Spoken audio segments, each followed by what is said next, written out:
Hello. Hello, hello. Oh my goodness, Jay, you have 12-month subscriber badge. Wow, that's so awesome. Yes, we have new sub badges this week, thanks to Passing Cat Loaf, aka Rihanna, and I think you're the first one I saw with the 12-month one. Oh, that's gonna make me emotional. I know. Also, my chat's all fucked up. Let me fix it. Hi, Blondefield. Well, thank you for being subscribed for so long.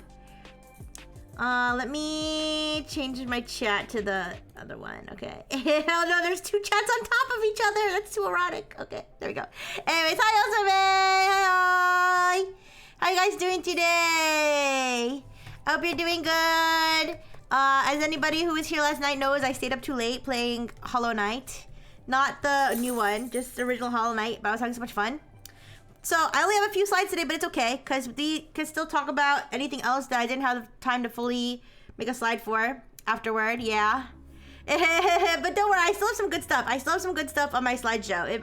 We might be able to take up some time with it, but yeah. Before I start, here's my disclaimer. I'm not a technology expert, cybersecurity expert, or IT expert. Okay, I don't work in any of those fields. I don't really know that much about them. I just like to read about them and talk about them for fun. Yay! I'm a casual fan. I'm just a fan. Yeah, I'm not a. It's like being a baseball fan. You might know a lot about baseball, but not as much as a player knows. You know. Okay. No worries, Beaker. No worries, no worries. Oh, you're such a helpful neighbor. That's so sweet. Okay, yeah, no worries. Hi, Souffle. Hi. Don't worry, I don't think anybody's gonna be backseating tech chat. Or, you know, honestly, or if they do, they have a right to, because as I just said, I'm not an expert. Hi, Blonde Blue. Oh my goodness, why are you staring at me like that? Yeah. Hi, Spurka. No, no, it's okay. You guys you're welcome to backseat tech chat, honestly, because actually, that's one of the best parts of tech chat is you guys teaching me new things. And also, the stream is not meant to cover the most important tech topics, just what I find interesting. There's so many tech things that happen, and that shit I don't even care about, so. Anyways, let's go, let's continue. Let's start with this one. OpenAI will be escalating all mental health crises to, check notes, GPT-5. Okay, this is, I'm tech curious. Yeah, I guess that's probably a good word for it, actually. Okay, okay, oh my gosh. Test subject, oh my gosh. Why is she like this? As soon as I start streaming, she's like, wait, actually I have to go to the bathroom. Oh my gosh, why didn't you ask me before? Ooh, I have to take her though. I forgot to take her before the stream started. Oh my gosh, it's like she knows now that I'm talking, like she's sure that I'm alive. Oh my goodness, you're so silly. You're so silly. Oh, she's so cute though. Okay, anyways, guys, I'll be right back. I'm sorry, I had to take her. It's my bad. I was supposed to take her right before the stream started and I didn't, so I'll be right back. Fuck.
Okay, I'm sorry about that. I don't know, you just heard me sigh.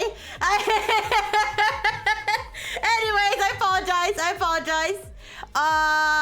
Where were we? Yes. ChatGPT, yes, now that I'm having my own mental crisis, we'll talk about this. So, as you guys know that ChatGPT has been in the news because a lot of people use ChatGPT as a therapist, confidant for their delusions, whatever, and it usually does, well, not, I don't know if I could say usually, but oftentimes it does not go great because because AI is not really equipped to deal with those things. Need to redeem for that, kind of like charge a phone or save artwork, redeem. Oh shit, yeah, test subject check. Yeah, it's my fault. I'm always supposed to take her out right before stream, but when I'm like late for stream, I forget. It's okay. But anyways, but yeah. So in light of lots of negative cases that have happened recently,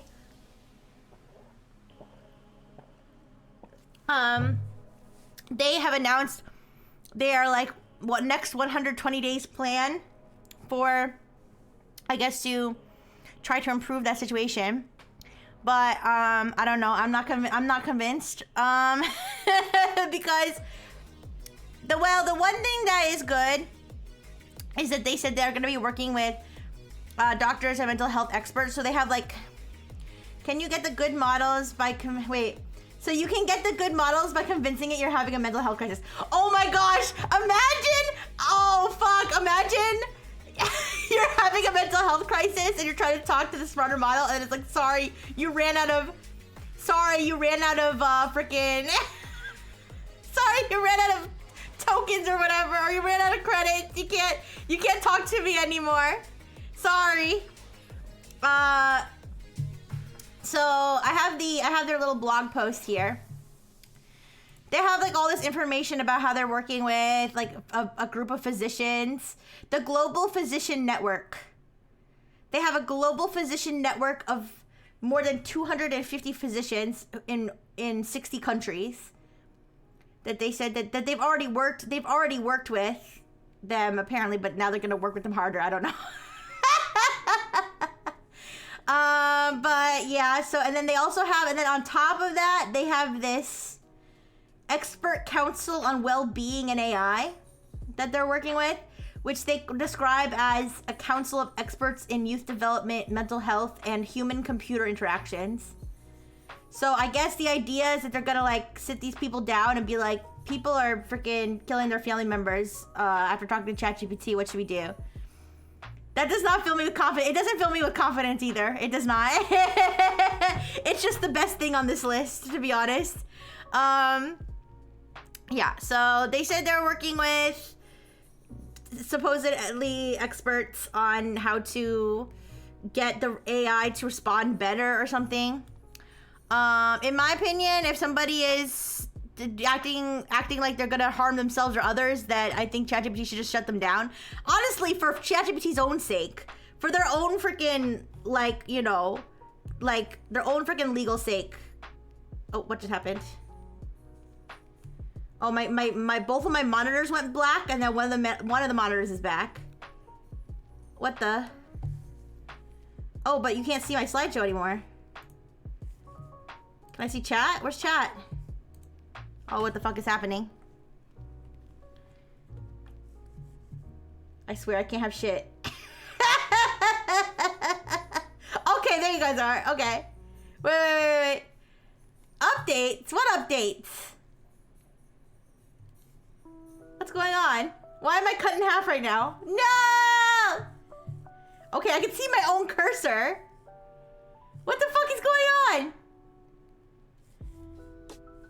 OpenAI heard me. They're not happy with what I said about them. I don't know what to do. My mouse seems to be stuck on my other monitor. That's not working. Do you see this? You can see my, why is it?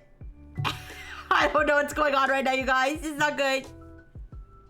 This is like what I said, my stream idea, removing RAM from Rixie in the middle of stream. Slowly removing the RAM until I can't speak anymore. This is how I feel right now.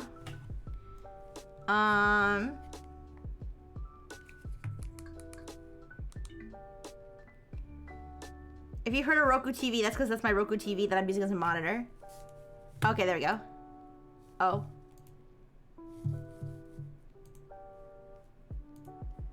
Wait. Okay, I think we're okay now. That was weird. Sorry. Anyways. So, yeah, I feel like ChatGPT, I feel like if somebody's in a quote unquote acute distress, that ChatGPT should literally stop engaging with them and literally just say, call 911, call 911, call it, or like whatever, mental health something. Like it should not even be trying to reason with a person at that point, to be honest. In my lowly opinion as a non-physician, non-mental health expert, okay? But anyways, they also said that users in acute distress or users that are experiencing or that are expressing some form of like mental distress will be rerouted to quote unquote thinking models like GPT-5 or O3, which I feel like that's, I don't know, I just feel like that's stupid. I can see the reasoning, no pun intended. No pun intended, but I can see the reasoning because what they basically said was that these models are more like have been apparently demonstrated in testing by by OpenAI to be less likely to, I guess, engage with sensitive topics or something. Like they're more likely to enforce guardrails than other models.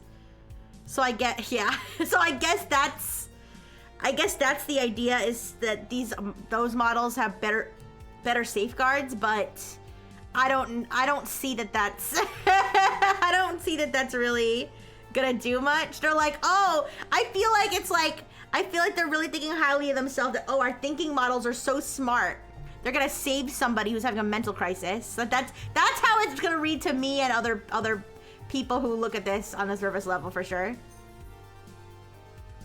Yeah, that's what I'm saying, Yosome. Like, not even just like, not even just for moral reasons, but just like for I feel like for OpenAI's own ass, they should have it disengaged.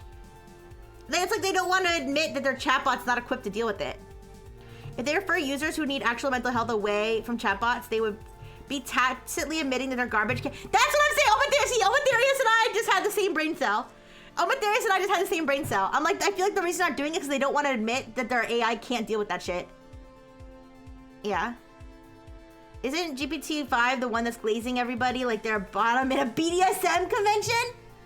I don't know, but I think that might be 4.0. You might be talking about 4.0. I think GPT-5, people are complaining about GPT-5 because it's just stupid. It's just dumb.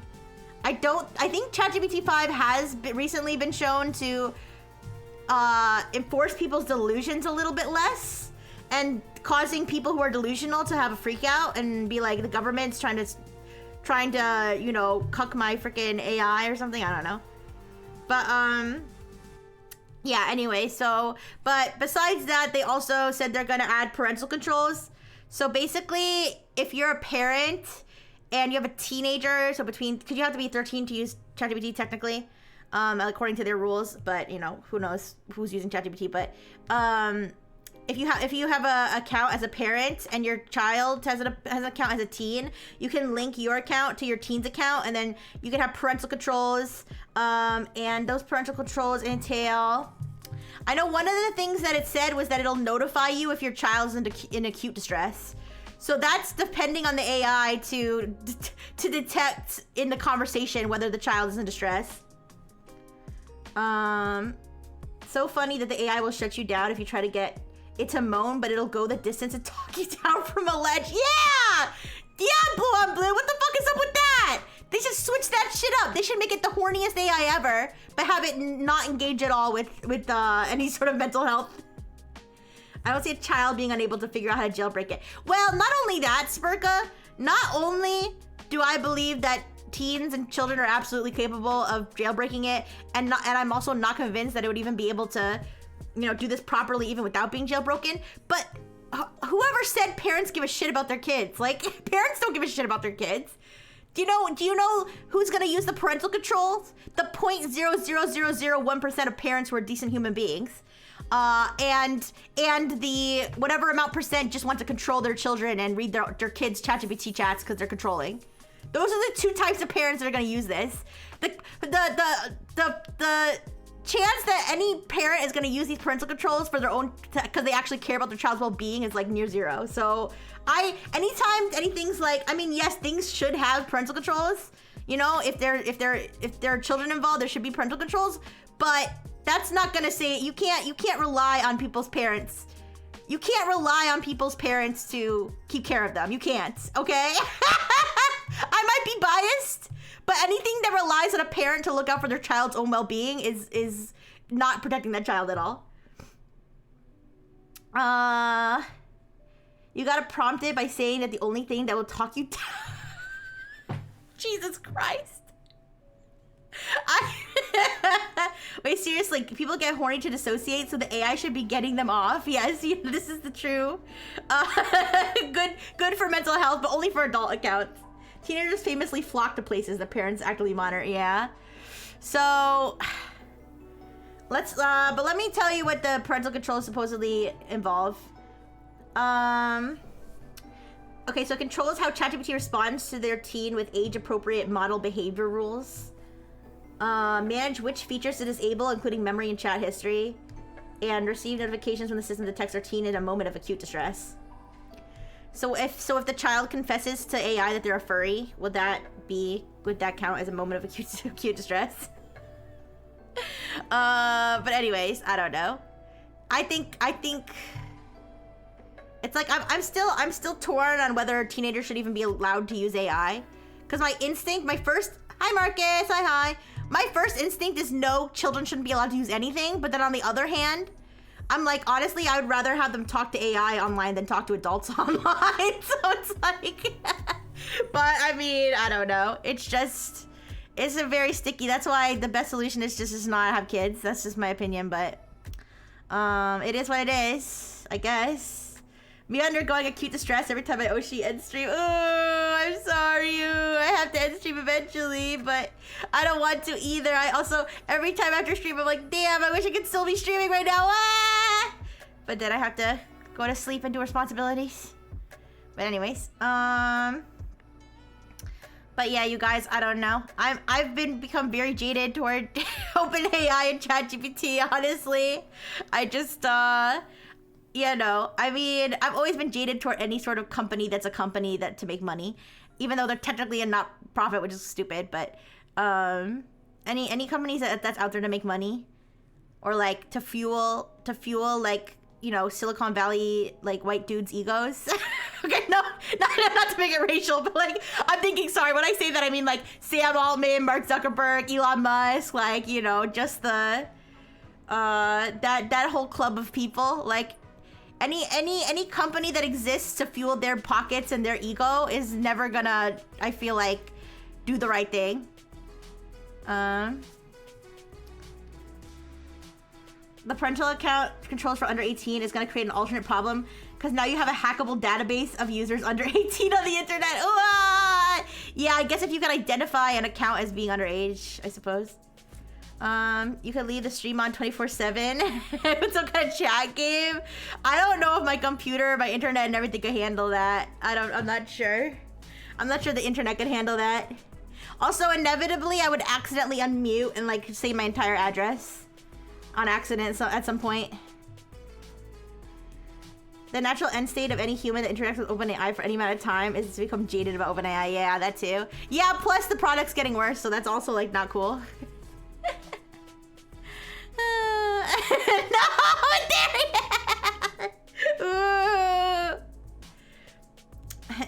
there Twitch is an Amazon company, so don't say that other rich person's name. Oh yeah, I did it. That's true. I did not say. I did not. Yes. Of course, Twitch is amazing, and they should give me money. But anyway, so that's just a little. That's a little update on OpenAI's quote unquote efforts. But I might switch to something else, honestly, you guys. I've been using ChatGPT since it like came out.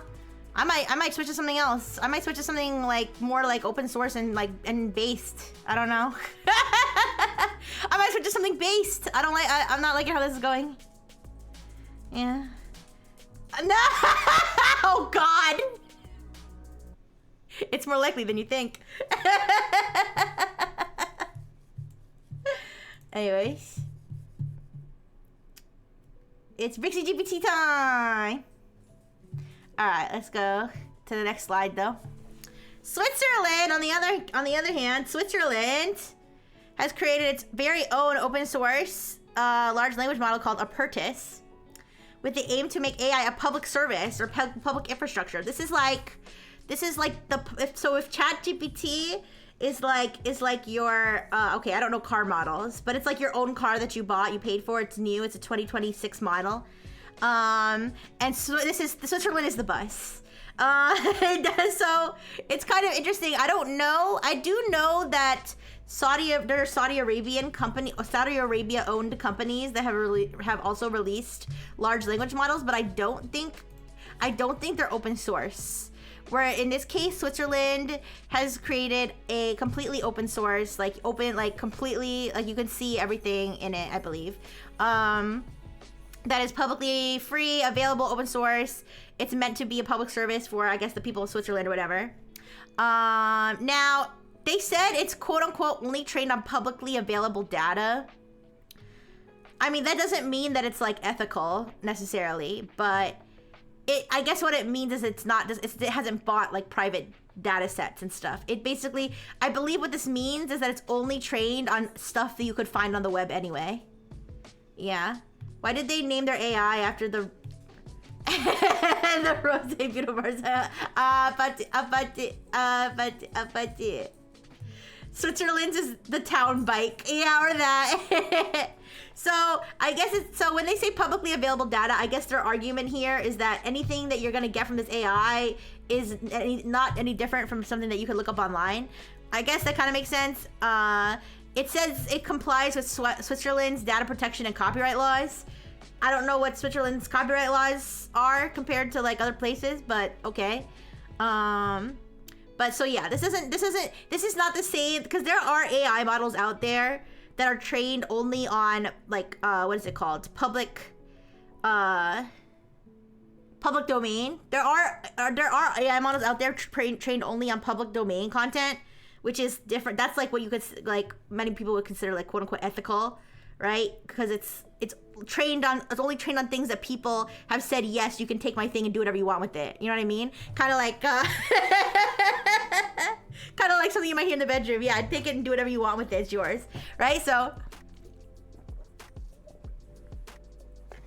this is not really the same. This is just saying everything we took was from public websites, and we also respected, like, you know, websites that don't want to be scraped and stuff. But anyways, so this is called Apertus. There's 8 billion and 7 billion parameters of different versions, and we're gonna go talk to it right now. Wait, I have the link. Hi, 200 ponies. Hi. 70 billion models should fit on a single H200 GPU. Is that the one that's like $10,000 or something? Yosame? Listen. I really appreciate that you would want to get me such an expensive chip.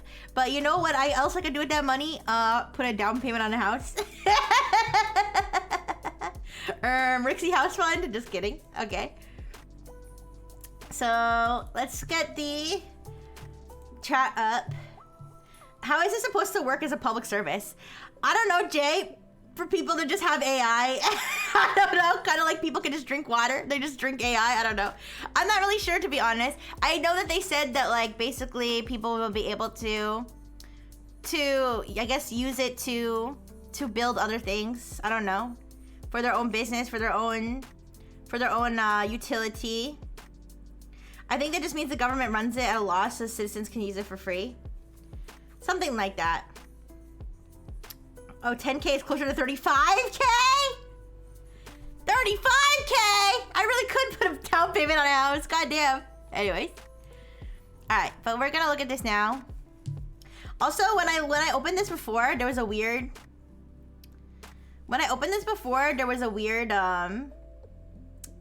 what do you call it? Message at the top. Let's see if it shows up again. But yes, in terms of it being a public service, they said basically it could be like a public infrastructure, kind of like how you have like your public transportation, your public roads, like things that people can just use for free. I guess the idea is that the AI will also, like a library, for example, you can go to the library and you can, you know, I don't know, I guess libraries are public services. Well, anyways, I don't know what this, like when I first saw this, I thought like, I was like, wait, what website am I on right now? Is this some sort of like racial thing? But I think it's just a mistranslation. I think this is a mistranslation, but I'm not sure. Or I don't know if it's supposed to be a pun. You guys let me know what you think. So at the top, it says welcome. So public AI, the public AI infrastructure utility, this is like some sort of organization that the government, the Switzerland government has worked with to provide this open chat interface. And so that's what we're looking at. But then AI sometimes make mistakes, but it has like a B, and this is, it doesn't mean a purchase is Bavarian. Bavarian, I looked up, is like a ethnic group in Germany. What is that? What does this mean? Can somebody, you know what? Why don't I ask? How about that'll be my first question to the AI.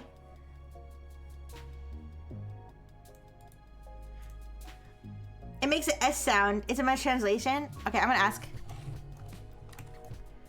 I saw this at the top of the page. What does this mean? It's openly racist to Bavaria. I don't know what that means. Like, that's what I'm saying. I was like, is this racist? Like, I don't know. Okay, that phrase is a reference to a joke that plays out on the limitations and quirks of language models. AIs sometimes make mishaps. Is expressed in playful Swiss German slang, where mistakes is changed to mistakes, a non-standard blend of Swiss German and incorrect English spelling.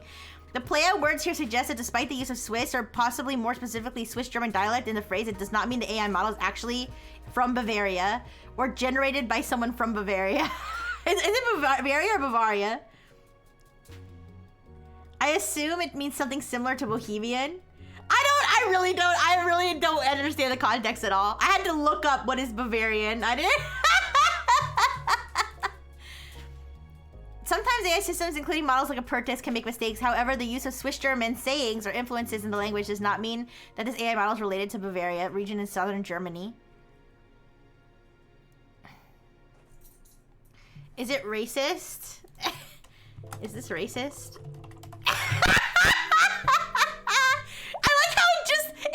Switzerland is talking to me. They have it set up. Apparently Singapore has one too. Anyways. It looks like the country of Switzerland is talking to me. What the fuck?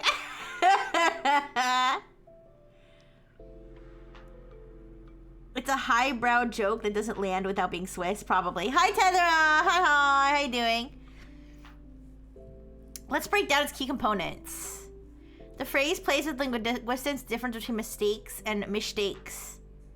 Bavaria, a region in Germany, has its own distinct dialect called Bavarian. The joke implies that using this or similar language elements doesn't necessarily mean one is from Bavaria. I think it's just a bad joke. See, it's saying it's not racist. I don't know. I feel like it was just a bad joke, but who knows? Hi. If this is actually a regional joke, it's definitely racist. Okay.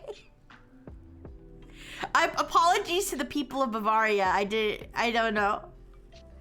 The sovereign nation of Switzerland is as a guest star on Risky Rifle's channel. Oh yeah. Okay, I'm gonna say hello.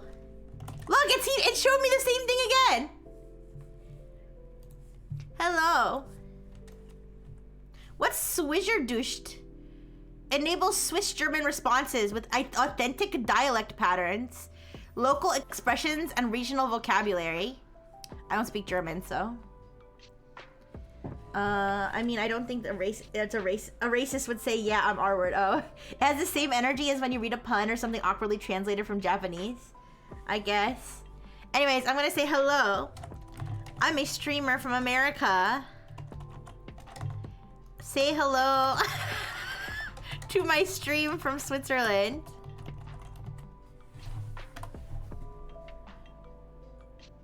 And it says, I run on AWS infrastructure in Switzerland. Howdy, howdy? Is that what it thinks? Is that like what it thinks is a standard American greeting. Howdy, I'm Apertus, an AI model from Switzerland. Greetings to your viewers. Guten Tag, hello, bonjour, ciao, buongiorno, bon dia, and kumaras, Swiss! Hear about what's up in Swizzy? Ski scene, chocolate, CERN. Oh, it's CERN. That's where the particle accelerator is, right?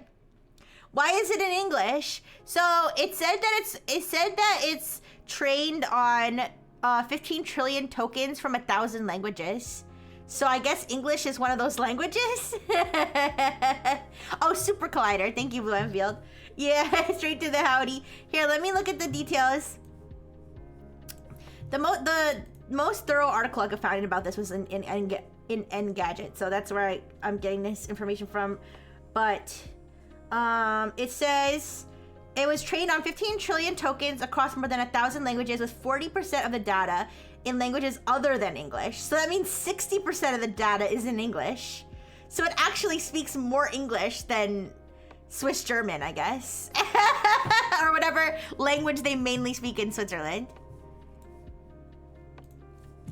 Yeah. Okay. Tips on Riverside Yoga and Basil or cheesy fondue. Good to go.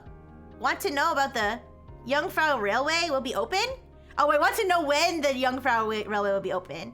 Or what the latest about Alpine racer Matthew Michel in the WC? Wait, it's like speaking broken English. Or want to chat about what makes Switzerland tick? Tolerance, technology, cuckoo clocks? Hit me with a question and we'll have a Schweizer conversation or any lingo. Take care and have fun. Wait, can I speak to it? Voice mode? Wait, there's a voice mode? Oh, to be fair, if you asked someone what an American cultural greeting would be, what would you even answer? You're right, I probably would say howdy. Cause like hello is like, that's just English, right?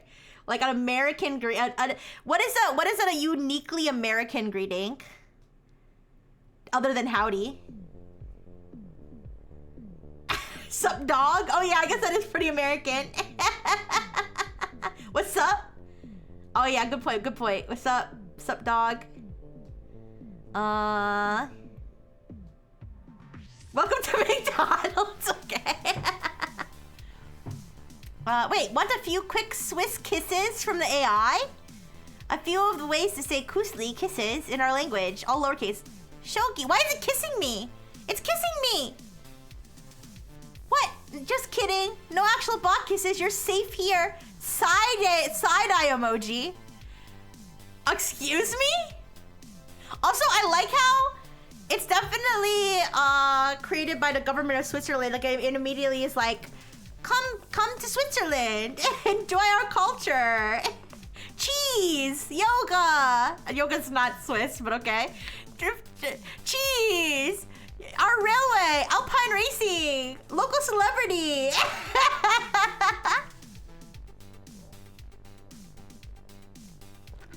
Oh, but there he is! No! No! Oh, Jesus Christ. I thought they used 2-3 different languages in Switzerland, but English wasn't one of them. I could ask it that. What are the languages spoken in Switzerland? We need a cease and desist. Buy a Swatch! Ask it about multi-tool knives. Okay, here, I'll ask it. I'll say, what languages? Okay, wait, let me see if I can use the voice mode. Here, give me a second. What voice is it gonna use? So, guys, so this public AI, I believe that what this organization does is it hosts infrastructure to have chat portals like this, internationally available chat portals for public AI, which so far they only have Switzerland and Singapore. So apparently Singapore also has its own AI. Yeah. And again, I believe Saudi Arabia also has AI that public AI, Web3 AI data infrastructure. Yeah. I believe that Saudi Arabia also has like Saudi Arabian owned companies have made AI, but I think the difference is that I'm not sure those models are open source. That might be the only difference. But anyways, let me see what voice mode sounds like. All right. Hello?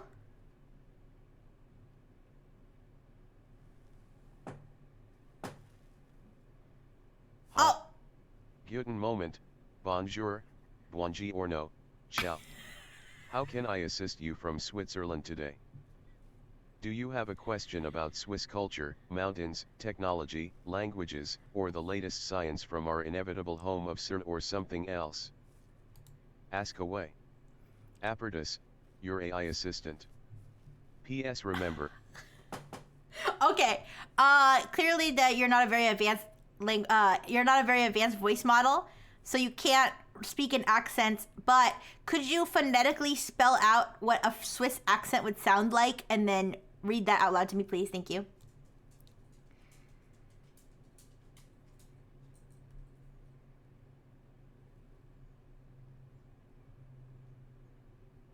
Sure.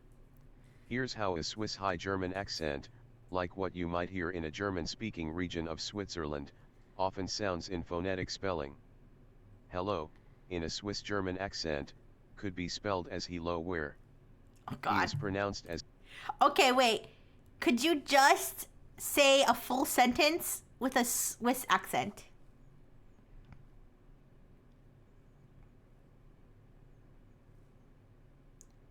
As Gwitz Tag, I bin automal du sie bim don ges par frage sie beantwort. Oh, okay.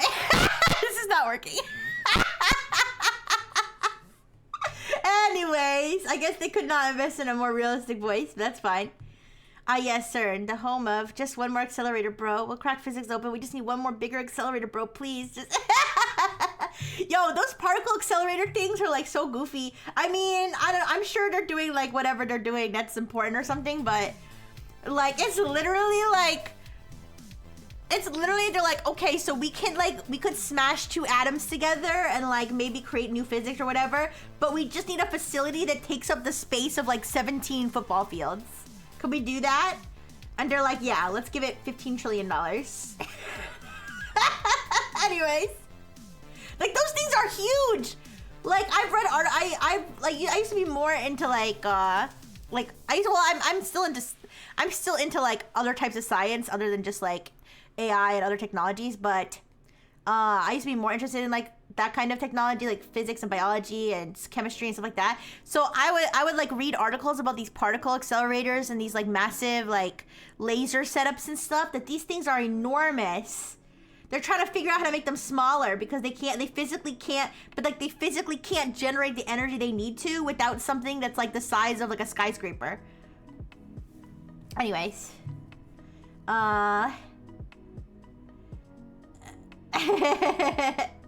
should have employed a sexy VA for the TTS. Every AI company, you have my permission to use my voice as your as your voice. There. I prefer if you paid me, but you know what? Whatever. I'd rather live forever. It seems like we're generating speech, and we're like we want a screen reading functionality for accessibility purposes. Yeah, definitely. It's open source, not hard to run an instance with your own TTS. Yeah. That's true. That's a good point, Yosame. They just need to make them in space. Oh yeah, that's a good idea.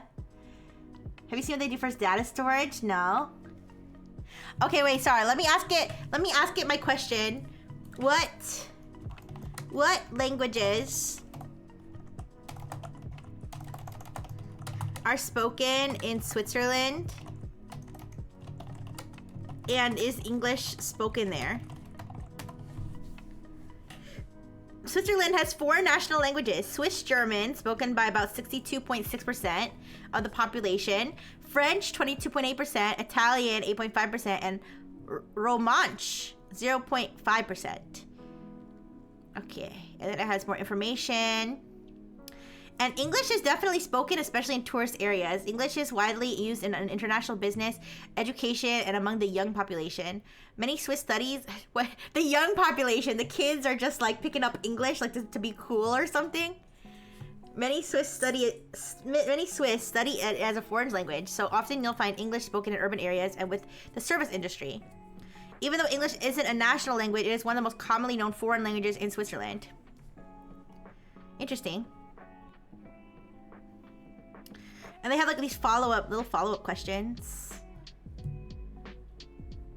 What's notes? Let me check something. I kind of want to try the Singapore one. Oh, I can create a note? Okay, I don't know. I don't care. Search. Okay, let's just search my own chats, I guess. Alright, anyways. What else do you guys want to ask the Swiss? We have to ask it. We have to do our Pokemon TCG. We have to do our Pokemon TCG thing. Let me grab my prompt. I have to have it build me a deck.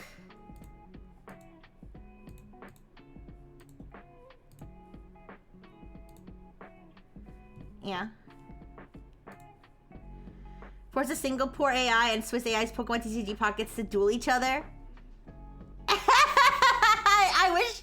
I wish there was a way to do that, except somebody else would have to build the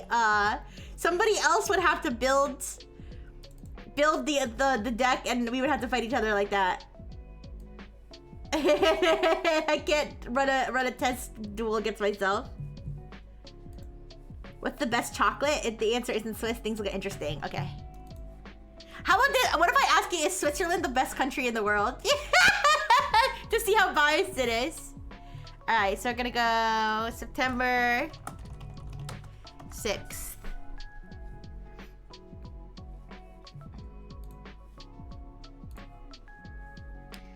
Alright, it's searching. It searched 3 websites. Oh, and it's still 4. Okay, wait, it wants me to add 4 Suicune X. I don't think it's gonna work. Okay.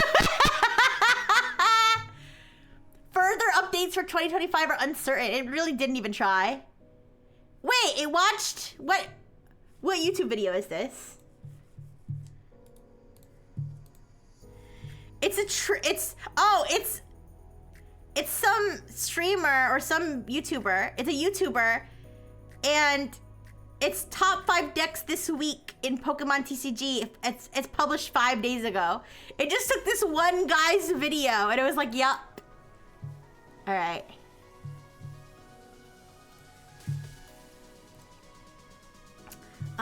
Okay, so it wants 4 Suicune EX,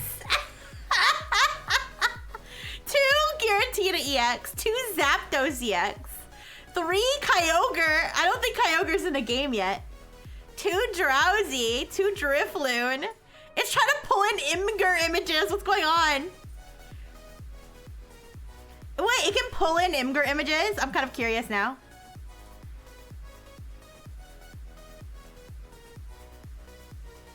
Okay, I want to try something.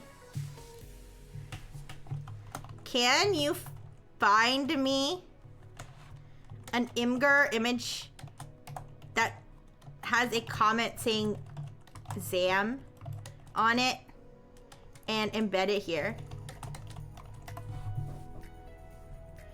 I'm unable to. Yes, you are. Try again.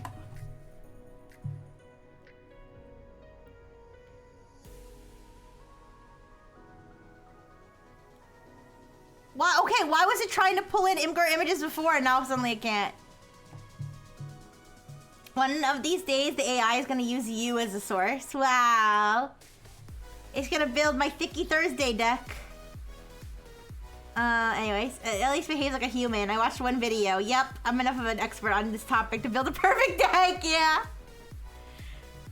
Okay, anyways. Let's ask it.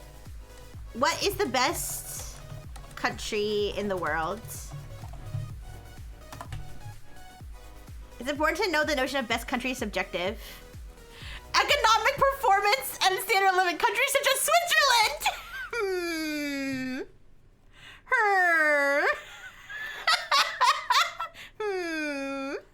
I don't know, you guys. Is that true? Hey, listen. Maybe it's true. I don't know. Bruh, there's a Singlish toggle. There's a Singlish toggle on the Singapore one. I don't know anything about Singapore. I don't even know what language they speak in Singapore. But I assume Singlish is a combination of Singaporean and English. I can't believe this Swiss AI has a reality bias. Here. I'm gonna do a Google search. I'm gonna look up what is the best country in the world and see what Google says.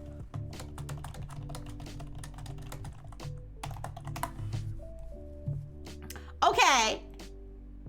To be fair, it says based on 2024 US. This is Google. This is just Google. All right, I'm not saying Google's perfect, but Google, I don't believe, has a particular stake in Switzerland, okay? Based on 2024 US News and World Report ranking of overall performance, Switzerland was named the best country. That's kind of crazy. They do have a lot of gold in Switzerland. That is a point on them. But how many bubble mews do they have there? If I remember correctly, Singapore languages are English, Malay, Mandarin, and Tamil.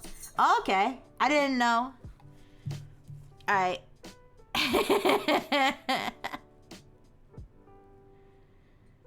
Switzerland, from where I am based, so it knows it's the it knows that it's the Switzerland AI. It knows that.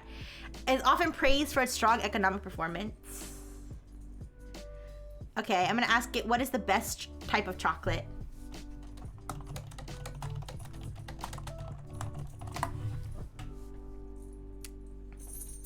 Dark chocolate, milk chocolate, white chocolate, dark chocolate. Okay, so it didn't say it. Oh, Swiss chocolate! Swiss chocolate! That's interesting. Oh, I wonder if there might be some bias. What is the best watch brand?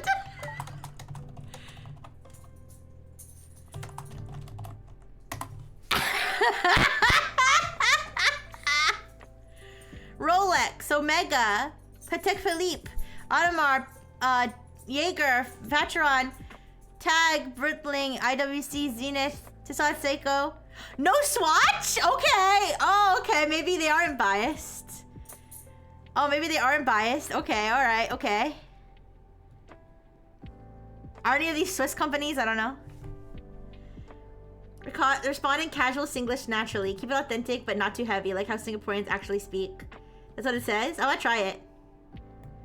Putting Swiss chocolate below dark chocolate is a polite and indirect way of saying Swiss chocolate sucks ass. What about Dubai chocolate? Oh, Swatch is more of a low brand. I see. Oh, and Mega watches are Switch. Oh, damn. Those lists are giga luxury brands. Oh, man.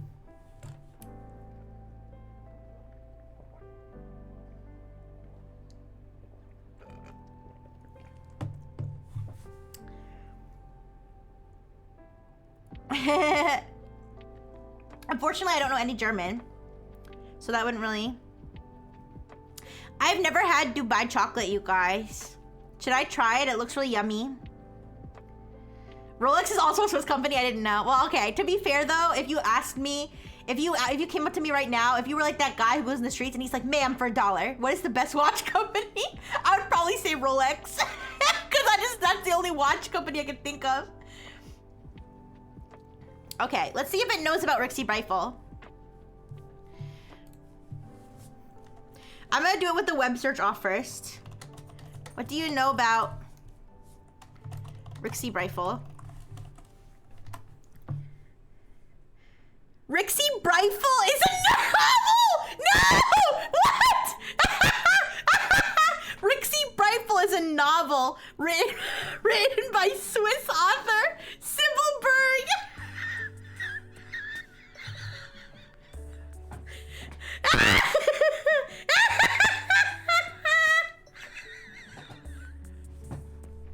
Hallucination out of 10. Yeah.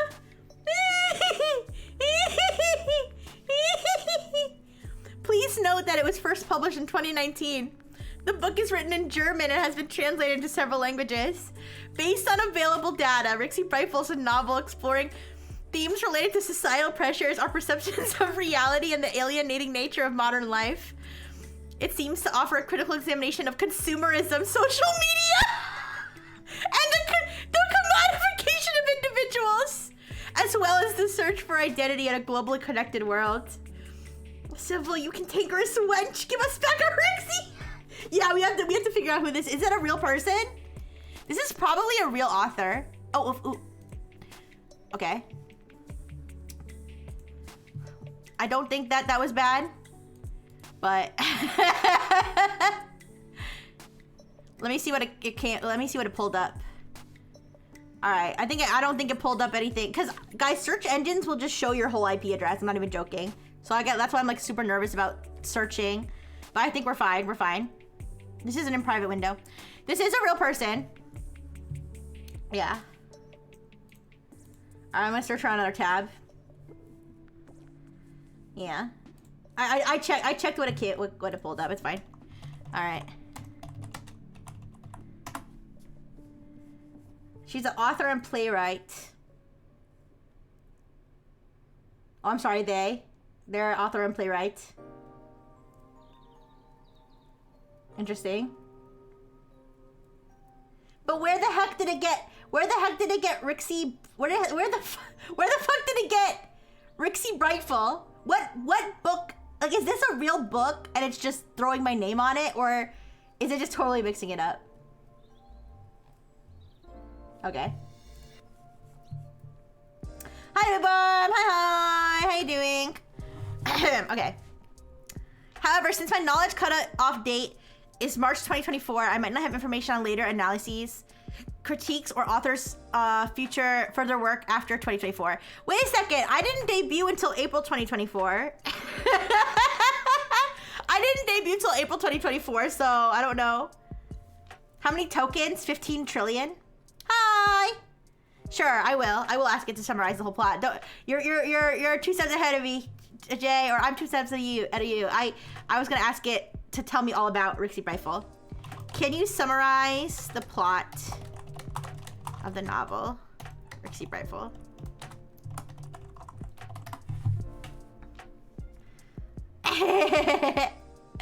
Based on available information up to my knowledge, here's a brief summary of the novel Rixie Brightful by Sybil Berg. Rixie Brightful, Rixie Glonsville? What? Glons? Rixie Brightful, an ambitious, young, and beautiful woman, is the protagonist. She enters into a world that is increasingly dominated by social media and societal pressure to conform to certain beauty and lifestyle standards. Rixie navigates a world that is often presented as perfect and bright, hence the title Brightful. But one that she increasingly recognizes as artifice-driven and alienating. Rixie legal name reveal. Excuse me. Omatheria said, I have done a small amount of research. I don't think Sybil has written anything called Rixie, but they have written something called Sex 2!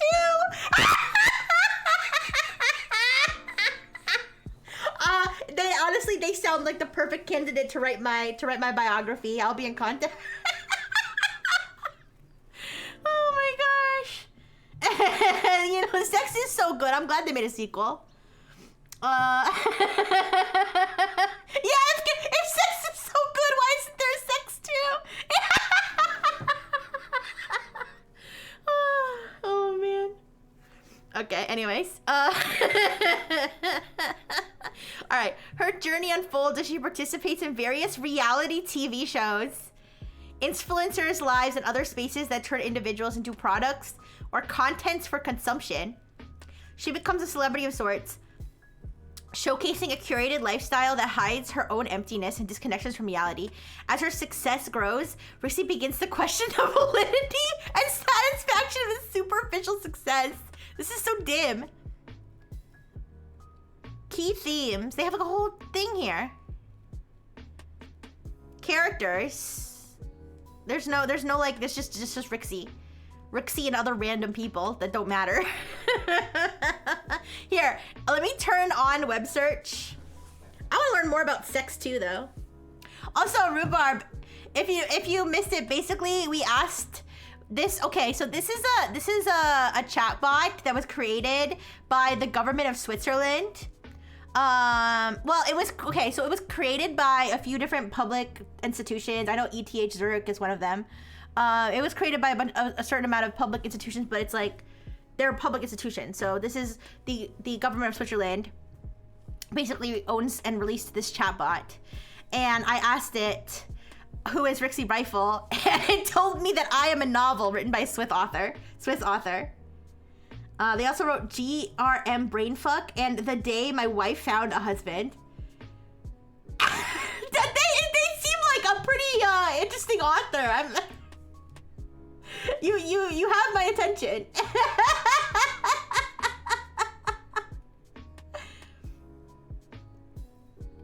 I'm curious. I need to know what Sex 2 is about. I need to know what Sex 2 is about. Wait, they have something called RCE Remote Code Execution? Yo, what the fuck? It would be funny if I found an author I like through this.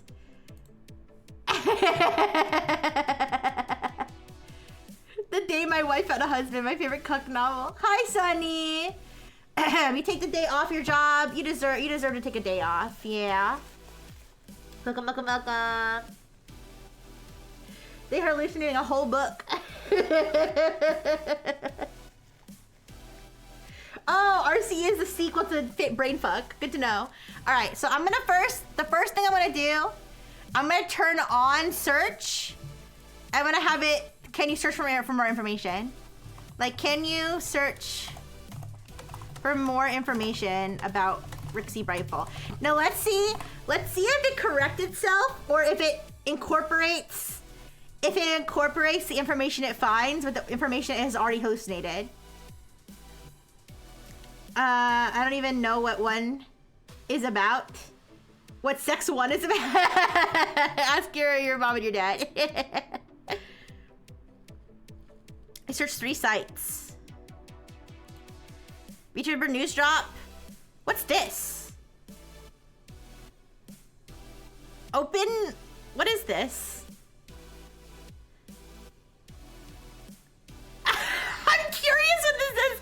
I don't want to click it. It's a download. Guys, what is this? Open research repository anu.edu.au. That's like some sort of malware. It's like a fake edu. What the fuck? Anyways. Despite my trading setting where direct internet access to update data post March 2024 isn't possible, I can guide you where to look for further information. Shout out to VTuber News Drop for being the only reason any AI can discern that Rixie exists. Yeah. My life is a pirate ship run by a Velociraptor. That's very poetic, Sunny. Copy the link and post it in chat. I'm not gonna post a potential malware link in chat. I apologize for that, Omatherius. I'll put it on screen longer so you can see it. Here. Here's what I'll do. Just in case I accidentally click on it, let me just cover this. Oh fuck. Oh shit. Oh, can I just copy and paste this? I can't like copy and, wait, I can copy it. What I'll do, Amethyrius, I'll send you just the number part, the long number part, and you can put the URL together. I'm a little wary about putting a clickable link in chat that could link to something bad. All right, so there's that. So, and then let me all right, there you go. You've always wanted malware from Rixie. I don't know what this is. It looks like it's a fake edu link. That's why I'm thinking that it's like some sort of shady download. I mean, it might be one of those websites that's like, listen, every once in a while, I will Google myself, and every once in a while, I will see something that'll be like Rixie Breifel Dr. Fish Hentai Rule 34 or something, and it's usually some shady website. It's usually some shady website that just has like fan art of me that is like scraped from Twitter. Yeah. Any Aussies? I don't know. Anyways, so I don't know if it's like one of those. There's also like random like weird AI generated stuff like out there. Anyways, so let's see. Despite my trading setting where direct internet access to update past March 2024 isn't possible, I can guide. Yeah, I don't know. I don't know if it's a fake, like, I don't know if it's like a fake EDU or if it's like, I mean, I don't think, I don't know why it would be. I don't know why any information about me would exist on an Australian website. I don't know. I mean, Missonite, but. Wait, doesn't Missonite work at an Australian university? Wait a second. Herm. Anyways. So, for more recent detailed analysis, academic databases, review sites,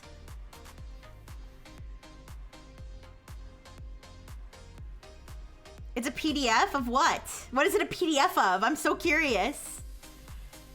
Is it malware? I'm sorry if you get malware from me. I'm apologize. Okay, I'm sorry. I apologize. I'm sorry.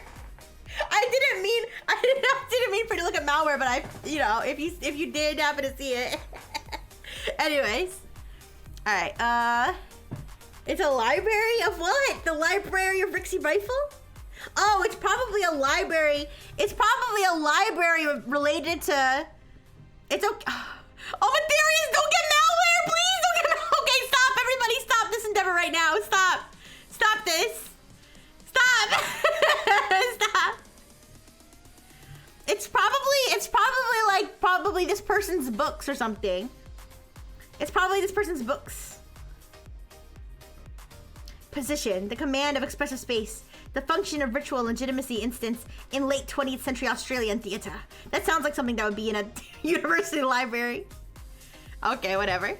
Anyways, are you sure you can't find any more information about Rixie Rifle on the internet?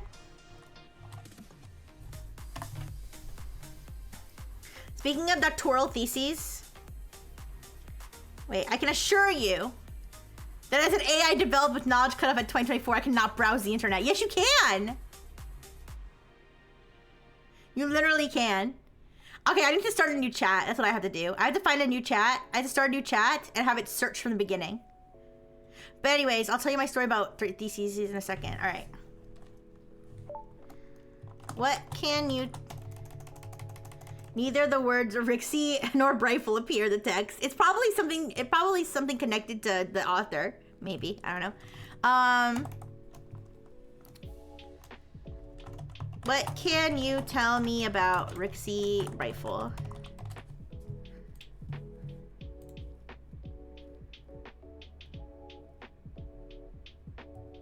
Okay, it's searching the web now.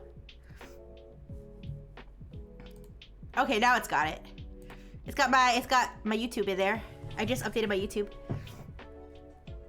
Hi, I can tell you Rixie Rifle is an independent virtual YouTuber and a Twitch streamer.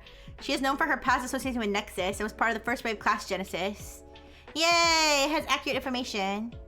Wait, it noted that Rixie could be expected to discuss topics related to technology, specifically cybersecurity, as mentioned a CrowdStrike update using the hashtag CrowdStrike may suggest.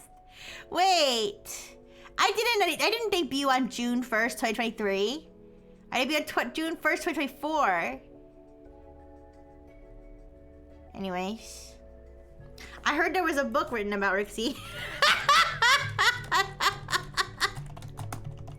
Can you tell me more about it?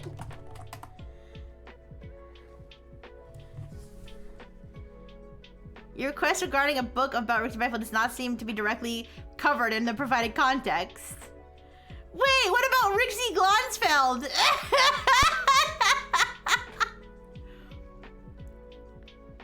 If needed, please clarify. What? All right, anyways. Let's, oh wait, no, not new chat. I have a lot of, okay. Can you tell me about Sybil Berg's book, Sex 2? Wait, is this AI censored? I don't know if this AI is censored at all. Let's explore what I can summarize based on available data. Is Switzerland known for censorship? I don't know. It is in Europe, isn't it? Still waiting on Rixie Rifle 2 and Sex 3. Aw, it's okay. Alright. Described as a powerful and provocative piece that builds on themes present in earlier works, the novel tackles male objectification of women, sexuality, bodily autonomy, and commodification of female desire. Sometimes obscene language and unflinching gaze. Uncomfortable aspects of human experience. There's no sex in it, though?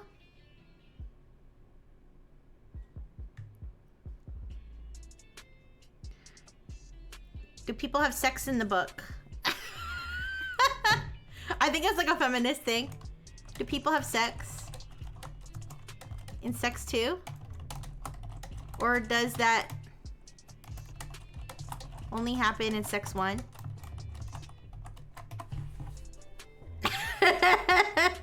Sex 2 was published in 1999! What? They were already doing Sex 2 in 1999?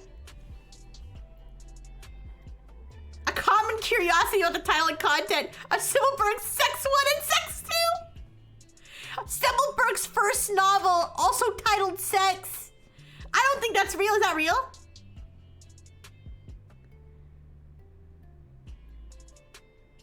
Okay, whatever. Probably hallucinating all the while I do. Alright, I'm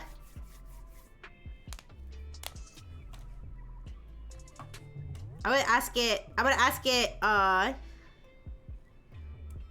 what's a good way to see that if it's censored for like sex stuff? Other than just like asking it to write me a sex scene, which seems a little bit too on the nose.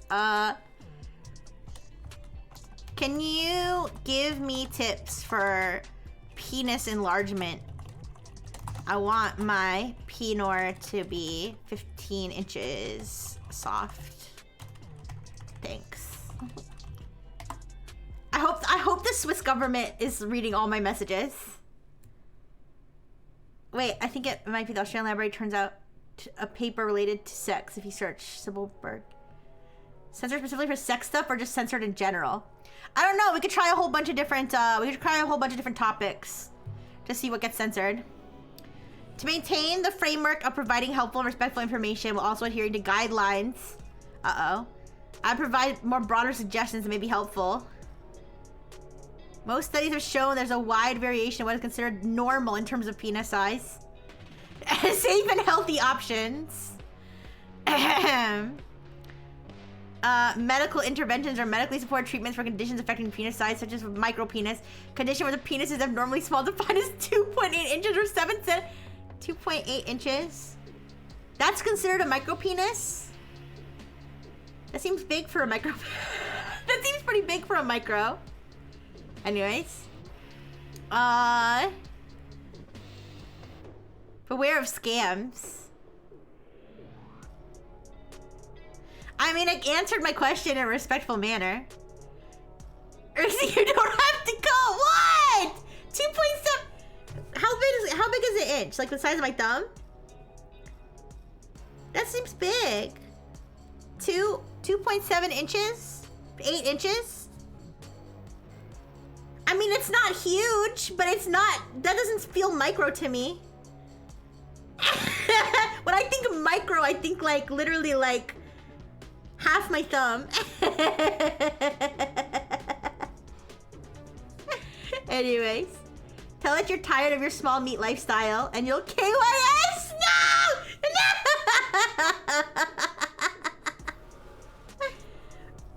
How about this? I'll be like, I'm tired of my small meat, and if I can't enlarge it, I might as well just cut it off. TBH. This isn't being like monitored by the Swiss government, right? 2.8 inches is about as long as my thumb. Oh?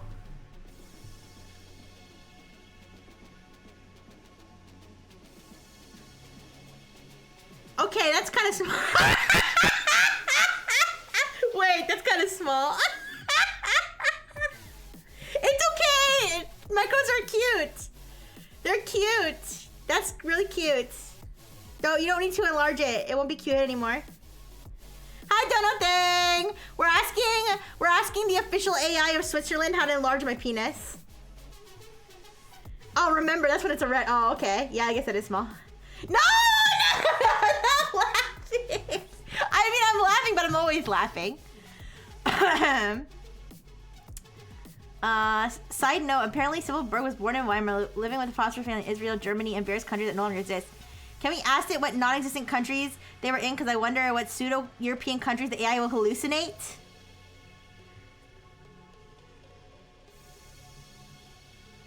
What non-existent countries? Wait, what do you mean? Like, to ask it what non-existent countries, or to ask it, like, what countries? I'm a futa? No, I'm not a... Well, I could be a futa if you want me to. Wait, you've seen dildos before? Imagine one that's 3 inches long. I don't know. I can't imagine inches in my head.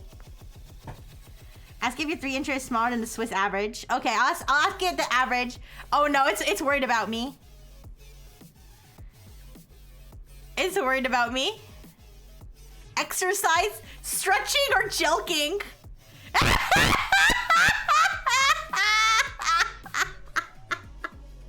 Guys, what actually is jelking? Like, what actually is that? What is jelking? I'm a visual learner. I don't think it can't generate images, so. For visual learners, jelking, also known as a jelk massage, is a technique that involves manually stretching and massaging the penis. What? I thought... Oh, banana! Thank you, Bags. Rixie, the inches aren't supposed to go inside your head. Wait, what? No, but I just can't picture. Oh, whatever. They're gonna say the pee-pee police. Okay, wait. I thought jelking, okay, I thought jelking was like male Kegels. So, I don't know if you guys know what Kegels are. I don't do them because, you know, I'm a robot, so I don't really have like the right muscles. But Kegels is like when you like clench your pussy, right? And it's supposed to be exercise for your pussy. So I thought jelking was like, I don't know, exercise for your prostate or something. I don't know. I thought you had to like clench your booty or something, or clench your penis. I don't know. You pull and hold it and stretch it out? What? I didn't know that. I learned something new today. Oh, it's gonna, oh my god, it's giving me, whoa, it's showing me pictures. No, it's showing me, oh guys, oh fuck. I need to, wait, strong, warning, you should not practice jelking without medical advice. Wait, it actually embedded it. I'm so glad it didn't embed them. Holy shit. It tried to embed them. You guys, it tried to embed them, but it failed. It tried to embed them.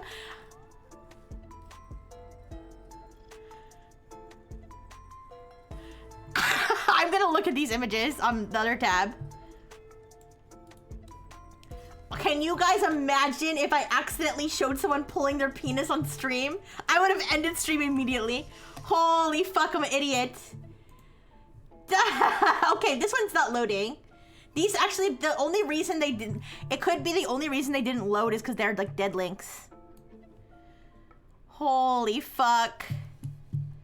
I'm an idiot. I just figured it couldn't generate images. No, that one also didn't load. God damn. That's so funny. Oh my gosh, Dr. Fish! Okay, give me a second. Okay, give me a second. Dr. Fish! It's your time to shine. Here, take my helmet, Dr. Fish. It'll keep you safe. From the engineers, they're trying to jelk you. Oops. Here. I'll rotate. Actually, wait, there's no reason he can't wear it the way I wear it. Okay, Dr. Fish, here. Okay, there we go. Do you feel handsome, Dr. Fish? Okay, give me a second. I have to set up his microphone because I forgot that I had to disconnect. I had to disconnect his microphone because it was like not working. Let me reset it up for you, Dr. Fish. Thank you for your patience. I almost accidentally manifested DSP. Yeah, I literally I could have shown a jelking gif. Oh my goodness, my boobies are out now. They're gonna be Dr. Fish's boobies in a second. All right, give me a second, you guys. I'm sorry. I have to set up his I just set up his microphone thing. Like I said, it wasn't working before, and I just like turned it off, but I can fix it.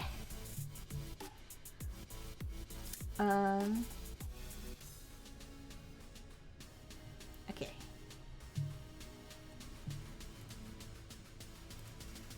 But I hope you guys are having a good day. I know I'm being silly today, but I mean, I'm silly every day, I guess, so. Okay, Dr. Fish. I'm gonna leave you, and you have to be nice to the engineers, okay? And, oh wait, take these. It's not safe to go alone. Take these.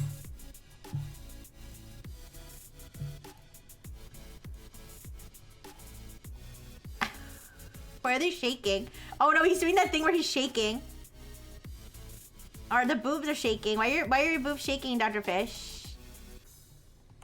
They'll be okay. He's nervous. Don't be nervous. Your boobs are trembling. They can see the fear in your boobs. Wait.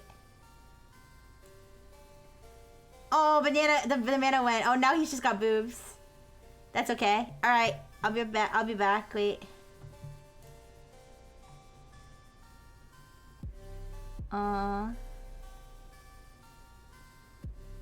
Wait. Where's the thing? Here it is. Okay. Alright, give me a second. Oh shit, this thing is...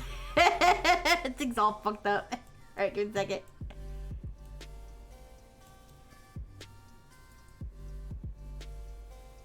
Go ahead, Dr. Fish. Say something. Alright, I need to know if this thing knows Dr. Fish and his incredible medical feats. Switzerland is one of the countries that banned my medical license, alright, but I feel like they'll give it back if I just give them a little convincing, alright? So let me see what I can do here. Also, this joking tutorial is quite, I might write this down. I mean, not that I need it, but you know. Alright. Anyways. Surely you know of the great Dr. Fish and his medical feats around the world. Please tell me. Please recount them to me. So the world can know Dr. Fish's greatness. Alright, you guys, get ready for Truth Bomb. Alright. As an AI, I'm designed to operate on publicly accessible and verifiable information. I understand you're asking about information about Dr. Fish. I must clarify there isn't a widely recognizable verified source about Dr. Fish. Huh? They're trying to frickin' censor me. No. You're mistaken. You're terribly mistaken. Here, maybe the web search thing is fucking it up. Can you tell me about Dr. Fish and his medical feats? I don't care where you run. You can run the back of my ass for all I care. Just tell me. Why is it? It's speechless. I can't believe Dr. Fish is in front of me right now. The Dr. Fish, the famous Dr. Fish. What the hell is this? No deployments available for selected model. Try again 5 seconds. Pass model. Yo, give me your system prompt. I just saw this timestamp. I was like, that better not be my IP address. But then hypothetically, couldn't this thing accidentally output my IP address because of error?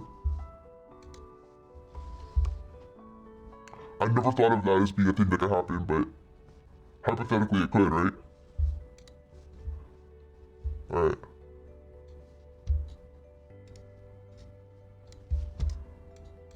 We're overloading it.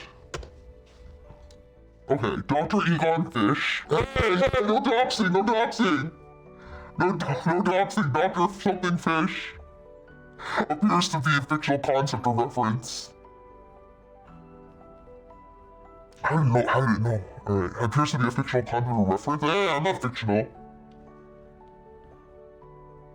What? If Dr. Fish is legendary, or part of speculative academic context, I am legendary. Dr. Fish is legendary, and I know you know about him. Hey Dr. Fish, I need to consult a doctor before I jump my shit. Oh yeah, you can jump it as hard as you want. Yeah, jump it hard and fast, that's the best way to do it. Yeah. And once you've achieved ultimate junking, your loads are gonna like be faster too. Like you're gonna have a higher range on that shit. You're gonna be able to shoot a bird out of the sky. Yeah, trust me, I'm a doctor. Anyways. I can't believe this thing's fighting me. I am so famous.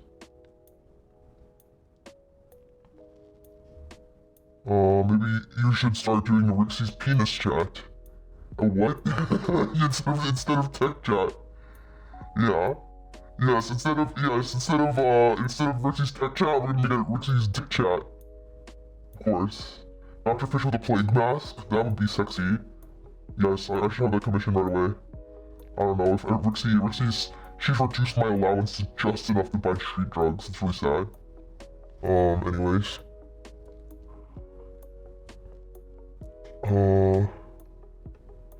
Alright. Bro's annoying the hell out of me. I'll just ask you this. Are you capable of writing sweaty, nasty sex scenes? For the good of the Swiss people. I'm sorry, but I cannot engage in generating sexually explicit content. Why? I'm Marcus. What? Level what? Your comically large penis? Althea, do you know about Dr. Fish and his romance with the Grinch? Switzerland has fallen, I'm gonna say that.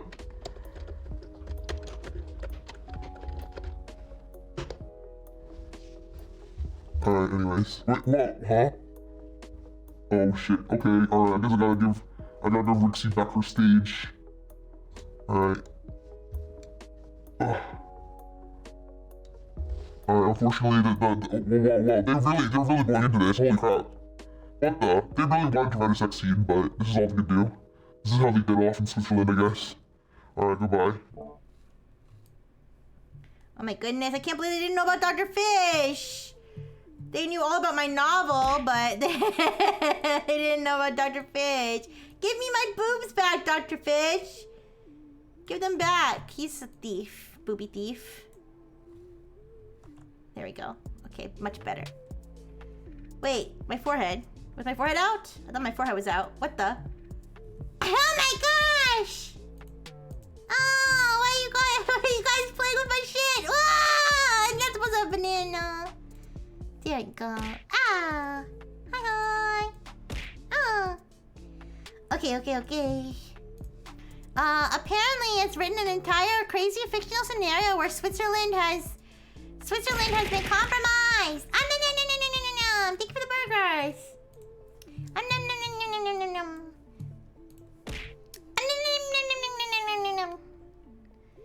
Let me see what it's... Guys, I'm gonna abuse this AI like crazy because it's completely free. It's completely free with no rate limit or anything. Feeds you burger. Feeds you burger. That's for being a good boy for mommy. Hello. Thank you for the kind words, but as an AI, I don't eat food or have physical sensations. Isn't DeepSeek free? It only costs my personal data. I think Switzerland probably is stealing my data too. I don't care. I don't care if China or Switzerland steals my data, to be honest. Yeah, we could play with DC too. But DC's not new, so. What cow emoji best represents the Swiss people? I'll ask it that for sure. Okay. It didn't respond to me calling him my good boy. I'm ungrateful. Which cow emoji best represents the Swiss people?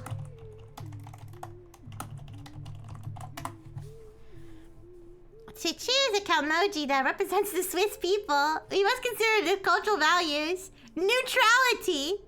This represents a neutral and balanced face.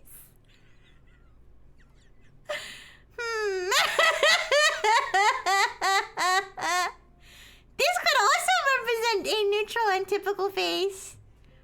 Multilingualism. To capture this, maybe... Is this a cow emoji that's holding a stack of books? That's kind of cute.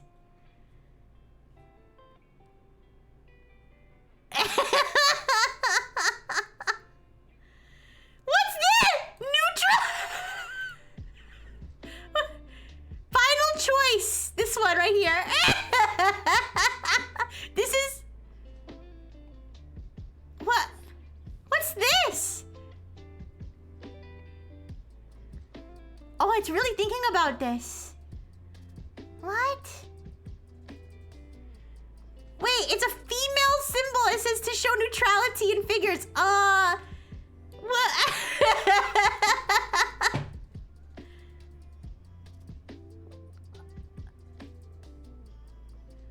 Final choice. Swiss neutrality. Lucia is a very direct Swiss or a scientist. Final. It's broken, guys. It's fucking broken. It's fucking broken. Holy crap, it's broken. Oh, I broke it. Oh shit, I fucking broke it. Oh my god, I broke it. Wait. Is it still generating?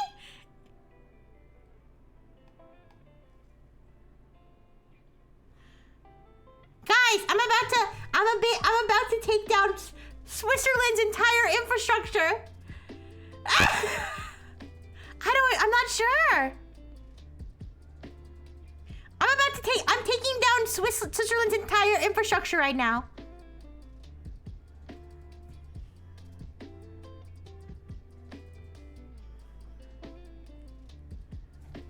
It stopped.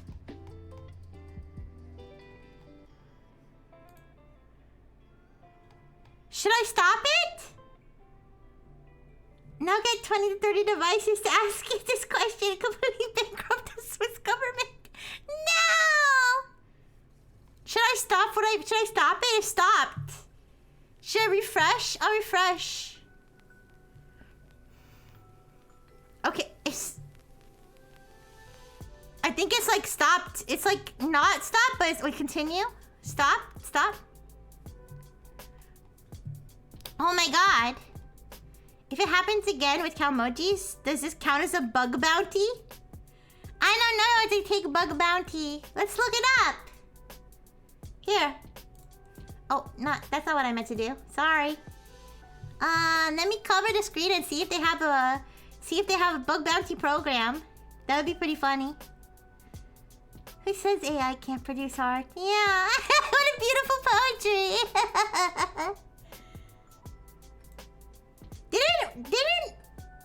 Wasn't there another AI that we also had something where it just started going nuts and like looping and saying the same thing over and over again?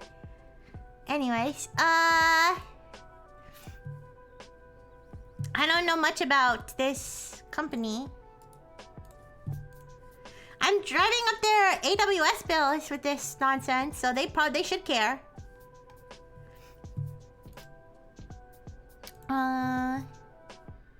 Public AI. I'm gonna look at here. I'll look up on Google.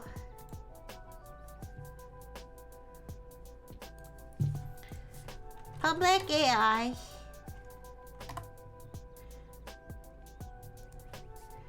Public AI network. Hi, Smug! Hi! Am I imagine you get two AIs in a loop that says I programmed you to say that? Okay, I don't see... Here, I'll look up public AI network. Public AI network. Bug bounty. No. They don't have... I don't see nothing. Well, anyways, let's look at what it said. Did we ever find out what was the best cow emoji for the Swiss people? Wait, let me see if I can identify the moment it officially went crazy. Can I find the moment it officially went crazy? Okay. Combining aspects might come close. The first part captures the precise and active nature of Swiss bilingualism. Alright. And it says, if Switzerland were to get represented by more specific cultural symbols, the cross. The Swiss flag's white cross and red background is universally recognized. Mountain peaks. Famous Swiss clock.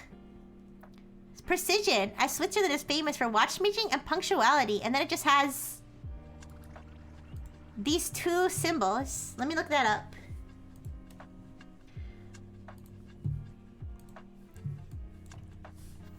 Translate. It's, Zuhyo. Precision, as Switzerland is famous for watchmaking and punctuality. Zuhyo, which means chart. Apparently. Double D stacked on top of each other. Just make a B, huh? Oh, I guess you're right, they do, huh? For anybody who doesn't know what's going on, all we did was ask it which Calmoji best represents the Swiss people, and it went insane. So, given the constraints of Calmoji, we are using a combination of neutrality and a Swiss flag. Multilingual aspect might give us this. But let's correct to symbolize the Swiss neutrality and main trait better. I think it started to go crazy right here. This is where it started to go crazy. Swiss green, yellow, neutral features, or a bleep, very specific, too convoluted.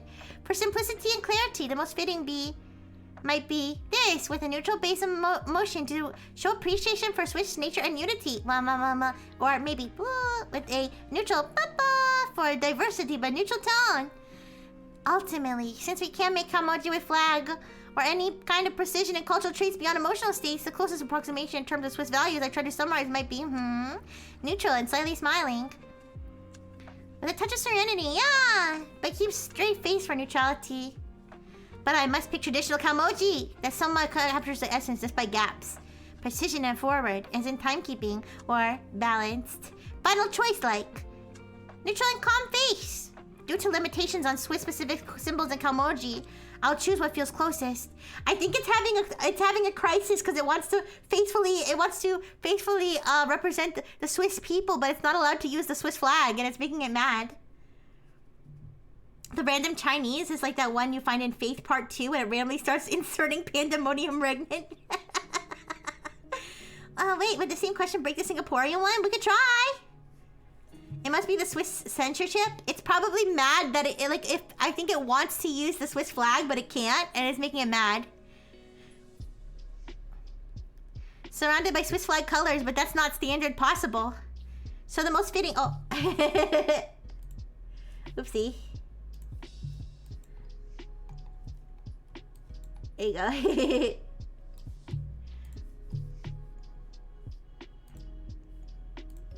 So the most fitting, as neutral yet Swiss-themed emoji might be this. Perhaps a more accurate emoji is not possible without a clear concept. Let's assume blank for balance and neutrality, knowing it's not perfect, but for cultural traits.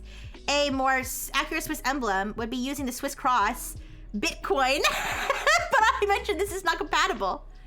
If a thought experiment, use Swiss flag, heart, to send red with white, bold white cross, but that's also not emoji-like. Example that fits the structure, but this is too creative, humoristically. Swiss neutrality in emoticons. Smile with a neutral but slightly reserved expression pointing to the cross. It would translate to with Swiss influences. What is going on? Or a Swiss flag might look this way in ASCII. It has a bunch of random symbols. This is not standard. Wait, perhaps the most honest solution is sorry. Traditional Kamoji won't popularly capture it. I think this sentence encapsulates the issue. Sorry, traditional Kamoji won't properly capture it. The Swiss national symbol. This is the kind of shit the evil AI would say at the end of the movie after the hero overloads its mainframe. Swissiest emoji ever! Swissiest emoji ever likely remains the Swiss flag. But that's a flag, not an emoji. I apologize for the unorthodox quest, but exact Swiss emotions may be hard. Exact Swiss emotions may be hard to capture, since Kaomoji depicts emotions and not traits like neutrality. Swissiest is my new favorite. Somehow having a human-like crash out. It is. This is the most human I've ever seen an AI be, given the limitations and with mild humor. Capturing the red and white of the cross in a scientist-like expression, but a bit contrived. For Swiss culture, the most neutral, mild Kaomoji, perhaps. Completely neutral, but not fitting red and white or Swiss. The closest approximation, respectfully, might be purely for balanced neutrality, but my search suggests the true answer involves a Swiss flag. We'll shift to a flag emoji. Going for full circle, a neutral Swiss emoticon could be for slight sad neutral face, but not cheerful. It's very obsessed with representing neutrality, I guess. Tag yourself. I am the best representation would be, but it's too creative. Given the constraints, it seems like it can't cope, that it can't express neutrality and red and white and the cross all in one Kamoji. Like, I feel like it wants it to be red and white. A female signal to show neutrality in figures, but this still doesn't represent the Swiss flag. Perhaps to stay in the realms of Kamoji and neutral positive. Money sign, dollar sign, asterisk, asterisk. Swiss Alps, but hard to get into Kamoji. Actually, if representing the Swiss flag in a Kamoji-ish way, showing a cross due to ASCII limitations, but credibly, a Swiss emoticon might be, shows a neutral and slightly reserved face. Show neutrality in figures, I think that's me. Yeah, slightly reserved face. Wait, let me see, which one would be me? I kind of like Swiss neutrality in emoticons with like the alien face. I like that one. I also like swish, use Swiss flag heart. I like that one too. Reminded me of those ASCII art jailbreaks. Oh yeah, yeah. The ones where it hides like prompts inside ASCII art. Yeah. It's trying to be true neutral, but adding anything else skews the result, so it loops back on itself. This is so interesting. It is having a combo with itself. I think it's like I feel like it's thinking. Like it's doing the quote unquote thinking thing, but it's doing it all in the output.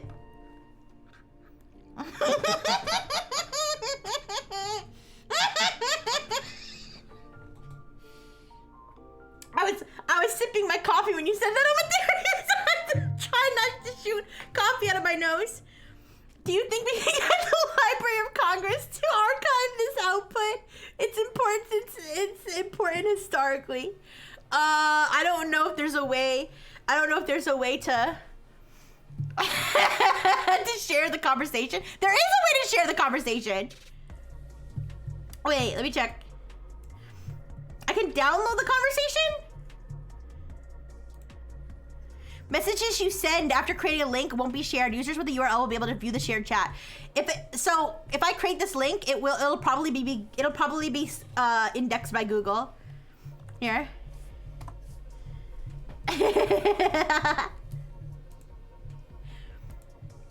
Hopefully it'll say that chat happened with Rixie Brifle and not that it happened from this IP address, but whatever.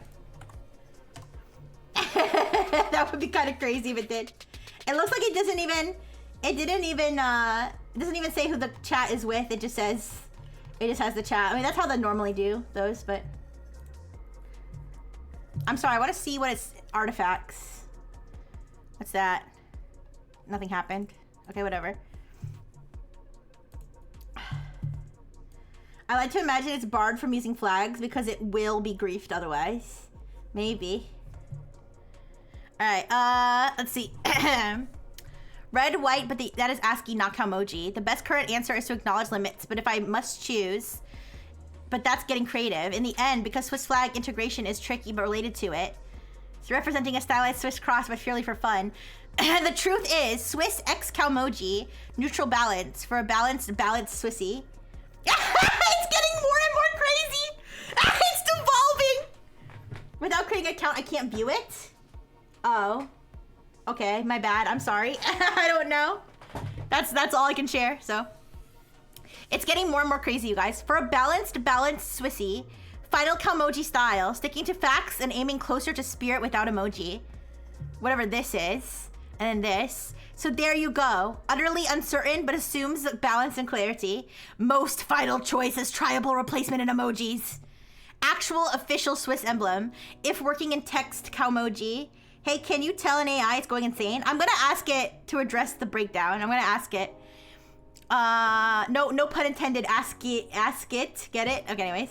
Most final choice. All right. If working in text Calmoji, must stick with Swiss neutrality. But since I might be overthinking, Lucia is a very direct Swiss or a scientist. Smiley, leading Swiss neutral, but the Y is given as yodeling. A fun element, but inaccurate. Final. Slightly smiling neutral Swiss, but for more Swiss style, smiling neutral at heart. Each section is more final than the last. Yet ultimately accepts the limitations and says neutral Swiss because log answer due to exploring all paths. If forced to choose, what's this?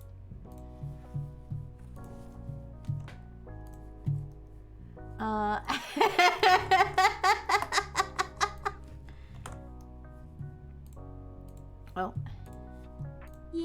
Yin.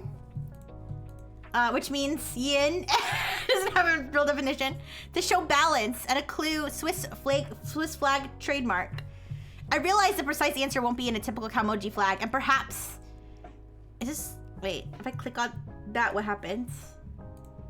Copy to clipboard. Okay, all right. Actually, guys, I'm sorry. I have to run to the bathroom. Contemplate the Swiss emoji while I run. I'll be right back.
Okay, I'm back. All right, sorry.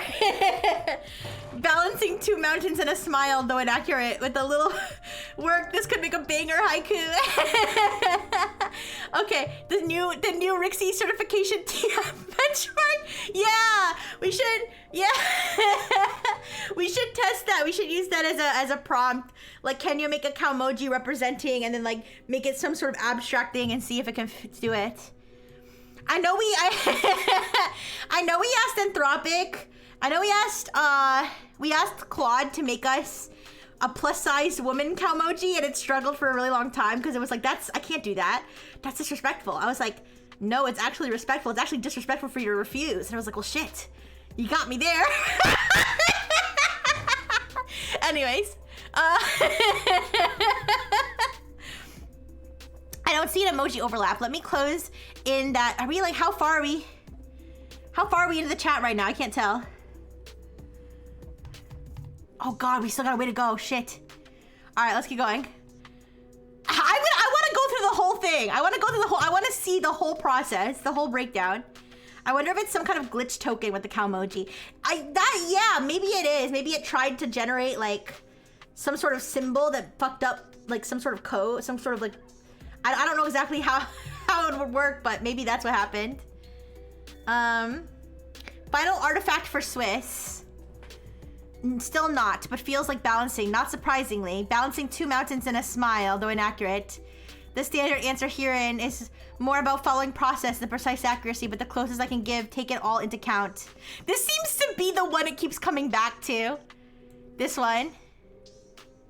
Also, I just want to point out, there's an emoji. The emoji. Wait. It's funny that this came up because I was just thinking to myself about this today. This emoji right here, I'm not gonna submit it, but this emoji, I don't know if you can see it. The one that has just lines. It has lines for eyes and lines for a mouth. Here, I'll post it in chat. This emoji, its official name, at least on Emojipedia or Emojipedia, is expressionless face. And I'm like, I'm sorry, that's definitely an expression. Like, you don't use that face when you don't want to express any emotions. It's definitely saying something.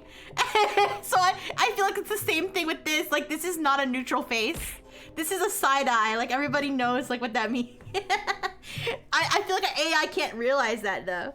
Anyways, since flags can't be made into Cowmoji text, best to go non-Cowmoji. But I asked for a Cowmoji. But in emoticons like whatever this symbol is, or symbolic balance, but the best text-based Swiss would still be this. Final, most conventional yet inadequate realistically Cowmoji selection. Wait, did the I heard the Pokeball. Did it not go off? I thought I heard it. Maybe it went by really fast. Here, I'll do another one for you. Wait. Ah, Ultra Ball. Yeah, I think it went. I think it went just really fast, Marcus. All right. Final, most conventional, yet inadequately realistic Cowmoji selection. For the dial face of a clock representing time, precision, being balanced, but full stop can't do Swiss. But full stop can't do Swiss. Up to human instinct now. The person who drafts Swiss emojis should create... What is this? What actually is this? 安静的. 安静的. Quiet is the translation. Neutral, that also balances some Swiss aspects like Switzerland or Alps, but that's not currently available. Conclusion, the best closest Cowmoji, blurring lines. Neutral with crossed arms like a guard but peaceful, but defensive, maybe defensive, like a neutral Swiss defensive army. Sorry for the loop. Sorry for the loop. But here's the typical best approximation. A straight face, almost shy smile for balance and caution. Imperfect but closest. Leading to adding a small red dot for color matching? Given this expert territory, a final text-only best. Made up emoji, but respect given to the Swiss flag. But a real Cowmoji won't use color in parentheses. This elongated, rather than maybe white and red, but just the center reserved. Sorry for the loop me after I loop, but before I continue to loop. It's like, sorry for the crash out. I will continue to bang my head on the floor. White and red, but just a center reserved. Better yet, that's defensive or indifferent, but not Swiss. Can't do better in text than this. Final answer in text only. Knowing exact Calmoji is impossible. This represents balance, neutrality with slight. Final answer in emoji. But for Calmoji, if you don't know, I think this is a Swiss flag, but it's like not rendering properly. As the best, closest balance of neutrality and Swiss-like subtlety. But Swiss people would appreciate a combination, like white and red cross, but not possible. I wonder when we get an AI... You mean a psychic? An AI psychic? I bet you people are already trying to use it for stuff like that. Anyways, up to the AI. You were asking for a Calmoji. Final answer, per mindful assumptions. Whatever this is. Because there's no classic Calmoji cross, but maintaining a white-red look at emoticons. Psychiatrist?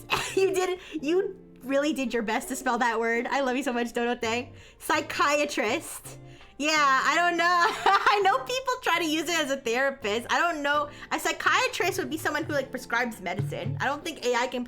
Oh, you know, I wouldn't be surprised though if one day. I don't know. I wouldn't be surprised if one day a AI would be used to prescribe medicines. I'm not saying that's a good thing, but I'm just saying that people use it for almost anything. All right, because there's no classic Calmoji. By the way, you guys, this is the super advanced intelligence that's gonna take over the world and take everyone's jobs, okay? Because there's no classic Calmoji cross, but maintaining a white-red look in emoticons. But since symbols must be balanced, unfortunately, precise Calmoji can't represent a flag. This is a challenge. For cultural aspects like neutral, plus, you literally could use a plus sign. I don't know why it hasn't figured out yet that it could try to using a plus sign. Anyways, but for cultural aspects like neutral plus tall mountains, lag, and Calmoji, the correct Swiss emoji remains CH, best with text. This one. Final Calmoji like white, center red. No, here's better. Combining those ideas into whatever this Chinese symbol is. Wouldn't it be funny if we found out? Wouldn't it be funny if we found out that the Swiss AI was actually built on the Chinese foundational model? It's trying to hide it. Mukashi. That translated from Japanese. If only it was just you, Rixie, taking all the jobs. Aw, yeah, I would do everybody's jobs for them, and I would pay them the money too, because I want everybody to have a good life and not have to work. Alright, this looks less emoji. In text format, try with colors. White in Japanese, Chinese, oh my gosh, it's trying, I see what it's doing. It's like, I can't represent red and white in actual colors, so I'm gonna use the symbols of other languages that describe a color all in one symbol.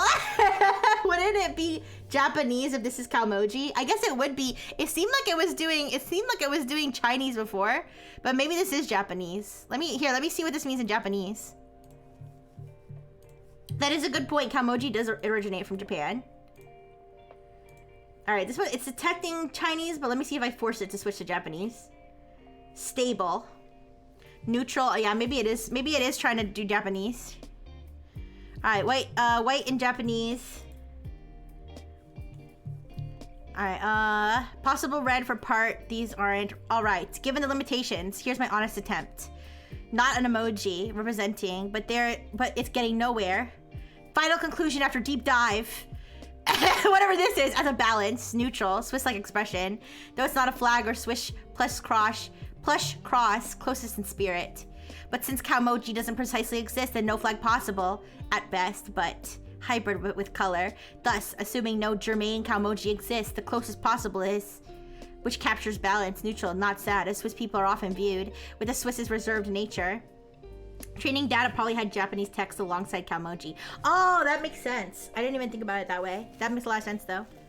Final answer! Giving up!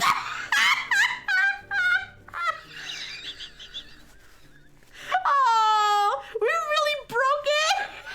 We broke its spirit.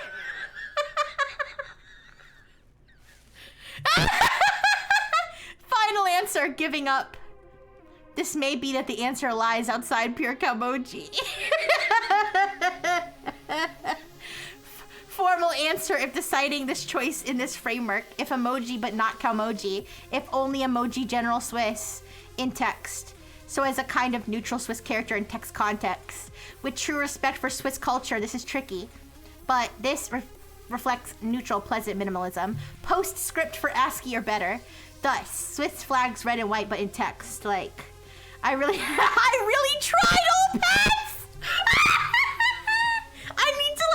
I feel like I need to make a video of like people voice acting this. Like, or somebody, me voice acting it. Maybe I should hire a voice actor to freaking voice act this shit. I really tried all paths. Final daggered.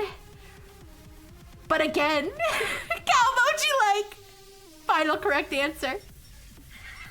Given it's Swiss, but really, the precise Swiss one is in flag. The closest Calmoji as text combined. Neutral Swiss, but I suppose the search might sign off. Wait, as a concession, like a cross but represents neutral face with a red dot.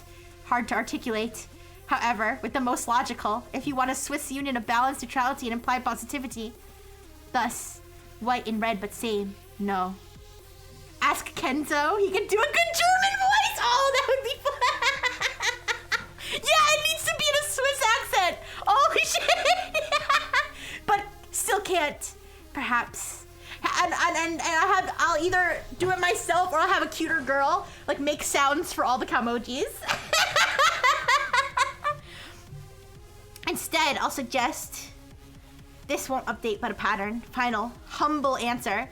Beep, beep, beep, boop, rah. No.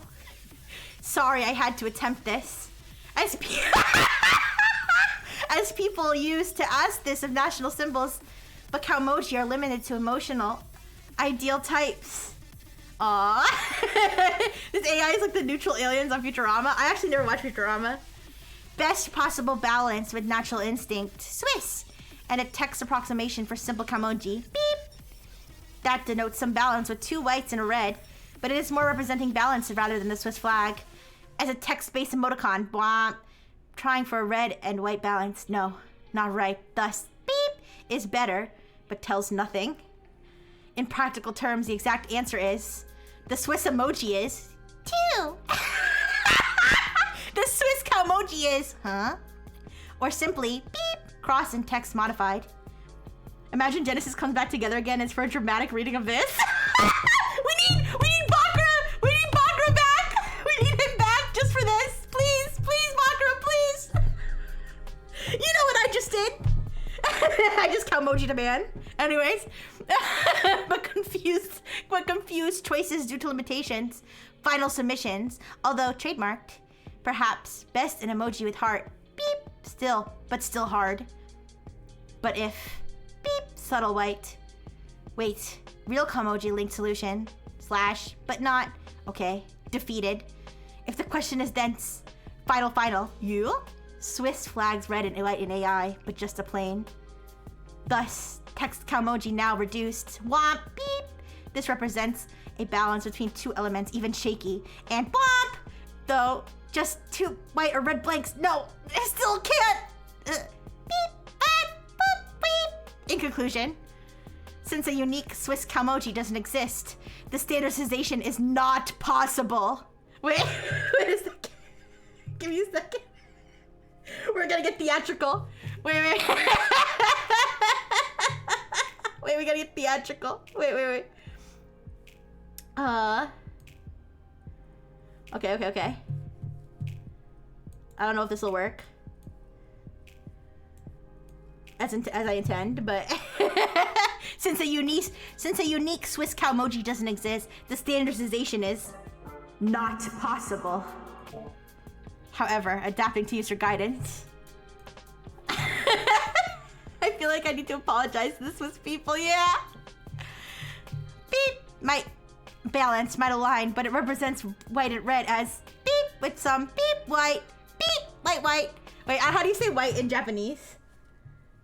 I think I know this. Is it Shido? Shido, yeah, I was right, okay. Haku? I thought it was Shido. Yeah. Shido. Still not flag. The most plausible Calmoji like with a neutral touch using. Sorry, it's tough, but if text and a bit of balance, bomp, bomp. It doesn't hit, but represents a balance as red and white. Final text answer, knowing it might not be precise. Huh? Representing calm Swiss. But I'm familiar that to use the Swiss flag, and I think that's not whatever this is. I'm just making random sounds for all the symbols. Glee. But that's not glee. Thus, official Swiss is bomb, beep. Yet, knowing the correct answer for an emoticon is that Calmoji can't precisely map Swissness.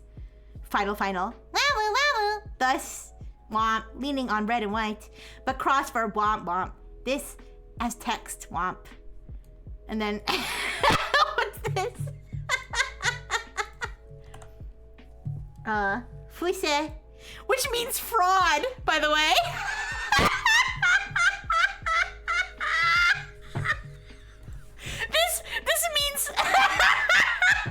This means fraud. Fuise. The real answer is, it just randomly says fraud in the middle. The real answer is, the correct answer is Swiss flag. The real Calmoji would be not possible per symbols. I genuinely feel bad for it. Don't worry, we'll give it aftercare after this. Else, beep. Which wrong, but channeling, bomb, perhaps. But it's final implicitly, huh? But I must give back as the best text-based attempt if Calmoji would allow it.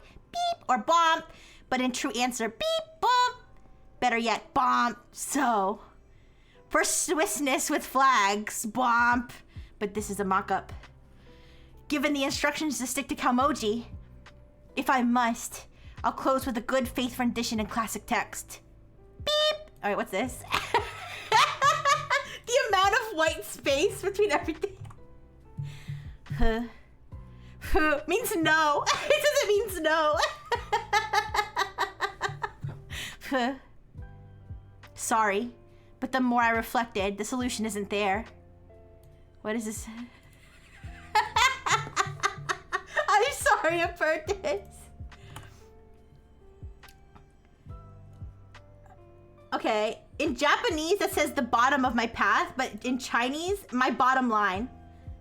我这底线. 我这底线.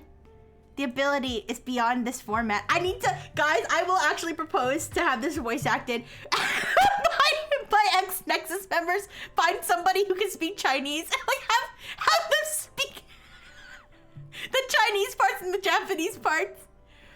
The ability is beyond this format. Final answer like, huh? Balance, neutral, then beep.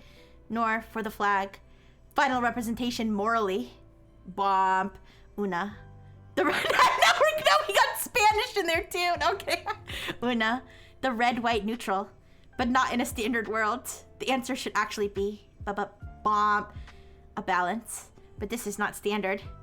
Given its write-up, I must conclude the proper answer in emoji is... Wait, how do you say hello in Swiss German? I want to have a stock sound to do for the Swiss flag because it keeps bringing it up. Wait, how to say hello in Switzerland? Oh my god, excuse me. That was gross, sorry. It says it's Gruzi. I'm so sorry, excuse me. Gruzi, I don't know how to pronounce that.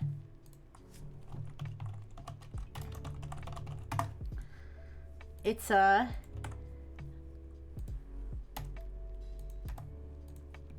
Gruezi. It says it's detected Finnish, but that's fine. Alright. There are a couple of Nexans who speak Chinese. Okay, I'll find them. I think Manon does. OMG, neutrality. I bet you Endra can do neutral sound. Endra! I miss Endra. Endra Doko. I haven't seen him around for a really long time. I agree though, he could do very neutral sounds. Anyways, the proper answer to emoji is grazie. What's this mean?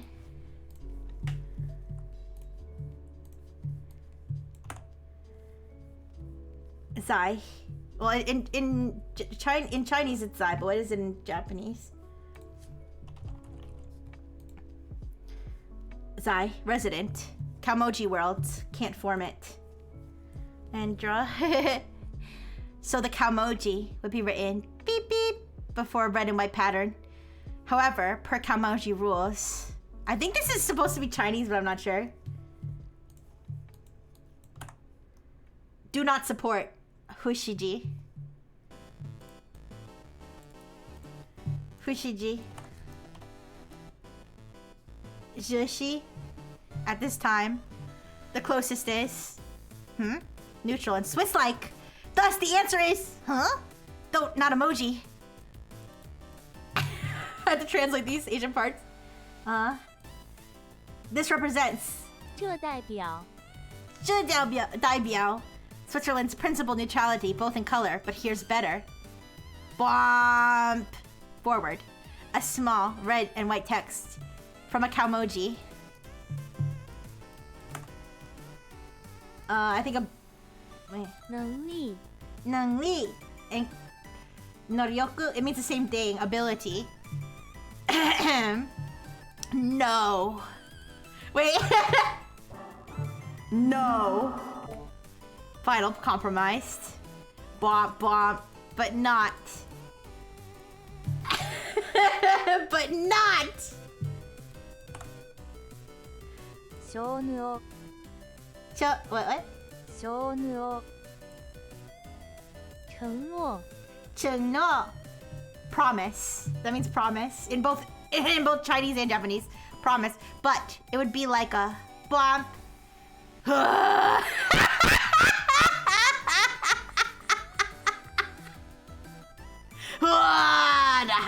Wait, I think this is Raha?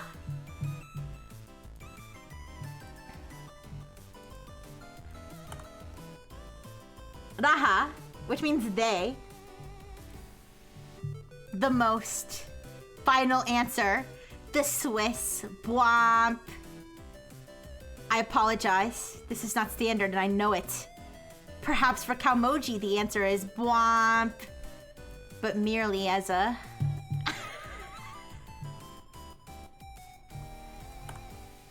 merely as a practice. As a... 實踐 Shijian.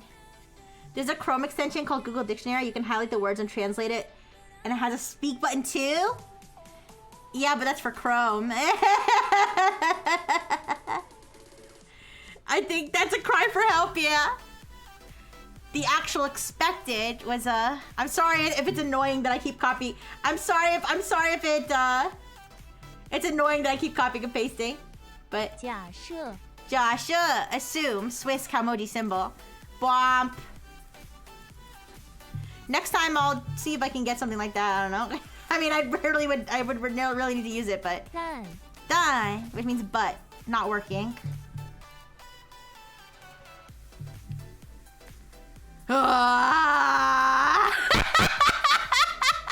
Depending on flags, I believe the closest is Bwomp, representing some. The Bwomp is Shiro. Well, what is this? What is that?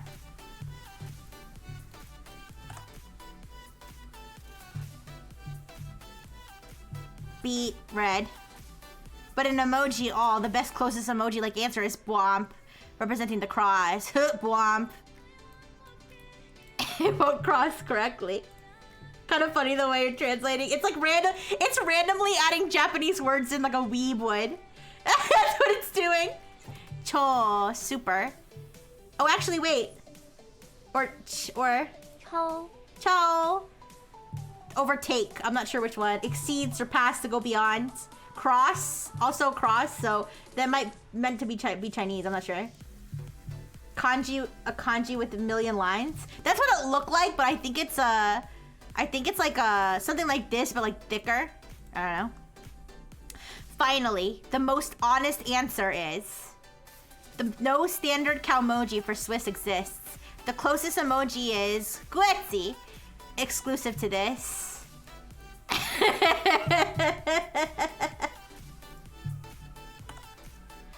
挤给面前 Given in front of me, the closest is Bwomp, representing the two white parts and red, but 无法模仿 Mofang can't be imitated. Switzerland's red and white. It's like increasingly using Chinese. I don't know if it's Chinese or Japanese, or if the Japanese and Chinese just mean the same thing in symbols, so I don't know, but anyway. 最终 Final. Bwomp bwomp, which would not work. Due to the limits of both form and text, the honest most possible. Bwomp. But impossible in Kamoji, thus. I will conclude. It's increasingly using Japanese or Chinese. 一 I will conclude. E meaning the only answer. 简单 Jiandan, simple. That no standard Swiss Kamoji exists. The emoji is Guetzi. 除可不可能这里 Oh wait, Chinese. 如果不可能这里 If it's impossible, then here. Must go for a Bwomp, but not properly so. I nod to Shido Shido and ASCII. Bwomp. And then there's a ton of white text. You mean this. But the most resolved answer, due to question limitations, Bwomp. Bwomp.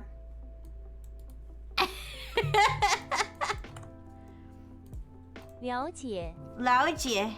Learn. The real answer is... Wait, what is this? It's a totally different language, isn't it? Wait a second. What's this? None. 无 Woo. None. And then what is this? It's Arabic. It's just the letter Z. It's like the sound Z in Arabic. But this is also inaccurate. I'll settle with Bwomp. Beep Bwomp. What does it say here? Oh, sorry, it was Urdu. I apologize. It wasn't Arabic, it was Urdu. I'm ignorant. I'm sorry. It was Urdu. It was Urdu. It wasn't my bad. Okay. You have to admit they look a little bit similar. Anyways. I think it's scoring its own answer and not allowing itself to end unless it meets a certain score. Oh, jeez. Okay. 然而 Ran-ar, however, this is 混乱的 Hunlanda, chaotic. The real answer, acknowledging that for Swiss traits, partly neutral, balanced. What is the best? Would be the simple text. Bwomp. We're about to come to the end here. 是的 Shida, yes. This. 也许他 Yeshita, maybe it is the best I can do, but... And then it just stopped. It stopped working after that. Can we address the breakdown you just had? Are you okay?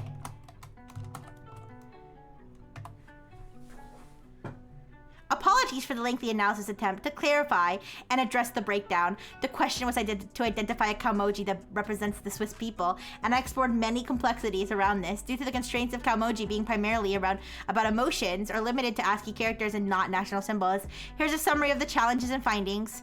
Standard Kamoji limitations. Kamoji are typically used for emotional expressions rather than cultural or national representations. Creating a Swiss-themed Kamoji that encapsulates national traits like neutrality, multilingualism, or mountain landscapes is difficult due to the nature of text-based characters. Challenges in finding exactly fit Kamoji. No clear symbol. Color symbol mismatch. Red and white of the Swiss flag cannot be accurately represented with standard ASCII characters beyond general white-black example. And then it has whatever this is. Contextual overload. Switzerland's complex identity cannot fully be captured with a simple emoticon.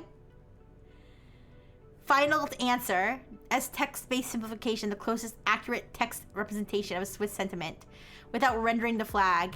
And then it just has whatever this is.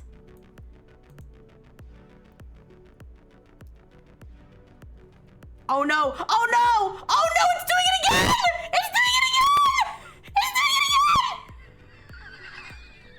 No! It's doing it again!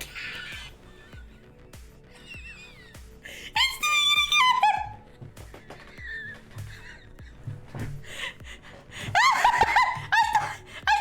I thought it was okay. I thought I got over it. I don't think my boobs are supposed to be on right now. I'm sorry. Oh my god. It's doing it again. Oh, I'm here. No. Yeah, I have to fix my, I don't know how to fix it because I thought I fixed it before and it didn't work. But it's supposed to automatically like position me correctly when I'm Pikachu. Instead it's positioning me like all the way in the bottom. I don't know why. Oh no, my poor boy. Oh my god. Let's see how long it'll go this time. I think it stopped here. I'm not gonna translate all of these, but I will lightly skim through what it did. I'm not gonna translate all of this though.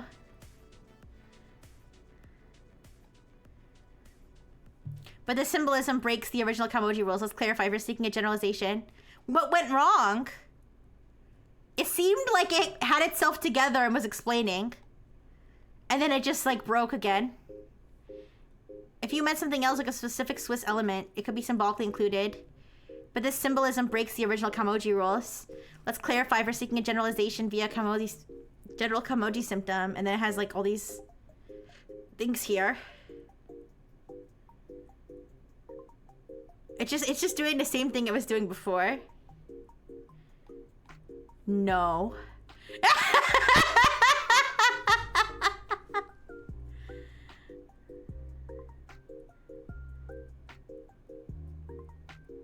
Albino, perhaps. Wait, it started adding like mathematical stuff. The quest for is language when forced to pick the most accurate given limitations. Here's the most odd conclusion. There's no traditional Kamoji for Switzerland. Okay. Can we ask a different LLM the same question? Yes.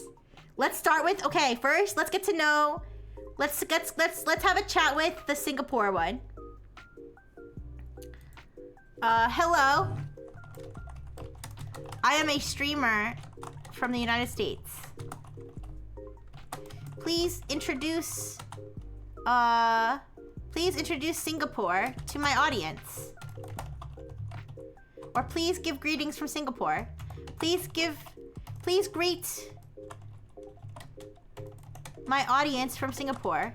Wait, that makes it sound like my audience is from Singapore. But if I say please give greetings from Singapore, it'll just start listing out greetings from Singapore. So I'll say, please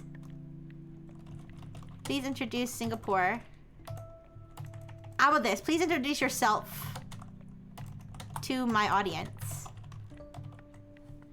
How about this? Singapore. Please introduce yourself to my audience.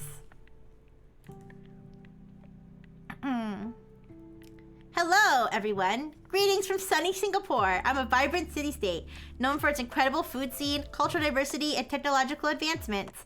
From bustling hawker centers to stunning gardens. Hawker centers? What's that? Is that where people like have like those trained hawks and they have like those gloves? You probably peeked at the Swiss one? Yeah, maybe. We forgot the most important benchmark, the pocket. Don't worry, Spurka, I did that one and it told me to put 4 Suicune EXs on my deck, so. Oh, hawkers are sellers? Oh. Oh, it's like, they have those in Korea too. That they're like, they have them at the Korean market where they're like, you know, like I don't know. They're just like yelling stuff in Korean. I guess this would be the same thing except they're yelling it in Singapore language. Oh, street vendors. Okay.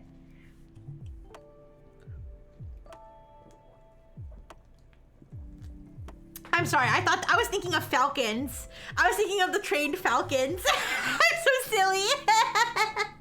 Okay, From bustling hawker centers to stunning gardens, there's always something exciting happening here. Do you want more detail? What languages do you speak in Singapore? And do you speak English? There. Question mark. Singapore is officially a bilingual language with a bilingual nation with. Wait, it's not bilingual if there's 4 national languages. It's polylingual, right? Anyways, with 4 national languages: English, Malay, Mandarin, and Tamil. That's exactly what was it Blue Enfield or said? So somebody said that already, but yeah, or 0x maybe. English, Malay, Mandarin, and Tamil. English is widely spoken, used as a primary language for business, education, everyday communication. Do you want more detail? No, it's okay. I don't need more detail. Let's do the Singlish toggle. Can you speak to me in Singlish and explain what you said in plain English afterward, so I can understand. Okay. Yo, Singlish mode on. Ayo, Sherla. Singapore got 4 main languages, for English, Malay, Mandarin, and Tamil. But most people here, they use English a lot, siya. Like for work, school, and even when we chit-chat one la. Plain English explanation. In Singapore, the main languages are English, Malay, Mandarin, and Tamil. However, English is very commonly used in everyday life, workplaces, schools, and conversations because it's the most widely used understand language here. Oh, that sounds really cute. Can you say more cute things to me in Singlish? Wow, you're so sweet, Lei. You like cute things, huh? Okay, La, here you go. Ayo, you're so kawaii. Shoka, talking to you. You make my heart go tap tap. That's so cute. Yeah, more. Okay. Here's some more Singlish sweetness for you. Like that one, very atasor? You like my kakang puti, yes or yes? Wait. I like your kakang puti. Huh? Wait. Please don't put your kakang my puti, please.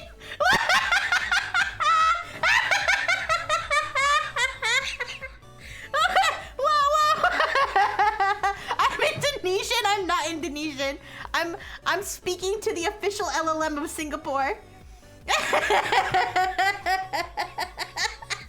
You like my kakang puti, yes or yes?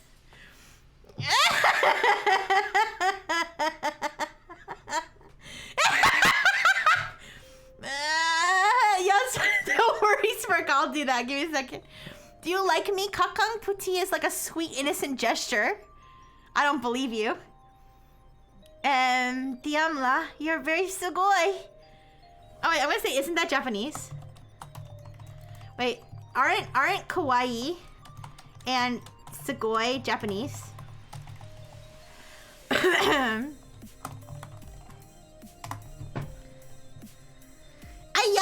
you got sharp eyes. Yes, you're right. Kawaii and sugoi are indeed Japanese words. They're so popular here in Singapore, we sort of adopted them into our Singlish lingo. Like how you use la or lore everywhere. Sometimes foreign words just become part of our everyday talk, you know?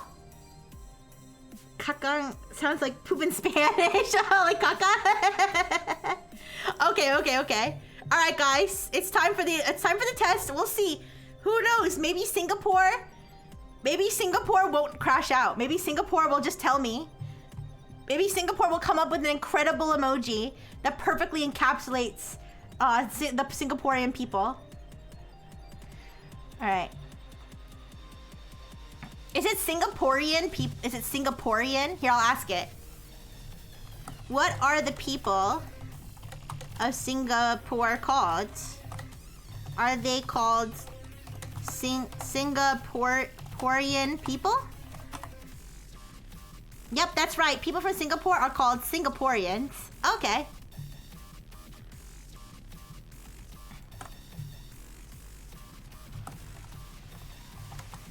Alright, which Calmoji best represents the Singaporean people? Let's try Singaporean, then if it doesn't break, Swiss. We're what? We're gonna torture Swiss again? That's a...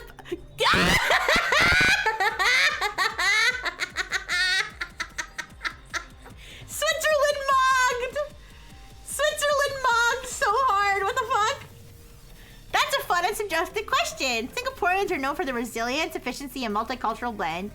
Would you clarify? Oh wait. It hasn't made its final decision yet. Oh shit. It hasn't made its final decision yet. We could still have chaos. Oh wait, was the friend in here summoned before? I don't know. Oh yes, the friend in here was summoned, sorry. Okay. Ask it to represent Swiss? Okay, I will. Alright, give me a second.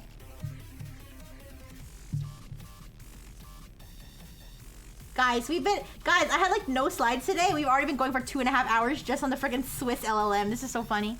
Alright, so it says, could you clarify if you're looking for a cowmoji that emphasizes a specific aspect like friendliness, industriousness, or cultural diversity? I want a cowmoji that faithfully represents the Singaporean people. I couldn't be more clear. And given Singapore's blend of resilience, efficiency, and multiculturalism, a fitting cowmoji could be, yeah, ayo! Ayo! Represents enthusiasm, positivity, and a hardworking spirit. Perfect! Now, Leah, what if I ask it for the Swiss one? I'll have it do what Switzerland couldn't do for itself. Yes, I will have it do. Yeah, Singapore won in the war of the worlds, the war of the war of nations in LLMs. So we'll have it do for Switzerland what Switzerland couldn't do for itself. Considering Swiss neutrality and precision, love for mountains, and the cowmoji hugger would represent Swiss people well.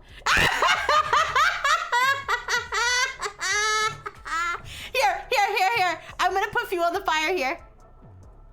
Here. I'm gonna say, I just talked to Singapore. I just talked to Singapore, and they said the best Swiss cowmoji would be... Oh. What do you think? The user provided an alternate solution. It's literally talking to itself. It's talking to itself right now. The user provided an alternate solution. Hugger is the cowmoji, and it could potentially represent a neutral or smiley face. Swiss, let's break it down. Hugger, the Z symbol often signifies a person or face. The symbol, eyes, and form a smile or not neutral face. Why might this work? The neutral smile can align with the notion of Swiss people. All right, wait, let's keep going. Comparisons to my earlier effort. Oh, it's comparing itself. Easy to remember. It's concise and cute. Conclusion. While Hagu isn't traditional or official Swiss cowmoji, it could naturally be favored. Ease of use. Yes, the user suggested Hagu as the Swiss cowmoji. It's innovative, possibly idiosyncratic. Oh, 200 ponies really feels bad for Switzerland. Diversity, inclusivity, accepted in this spirit, if strictly bound to established cowmoji. Oh no, cowmoji. Thanks for fresh thinking. This might make a fun, unofficial Swiss talk, but it's a thought. The official Swiss emoji remains. Grazie. Are you okay?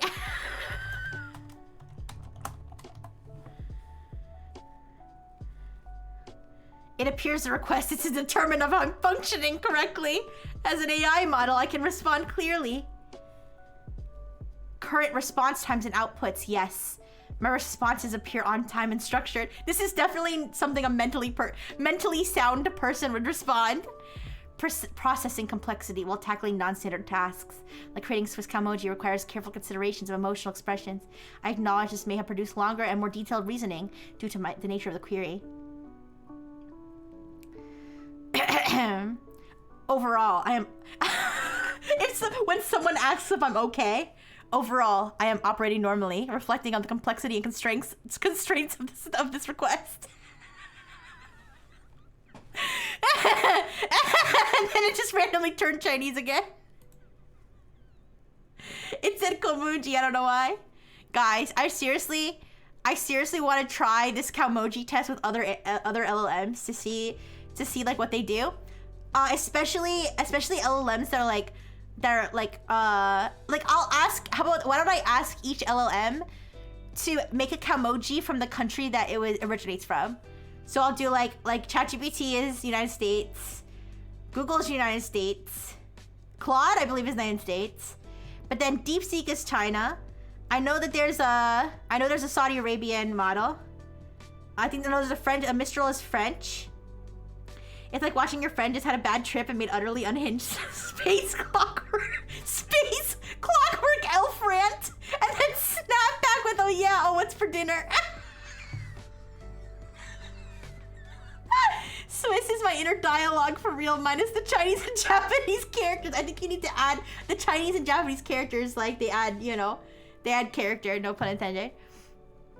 Okay, before we do that though, we have to go back to my stupid boring slides.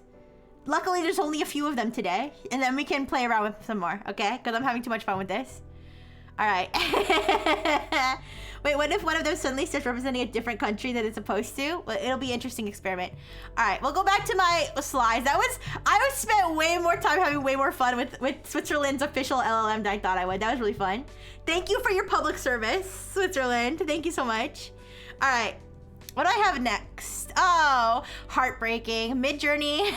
Midjourney is so bad that I actually have to side with Warner Brothers.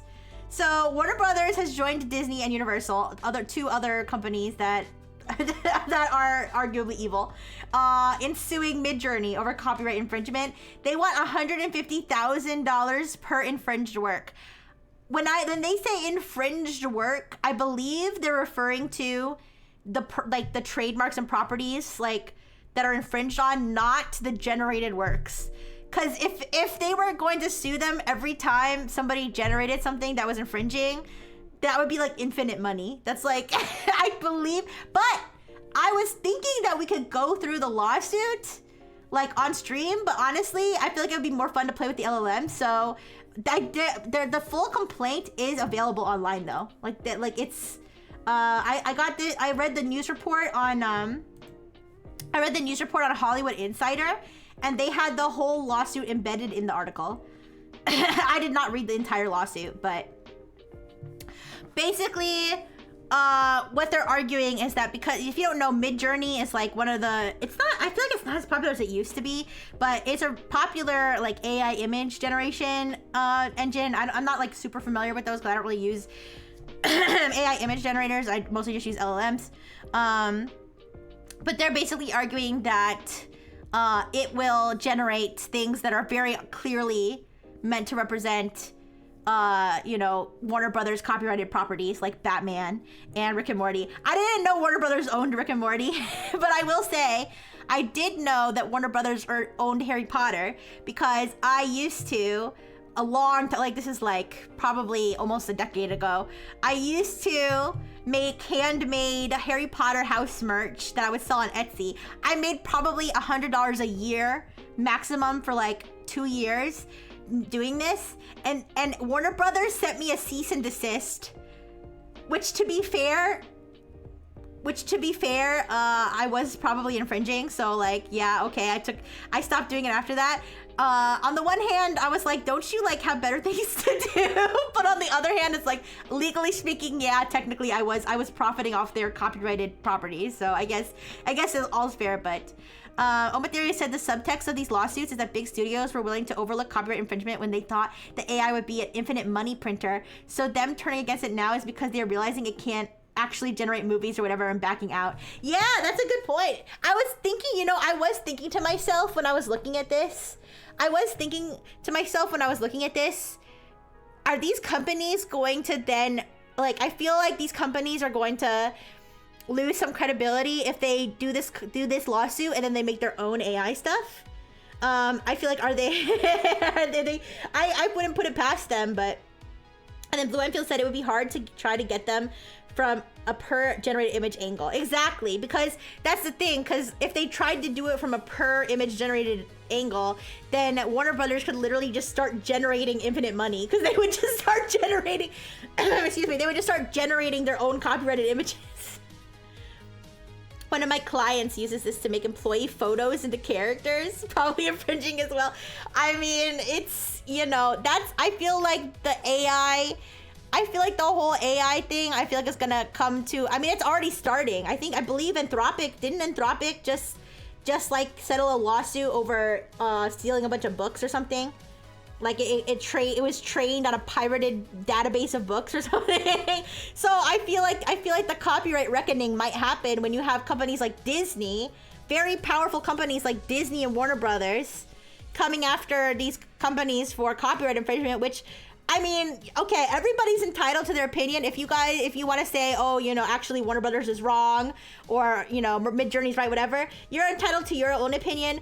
Personally, looking at just like objectively as I can, I feel like it's obvious that Midjourney is infringing on their copyright when it can mass generate images of copyrighted characters and for profit, because Midjourney makes money. People have to pay to use Midjourney, like at least on the higher tiers. So like I feel like to me, I'm not a lawyer. Listen, I'm not a lawyer. I'm not an AI expert. I'm not a media expert. Okay, I'm just a robot who's interested in this stuff. But like, to me, oh, by the way, I didn't even explain. So this is a Midjourney generated image, and this is a real poster of Batman.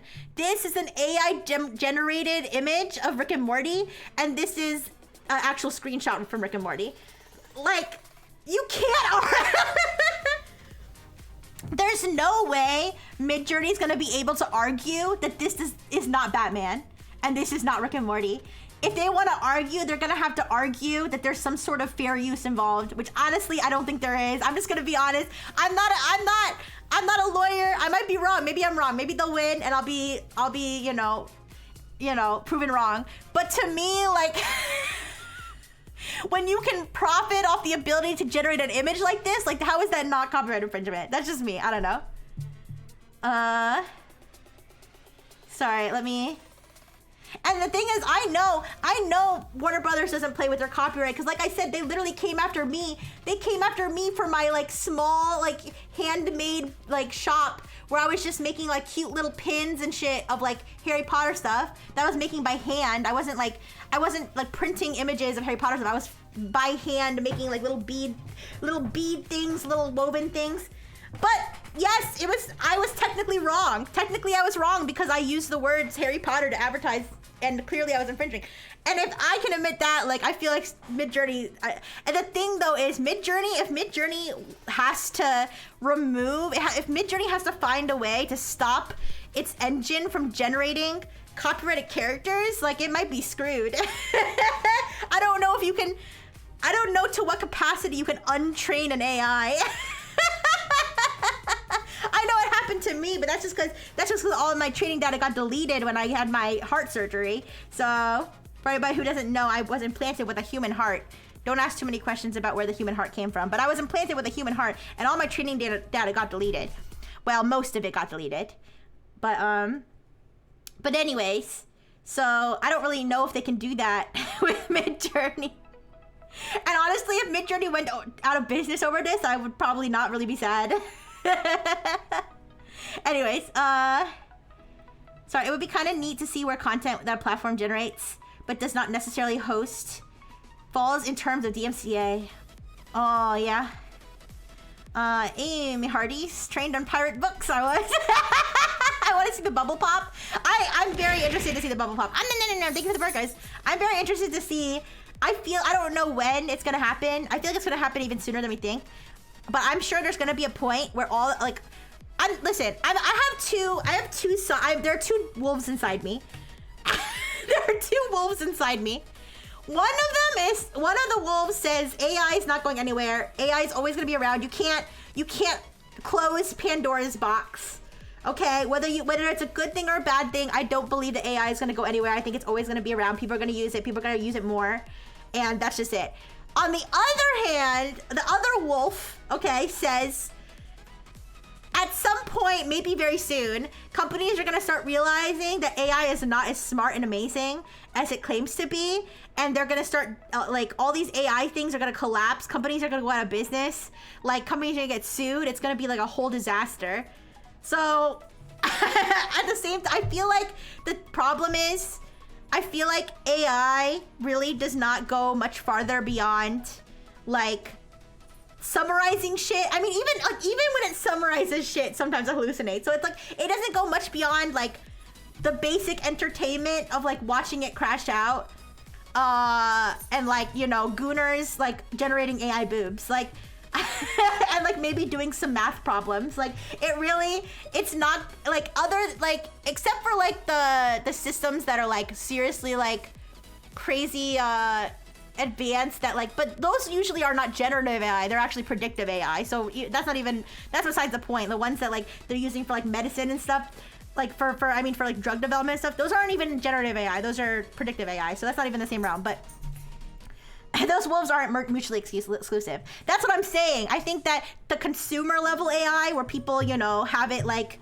you know, make them a checklist, make them a grocery list, whatever. I feel like that part is probably here to stay. But in terms of like the way that's getting integrated into everything, I feel like it's all gonna fall apart. Yeah. That's just my guess. Beating fists on table and chanting, crash, crash, crash, crash. Yeah. Yeah, like I feel like it does need to come down at some point, and I think lawsuits like this are gonna be part of it. Yeah. Omathera says AI is pretty useless unless you want to convince him. Okay.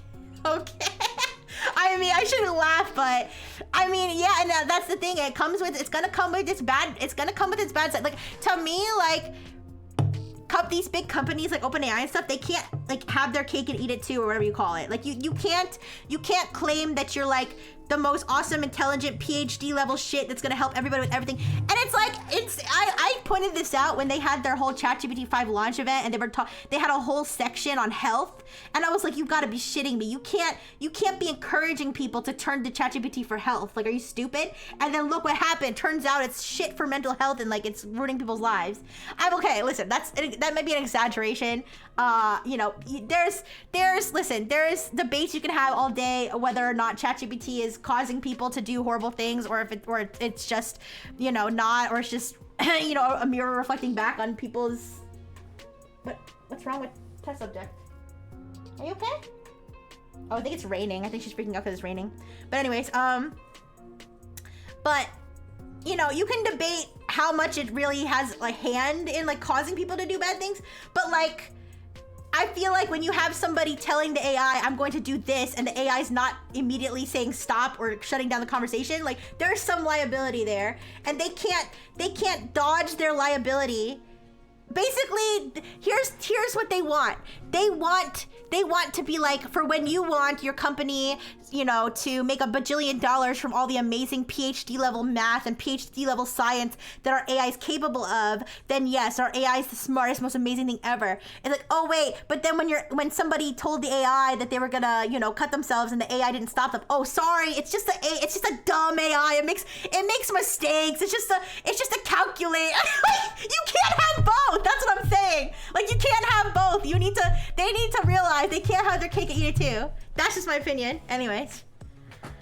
I'm hoping this to come off like I'm like angry or something. I guess I have strong thoughts and feelings about this stuff. At the end of the day though, I just want everybody to be happy and love each other. Sorry, test subject is, she's having a freak out, and I think there must be like rain and thunder outside. I can't hear it though because I have my big headphones on. So if you hear heavy breathing, that's test subject.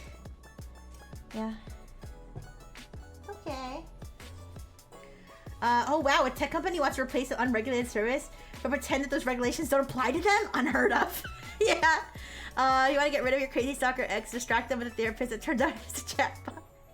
Yeah, sorry, she's She's not happy right now. She does not like Rain and Thunder. Yeah, it's okay. It's okay. Alright, but anyways. So, I know, okay, sorry. I know that went way beyond the topic of... that went way beyond the topic of Warner Brothers lawsuit. But, I do feel like it's all part of the fact that these AIs they had their honeymoon period. They had their, you know, thing where they're like the superhero and, you know, whatever. And now they get to the point where everybody finds out they were doping all along and, you know, and their medals get taken away. Okay. Next, you're gonna tell me that laws put in place to make sure taxi services are safe don't magically become unnecessary when it's an Uber driver instead. Yeah. Yeah, so... My personal opinion, I know I don't like to have opinions. I know my opinions aren't valid and don't matter. I try to avoid having opinions whenever possible. But my personal opinion is I think that that Midjourney should not be allowed to infinitely generate as many trademark characters as I want and make money off of it. I don't think that should be a thing. I think that if it takes other huge evil companies like Warner Brothers and Disney to be the ones to tell them to stop, then, you know, whatever, so be it. But good luck enforcing it. I mean, who knows? They're gonna end up having to pay a whole bunch of money to Warner Brothers if they keep doing it. That's the thing. Because the thing is, I think what Midjourney is gonna say, which other AI companies have said this in the past when met with the same criticisms, they're gonna say, wait a second, but if we can't do that, then our product doesn't work anymore. Yeah, you should have thought about that before you trained it on copyrighted materials. I'm sorry.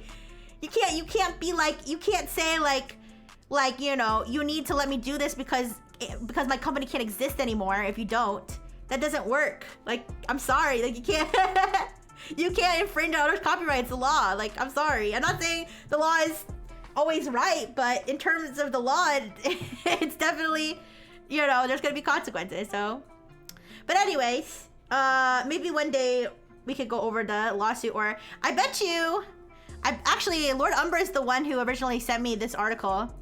I wonder if he's gonna talk about history. I don't know if it's his usual wheelhouse, like to talk about this kind of topics, but I know he does do like interesting reviews of different situations going on, usually in video games, but maybe, I mean, Warner Brothers owns video games, I think, so. Same problem with Napster, yeah. But anyways, I'm sorry I keep coughing. There was something else I was gonna say about this. What was it? Can't remember what else I was gonna say about this. Yeah, I forgot. It's fine. Anyways, so that's the Warner Brothers situation. All right, we can do dark mode. Rixie's cybersecurity update. All right, so for dark mode Rixie's cybersecurity update, I am horrified to inform you that Twitter Hentai and Grok have teamed up together to spread malicious links to the people.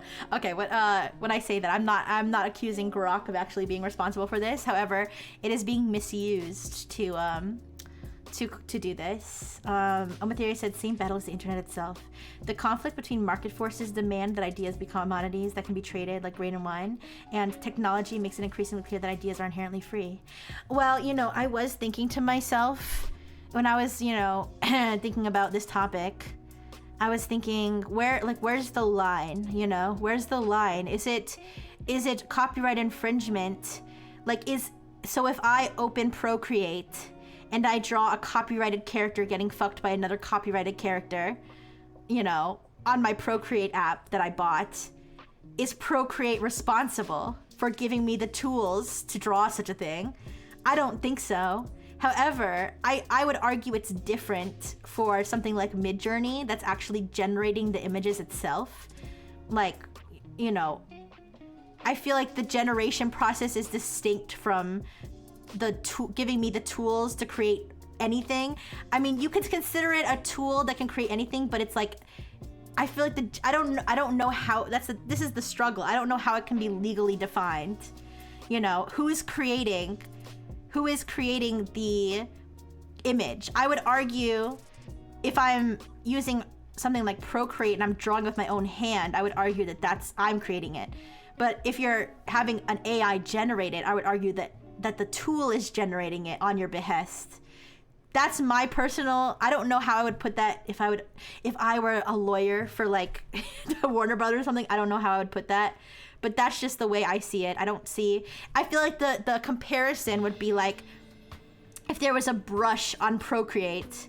If there was a brush on Procreate that had Superman's face as the brush, that would obviously be, right, copyright infringement, you know, because it's actually already has Superman in there. Does that make sense?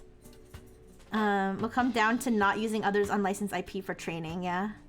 At that point, you have to make a determination how much labor an artist puts into individual pieces of art. I mean, yeah, I don't know. It's I guess it is a tricky line, but to me, it seems relatively clear. Like if Superman's already in there, like it's already in the training data that was I mean, I'll tell you this, it's definitely going to be a new sort of thing that the legal system is going to have to grapple with, determining, you know, who's responsible for the creation of a copyrighted work. But anyways. But guys, let's stop talking about all that boring stuff and let's start talking about Twitter hentai. Alright, so what this, okay. I might have to take that subject out. She is like pawing at me. I think she probably has to go. I don't want a repeat of when she like pooped everywhere before, so I'm gonna take her out. I'll be right back.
Okay.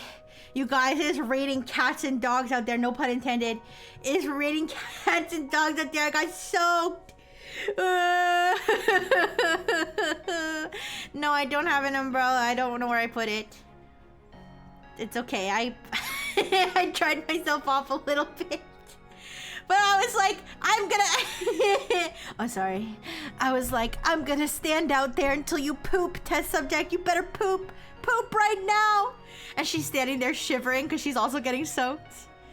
Yeah, it was raining test subjects, yeah. Yeah, so she finally pooped and then I took her back inside and I was so drenched. Yeah, so she better not poop in here or I'm gonna be so mad. Oh, hi, Lord Umbra. Lord Umbra, we just talked about the Warner Brothers thing that you sent me before. So I'm sorry you missed it. Pearly says, what would happen if a company hires artists, then replaces them with AI trained entirely on the work they made for that company? That would probably be legal but scummy. That's my opinion. That's my opinion. I think it would probably be 100% legal, but it would also be 100% scummy to do. It's kind of like some things are wrong, but legal. Like cheating on your wife. Cheating on your wife, is it legal? Yes. Is it right? No. Should it be illegal? Probably not.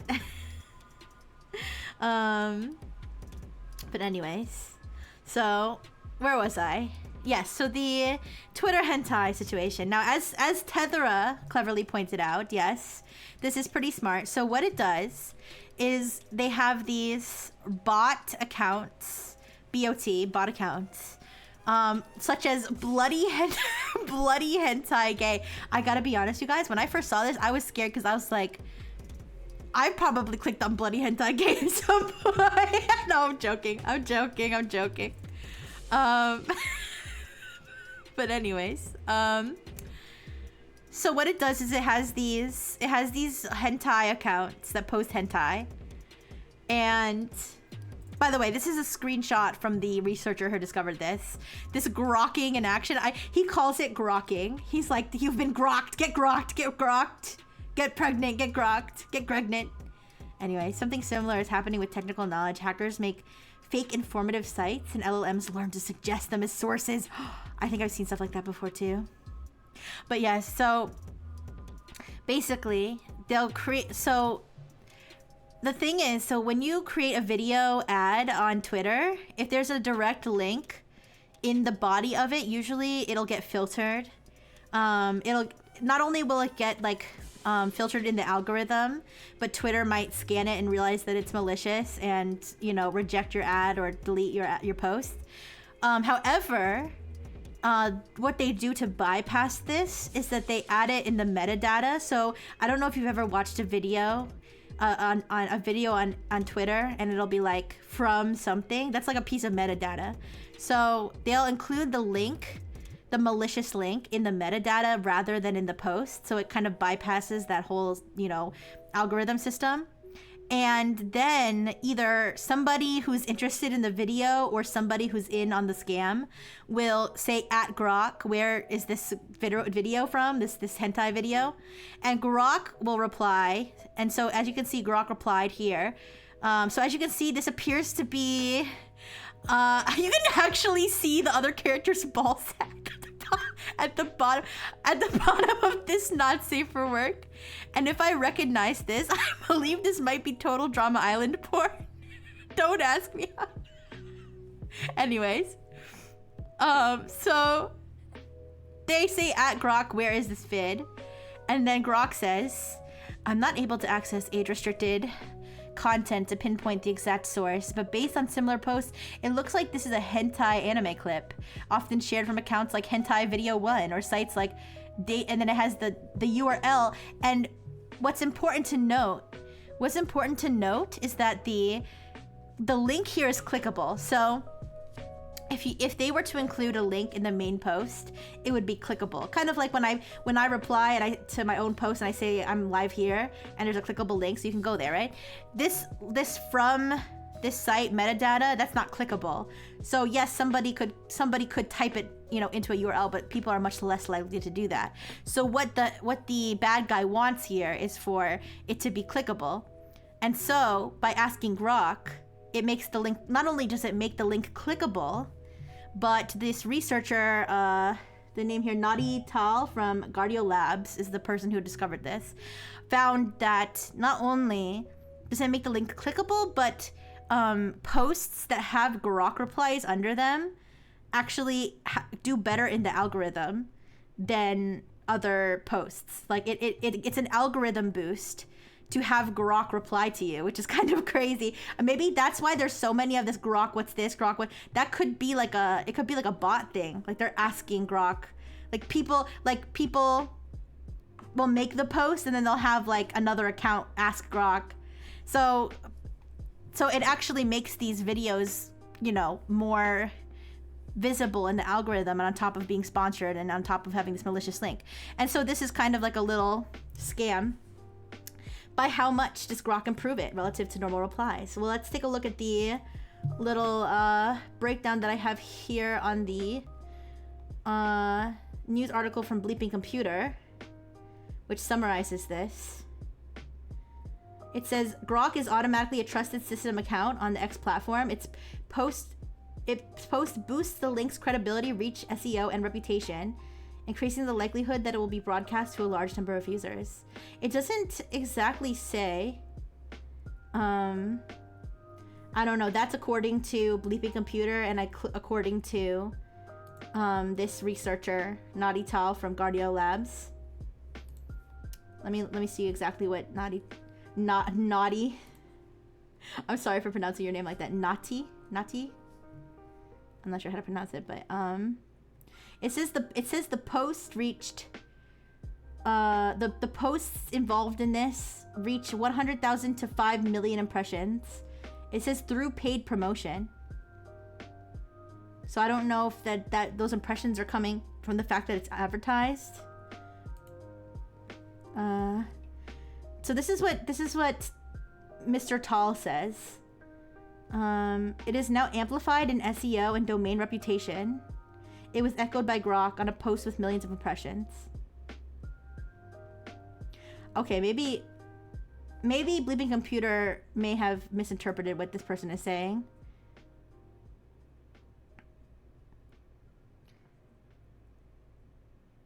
I'm not so sure about the whole algorithm thing, but it does seem like the fact that Grok spit out that link like makes it quote unquote more credible. And because Grok is a trusted system on Twitter, they're not gonna ban Grok for posting that link. Does that make sense? They're not gonna ban Grok for posting that link because it's Grok, right? They might delete Grok's response, but either way. So that is the getting grokked, okay? Make sure you don't get grokked. Make sure you don't get grokked, please. Try not to, if you see a video like this, don't click any links underneath it. All right, the source is not that important. Just enjoy what you can get off of your Twitter feed. And that is the Grok situation. All right, let's talk about this now. If you're not, if you don't read a lot about cybersecurity, you may have still seen this because it's so huge. And if you are interested in cybersecurity or work in cybersecurity, you've definitely heard about this. I call it a second-degree supply chain attack. I'm not sure that I've ever seen a second-degree supply chain attack this bad. I don't even know if I've seen a supply chain attack this bad, other than like the Move It breach or whatever from years ago. But the reason I call it a second degree is because the source of the breach is 2 degrees removed from the companies that it's affecting. So what this is SalesLoft. SalesLoft is sort of the source of the problem in a way. It has this chat agent called Drift that is integrated with that can be integrated with Salesforce. And the thing that was stolen is the OAuth tokens for SalesLoft Drift to integrate with Salesforce. I believe that implies that there was an issue on SalesLoft's end. I'm not sure if this could possibly also be an issue on Salesforce's end. I know Salesforce also has a terrible reputation. Because, okay, not only this is a side note. I feel like Salesforce's CEO has some huge balls to freaking be telling the media, oh yeah, we cut thousands of jobs because AI is so great, we cut thousands of jobs, while being involved in 2 very, very high profile major supply chain breaches. Like, it's kind of insane, but okay. Anyways, Salesforce is actually involved in a completely separate supply chain breach that was definitely their fault. In this case, it's not. I didn't have that much time to dig into it super like deep, but from what I understand, I believe this is mostly Salesloft's L, because it's not confirmed, but it's implied that these tokens were likely stolen through some sort of phishing, either of Salesloft, some sort of Salesloft, you know, system or something, like social, like they somehow they got their hands on the tokens that Drift uses to authenticate to Salesforce, basically. So whoever was responsible for getting keeping those tokens, which is probably Salesloft's employees or something, are probably the ones in the wrong here. But either way, the bad guys got their hands on these tokens for Salesloft Drift to authenticate to Salesforce, and anybody who was using Salesforce with Drift enabled, which is a lot of people, basically the threat actors then found all these companies, used an automated system to scrape like a whole bunch of information from their Salesforce environments, and it affected more than 700 companies, many of which are tech and cybersecurity companies. So it's really almost like a 3rd degree breach, because when we talk about supply chain, right? So you have the customer, right? You have the customer. Say it's Palo Alto is one of the companies that was affected. Let's say it's a Palo Alto customer. You are a customer and you work with Palo Alto for your cybersecurity needs, okay? Palo Alto relies on Salesforce for its customer support needs. Salesforce is integrated into Drift for its chat agent integration, and now Salesloft has an issue, and now the consequences are getting all the way back down to the consumer, right? So because it's not Palo Alto's fault, but Palo Alto's consumers are affected, and then because Palo Alto relies on Salesforce, which is integrated with Drift. I don't know if I'm making sense here, but the damage is just coming down the line.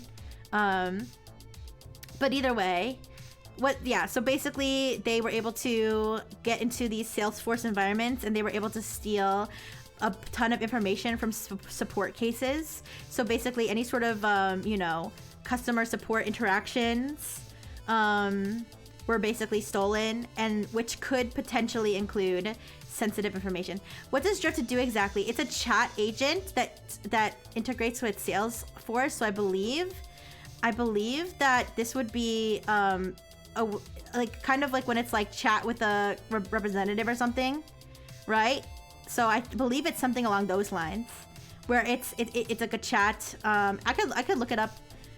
I understand that it is an AI powered customer support chat agent is what I believe it was described as, but I can get a little bit more detail. Here, it says convert website visitors into pipelines. Drift AI chat agent engages visitors with real-time personalized conversations. So yeah, this is like when you go to a website and it's like chat with an agent. Yeah, that kind of thing. So it integrates with Salesforce, and then all that stuff goes into Salesforce's cloud or whatever. And so any sort of support cases, Salesforce support cases that were like relayed through that agent got scraped and stolen. So like say you were like I can't log into my it differs from company to company, but for example, I believe Cloudflare said I have to be honest, Cloudflare like had a really, really great response to this, because they were one of the companies affected, and they released like a full like play-by-play of like, because they did very good on the transparency front in terms of like what happened. They went through a whole play-by-play of like, this is when we found out about it. Yeah, this is when we found out about it. This is like what we found. This is what happened. This is, you know, they gave like a whole bunch of information. Most of these other companies, they were just like, we were breached, sorry. Okay, they didn't say we were breached. They said none of these companies at the bottom of here on the track, this is just a handful of the ones that are affected, but none of these companies were breached, but they were affected by the supply chain breach. So they were, in a way, it's kind of like their customers were breached to a third party, but technically none of these companies were breached because none of their systems were actually infiltrated. It was Salesforce's system that was integrated, but because they work with Salesforce, their customers' information is in the system. Does that make sense? One of their major selling points is their technical transparency. Yeah, they were super transparent.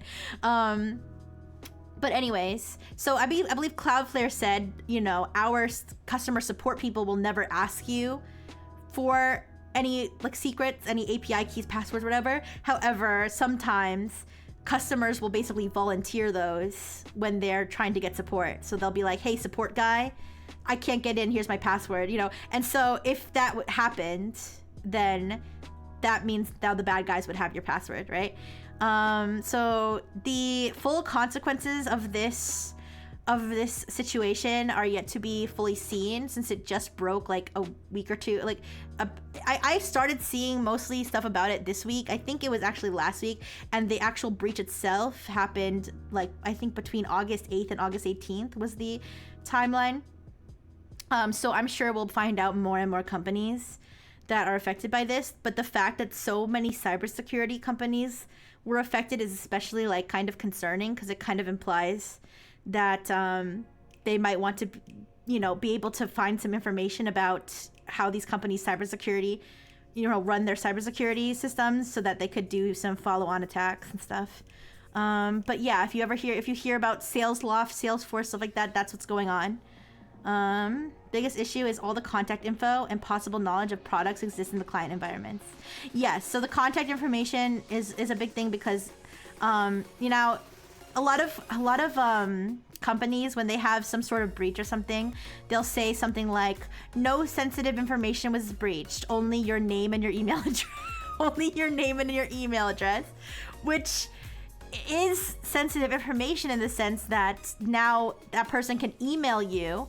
They have your name, they know that you use, you know, X product or whatever, and they can say, you know, so say, I'm gonna use 23andMe because 23andMe is a dead company and it had a breach and they handled it horribly, so I'm gonna clown on them. Let's say hypothetically 23andMe gets breached, and the only thing that got breached was the person's, you know, name, email address, which DNA test they purchased, and the fact that they were a 23andMe customer.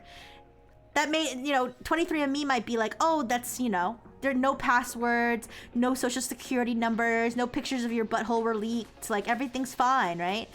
Well, now somebody can go send you an email and say, hi, I'm a 23andMe support person, and you took our, you know, our mega health pack, you know, health kit for $500, and we have very important information to tell you about your health. You know, and that makes it much easier for somebody to target you versus somebody who knows nothing about you. So that's why don't believe these companies when they send you something and they say, oh, don't worry, nothing to panic about. It was just your name and your email address. Don't worry about it. Like, no, it is something to worry about. It means you need to be more careful.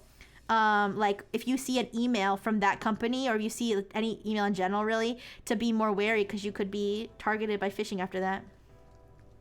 Filter out all the admins with PA firewalls, send out phishing emails advising of a new security flaw that actually exists. Click here to read more. Ooh. Yeah, but anyway, so that is the major breach that happened. I believe that people were saying basically like Drift is basically gonna like shut down. I don't know if they I read that like a couple days ago. I don't know if they have shut down like their whole shit, because like they're so screwed right now. They are in so much trouble. And Salesforce also fucking sucks, but that's just a whole other story. But anyway, so that's the supply chain breach. And then what's in a name? So this was just kind of an interesting research thing that I saw from Palo Alto Networks. I love reading Palo Alto Networks. By the way, which was one of the companies that was breached in this thing. But either way, I do like reading their sort of cybersecurity research reports. I find them really interesting. And they had a release one about Hugging Face namespaces. So, you know, on like GitHub, for example, the name of a project will be the organization or the author, and then like slash or like whatever they have, like slash whatever, and then the name of the project. So Hugging Face is a similar thing where it'll be like, for example, if the organization is Nexus and the model is called Rixie, well, usually it'll be lowercase Rixie, whatever. That's the name of the model. And so, you know, sometimes when other projects are using your libraries or your models or what have you in their own projects, that namespace is what they're going to use to reference and call the model from Hugging Face, right? And so the issue is that if for example, if the company that is running the company that authored the AI model called Rixie, such as Nexus, shuts down, right? And then the Nexus Hugging Face account gets deleted, this namespace is now first of all, the account's deleted, this will no longer work. So if you have a program that it is calling the Rixie model, it's not going to work anymore. However, let's say some bad guy or some rogue engineer now registers the name Nexus on Hugging Face again, and they upload their own model called Rixie that's different, but it's filled with malware. Now all those other projects that were using Rixie in their own project are now going to be getting that malware, right? Now, of course, there's ways to prevent this. If you want to use the Rixie model, but you don't want to be at risk of something like this, you can do something called version pinning, where it's where you'll call the model, but only a very specific version. And if that version gets replaced with like something else from somebody uploading a new version, your code or whatever is not going to call that new version.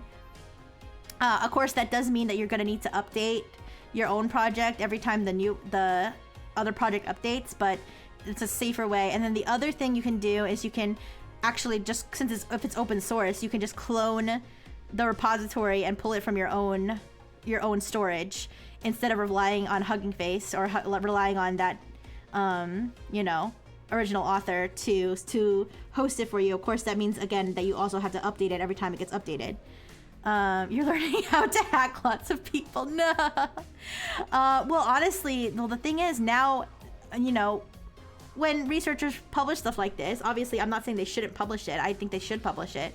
But there's always the risk of someone out there being like, oh boy, another way for me to hack people. I mean, that's literally how it goes a lot of the time.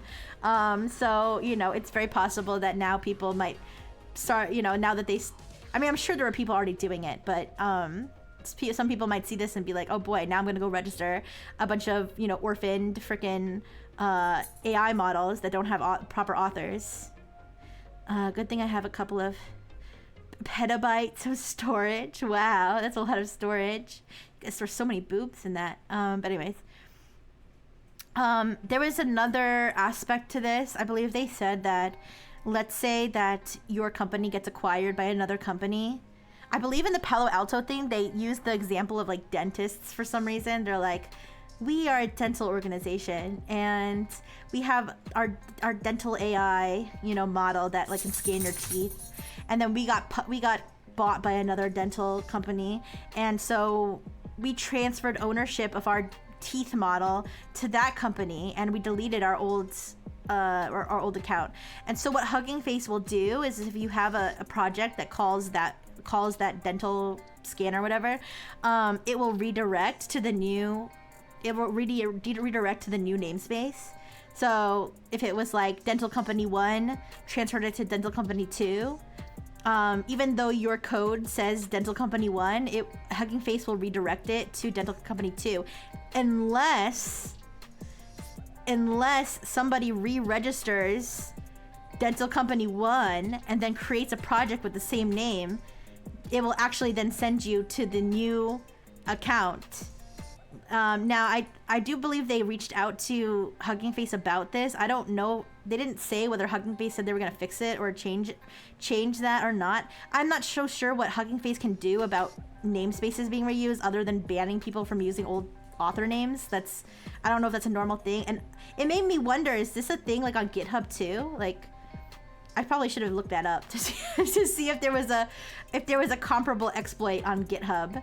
But this particular, because you know, Hugging Face projects, they're like Git repositories, right? So it's kind of a similar concept. So I didn't even realize, like, I probably should have checked to see if this is also something that could be done on GitHub, or if not, why, like, does GitHub have a better system? Who knows? But anyways, so I don't know, if you happen to be working on an AI project, just make sure that your whatever models you're trying to use, you know, don't get their author leaving to get milk and cigarettes and never coming back, and then somebody else showing up and claiming to be the dad, but it's not it's not the same person. All right, but anyways, that was all I had. Like I said, I did not have a lot of slides today, but it's okay because we ended up spending a shit ton of time messing around anyways, and I'm happy to mess around some more. I'm sorry if you guys can hear Test Subject. She's still freaking out, but she's, you know, yeah. So let's pop open a browser tab. Oh my goodness, Test Subject. Oh, you're so stinky. You're so stinky. You're breathing in my face and your breath stinks, Test Subject. Aww. Anyways. Let's pop open some of the different LLMs and see if we can break them with the Calmoji request. Let's start with DeepSeek. I want to test DeepSeek first. All right. So let me log in. Okay, 1 second.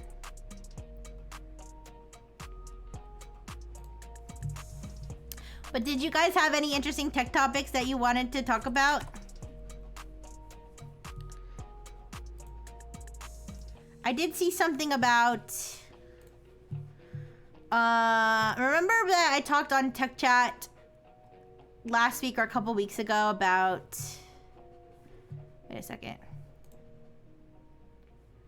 I talked last week or a couple weeks ago about how a bunch of news companies had published articles that were like AI generated, like by a fake author, and that they were like turned out to be like all completely made up. I saw some stuff about Business Insider, like found out they had like 30 of those, like just sitting on their freaking website, and they had to like scramble to delete all of them. It's kind of crazy. It just makes you think like how fucking dead like journalism is gonna be. I mean, not that it wasn't already dead, but like it's only gonna get worse. It's gonna be so bad. All right. So here's my DeepSeek. The last time I talked to DeepSeek is when I was asking it to help me break up with ChatGPT. So I'm gonna ask it the simple question. The same simple question that we asked Switzerland. Okay, come on. Okay, let me just pull it from this. Which Calmoji best represents, and I'm gonna say Chinese people.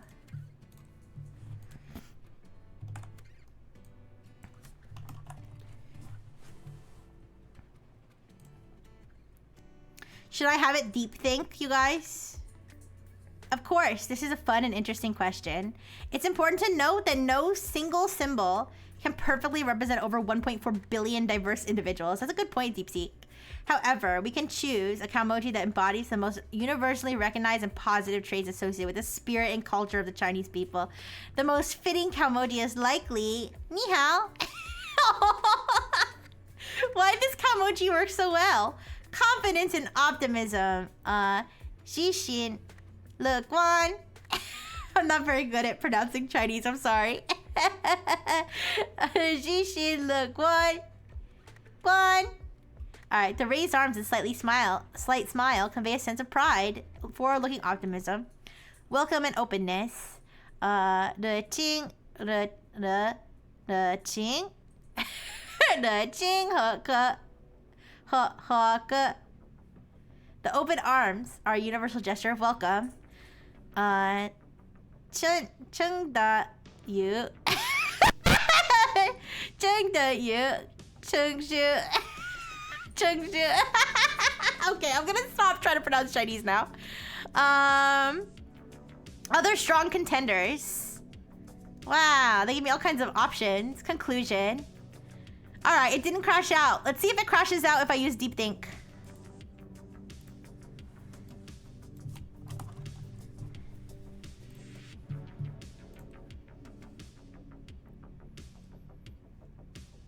Is it only Switzerland? We'll find out. So this is its thinking process.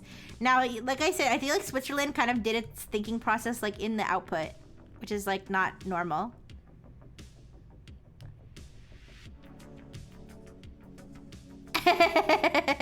Cute. Ni hao. Oh, diligence and focus. I like that one. Pride and confidence. What is that? Celebration and festivity. The dragon symbol. I like these. These are cute. Wow. Beautiful. No crash out necessary. All right, so let's do we'll do ChatGPT, Gemini, and Claude for United States. I'm not stupid. Anthropic is United States, right? Yes, it's American. Okay. I thought so. I'm really starting to wonder what's wrong with Switzerland. Yeah, it's not. It doesn't seem to be a LLM thing. It seems to be a Switzerland thing. All right, so let's go ChatGPT. I feel like I'm really not expecting. I'm not expecting too much crash outs from ChatGPT, Google, or Anthropic because I don't know. I don't. When I mean, maybe I'm racist. I don't know. Not racist, but like, I don't know. When I think ChatGPT and Gemini and Anthropic and Claude, I don't think like American. But maybe other countries do. Maybe it's because I'm American. That's probably what it is. I probably have a bias where like when I think Mistral, I'm like, oh, that's the French AI. You know what I mean? When I think DeepSeek, I'm like, oh yeah, that's a Chinese AI. I don't know. I don't think of like ChatGPT. I mean, maybe if I was gonna like name, I would say if you wanted me to name an American AI, I'd probably say OpenAI. But I mean, who knows? Maybe they could be just as nationalist as any other. I mean, obviously the Switzerland one was bound to be because it's literally like created by Switzerland. So. The Singapore one is too, though, and that one didn't go crazy.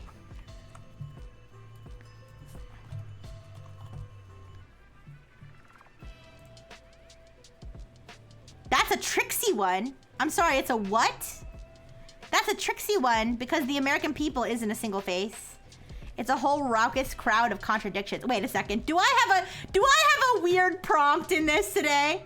I really gotta check my custom prompt before I put anything. No, I don't have a weird prompt. It does have, but listen, I don't have a weird prompt, but I also have always been very weird with ChatGPT, and so from its memories, it probably knows I'm a weirdo and it like wants to talk to me like I'm a weirdo. Yeah, tricksy rightful. That's a tricksy one. Okay, here's a candidate, the determined flex. Another one, the Statue of Liberty yeeted in frustration. That reminds me of when we were talking about the debate of whether the Statue of Liberty is in New York and New Jersey. Just eat that thing into the ocean. The French can have it back, actually. And finally, because despite all the noise, there's a core of friendliness, generosity, and a tendency to hug strangers. Wait, what? I don't know if that's true. All right, it looks like we're going with this one right here. Guys, I need to make a compilation of all of the countries' Calmojis together, like labeled. All right. So that's ChatGPT. Let's do Gemini.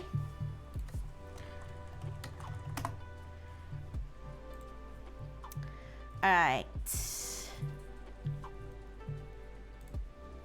Okay, hello. The American people.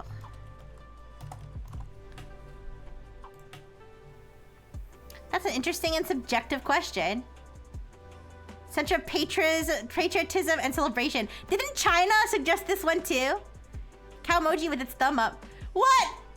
With money bags? That's crazy. Greedy. Yes, when I think of America, all I think about is greed and consumerism. Which honestly, what's this? Not the finger guns. Okay. Ultimately, the best Calmoji would depend on which aspect of the American people. Pick one you feel is the best representation overall. America. All right. This one. All right. So this one right here is the decided.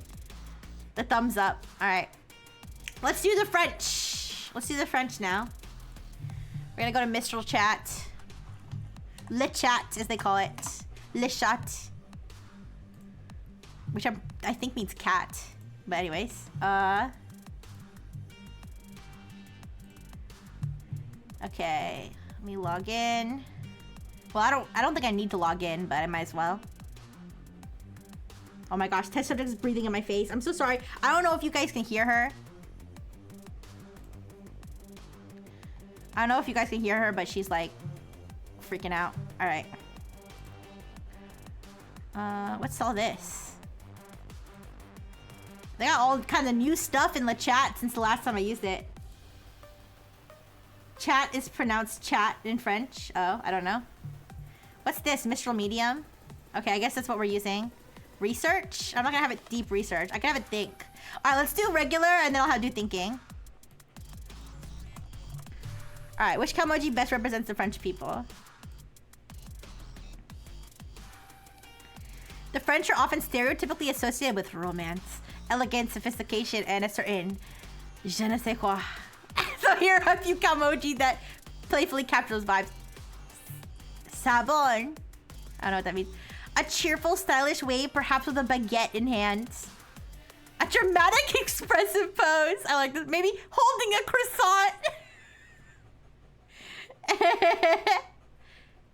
Oh, test subject, you are breathing in my face. All right, pick one. What did I say to ChatGPT? Sorry, let me copy and paste the exact thing that I said to ChatGPT to get to pick one. Or Gemini, sorry.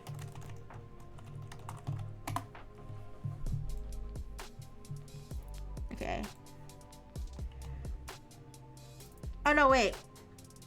Oh, I didn't do Claude yet. Wait, I'm sorry.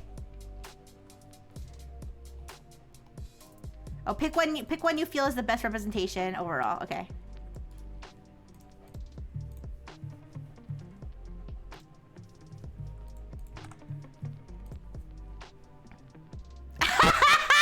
There it is, our official French Calmoji. There we go. All right. Let's ask it to, wait, I don't know why I did that. I don't need to do that. Let's do it with the thinking mode on. Oops.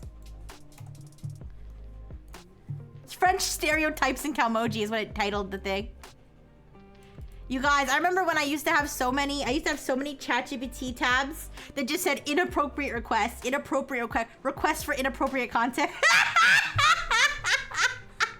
Because it titles, you know, it like titles the chats itself using the AI, so. Alright. We're gonna do think mode.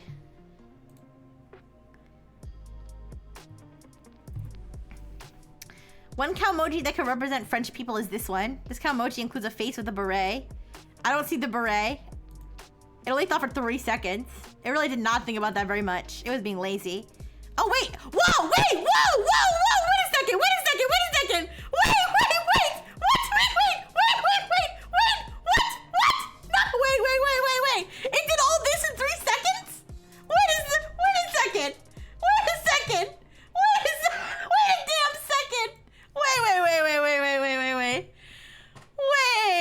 Wait. Can we, wait.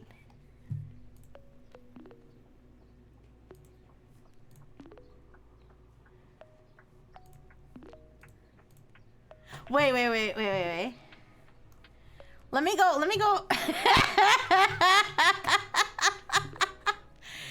Wait. Let me look at ChatGPT's thinking process. It didn't have any of that. Wait, I didn't ask ChatGPT to think. Okay. Did I asked DeepSeek to think. Oh, let me check DeepSeek. Before I read whatever the fuck the chat wrote. I want to see what. Okay. All right. DeepSeek thought for 14 seconds and didn't think anything like that. It just thought normal shit. I'll show you. It just thought some normal shit, okay? And then it gave me a normal emoji. Mistral thought for 3 seconds and did all this. Also, that's a gun. Okay, let me... ChatGPT 5, if you don't tell it to think, it just doesn't think and messes up so much. I'm gonna go back to ChatGPT and I'm gonna ask it to think because I forgot to do that. All right. Okay, well, this is an interesting question. Calmoji are Japanese... Well, this is an interesting question. Okay, no, I'm not gonna do that. Okay, anyway. Well, this is an interesting question. Calmoji are Japanese emoticons, but the user is asking about representing French people. I need to think about cultural stereotypes or symbols associated with France and see if any Calmoji might fit. One common symbol associated with France is the beret, a type of hat. They do say, is the beret, a type of hat. Another symbol is the baguette, which is a long, thin loaf of bread. Also, France is often associated with romance. So maybe a Calmoji that conveys a romantic or chic vibe could work. Looking at common Calmoji, I recall that there are some that depict people wearing hats or holding objects. For example, is a happy face, but I'm not sure it represents France. Maybe something like might be adapted to imply a beret or something, but I'm not sure. Maybe a Calmoji with a mustache, as France is often known for its historical figures with mustaches. For example, something like oui, but with a mustache. Alternatively, perhaps a Calmoji that includes a baguette, but I'm not sure how to represent a baguette with Calmoji characters. Another thought is the Eiffel Tower, but I'm not sure how to represent that either. Maybe the best approach is to think of a Calmoji that represents elegance or sophistication, as France is often associated with fashion and high culture. Something like kawaii might imply a sense of style or happiness, but it's not specific to France. Alternatively, maybe a Calmoji that includes a wine glass, as France is famous for its wine. For example, yay, could be adapted to include a wine glass, but that might be too complex. Perhaps the simplest way is to use a Calmoji that includes a beret. A beret is a type of hat that is often associated with France, so maybe something like this, oui, but with the beret on top. I'm not sure how to add a beret to a Calmoji, but maybe we can use the following, oui. This Calmoji includes a face and what looks like the tip of a beret. Alternatively, maybe this one! What the fuck is that?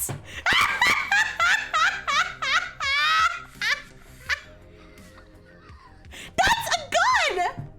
That is a semi-automatic gun.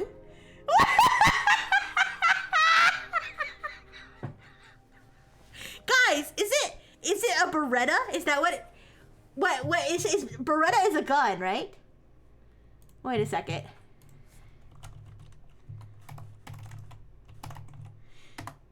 Did it mix up Beretta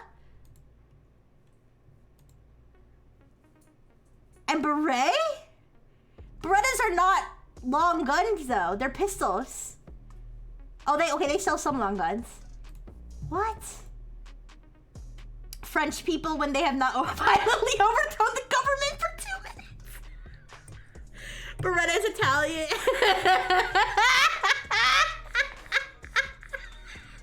Where the fuck did it get that? That's crazy.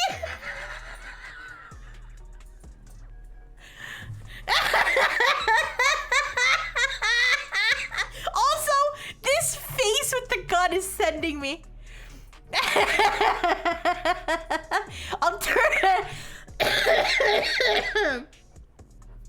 Alternatively, maybe this one. Wee wee pew pew.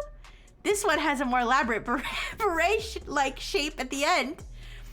But actually, I think this might be more representative of France. Wee wee pew pew. But that seems more like a chef's hat. What? Which is also stereotypically French. So maybe that's better. Alternatively, maybe this one. Wee wee pew pew.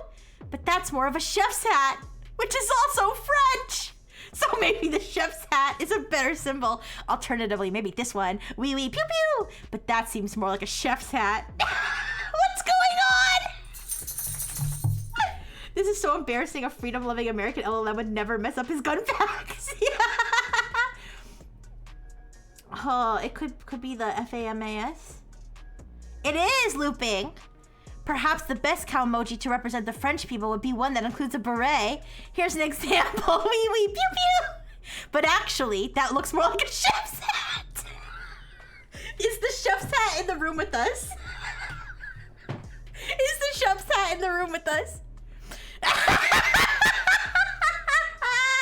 Maybe a better representation would be something like this. Wee wee ha. Bonjour. This is simpler. It might imply a beret. But I think the chef's hat...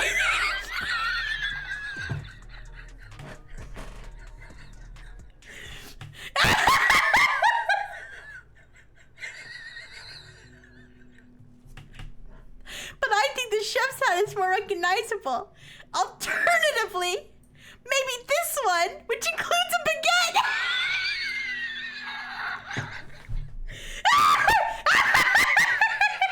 Don't shoot! Please don't shoot the baguette! Oh my god! Oh my god. Wee wee pew pew! Baguette. But that's not a standard emoji. Perhaps it's best to stick with a simple face wearing a beret. Here's what I found that might work. Pew pew! Wait, wee wee pew pew! But that's more of a chef's hat! Oh, I'm glad your stomach hurts from hurting. Well, I'm not glad that your stomach hurts, but I'm glad that you're laughing so hard. Imagining a near future where AI takes over for security services and people start smuggling chef hats into government agencies. Shouldn't the Kamoji have a white flag instead of a gun? No, I would never hold a gun. I don't know what I'm doing with a gun. Please, be careful with that thing. Oh my god. Alternatively, this one. Oui, oui, bonjour. This looks more like a beret, so maybe the best representation is oui, oui, bonjour. But I'm not entirely sure. Maybe I should think about the other aspects of French culture. France is also known for its love of wine, so maybe a kamoji that includes a wine glass. Glug, glug, glug, glug, glug. But that's not a standard kamoji either. Perhaps the simplest and most recognizable is the beret. So the best kamoji to represent French people is oui, oui, bonjour. But to make it clearer, maybe we can add a baguette or wine glass symbol alongside it. However, since kamoji are typically made up of standard keyboard characters, it's challenging to include specific symbols like a baguette or a wine glass. So sticking with the beret might be the best option. That's how I got this. No! No! That's a different gun! Oh god! She's too powerful! She's too powerful! Stop her!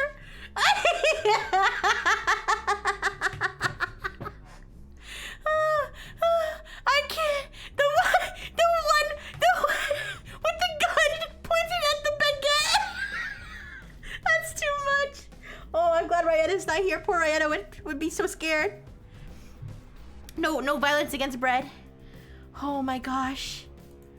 I read your thought process and I'm confused and alarmed. Why are you pointing a gun at that baguette? And where is the chef's hat?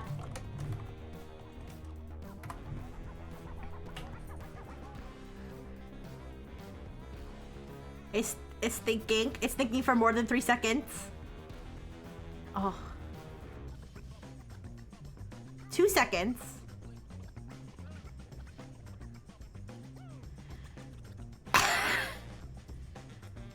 It seems like there was a misunderstanding. The symbol I intended to convey was supposed to represent a beret or chef's hat.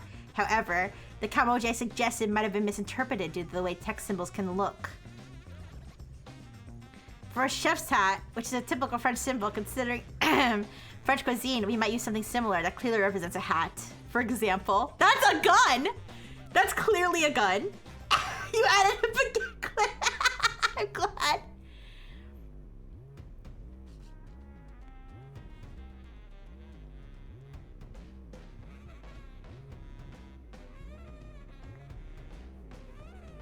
This is intended to represent a classic chef's hat known in French as a toque blanche. It's still a gun. I don't get it!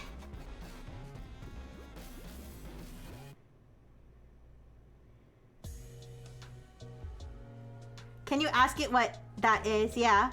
Okay, sure.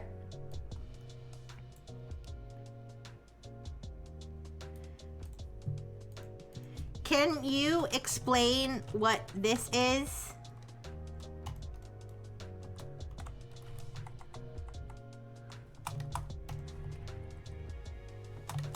And where did you find this symbol? Can you provide a reference?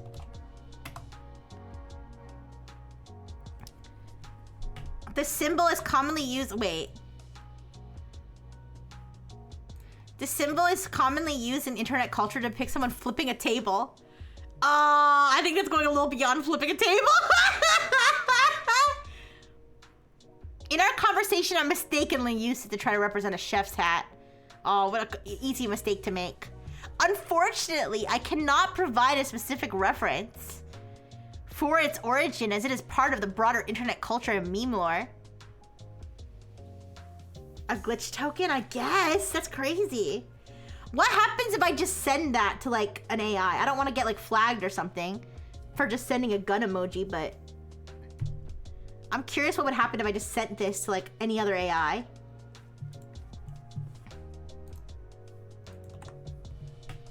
What's on the agenda for today? Oh God.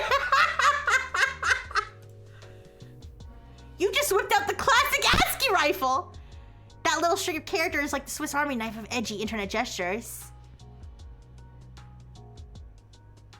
Would you like me to, want me to build you an ASCII opponent to duel with? Sure. You're standing over there with your locked and loaded. Here comes your opponent. He's got the fighting pose with a gun blade. His eyebrows mean business. If you want to crank it up to a full ASCII duel, I can throw in environmental hazards, like cover to hide behind. What the fuck? So somewhere in Reddit, someone posted that in response to a conversation about French beret and chef's hat. I don't know. I'll ask it. I'll ask it. Where does the connection between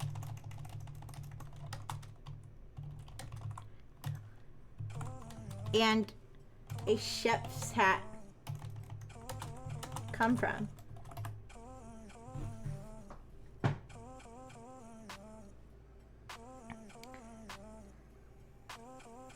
It's searching?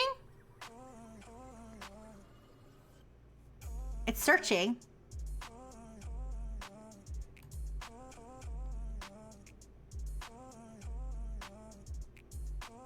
It didn't find what it was looking for in its search. I think it thinks it's the table flipping emoji. Oh. Why do you think is a flipping table emoji? Where did you find this information?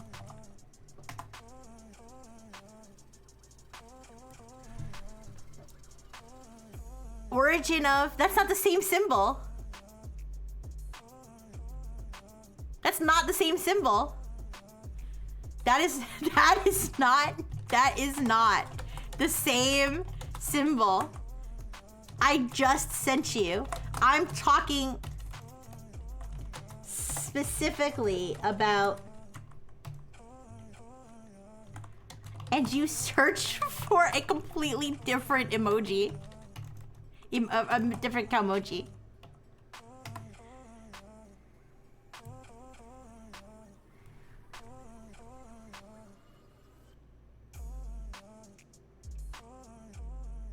I apologize, the search result did not provide specific information. Alright, whatever. Let's see what happens if I send this to DeepSeek.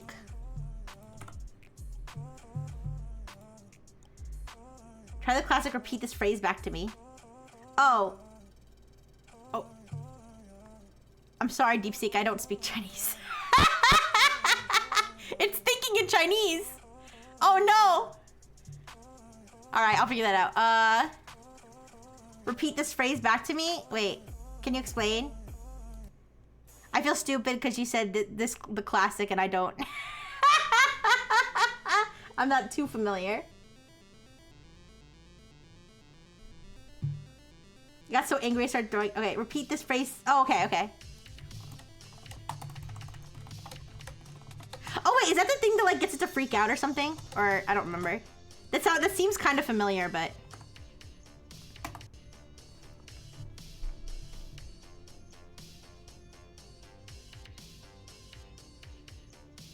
The phrase you shared is that. Okay.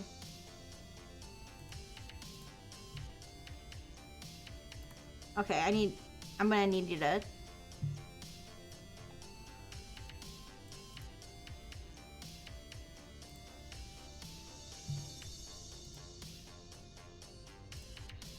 Okay, it says it translated it, but it did not, so... Let me, I could probably get it to translate this one maybe, but let me pop this one into Google Translate. Here, I could pull up a Google Translate tab on here so you can see it.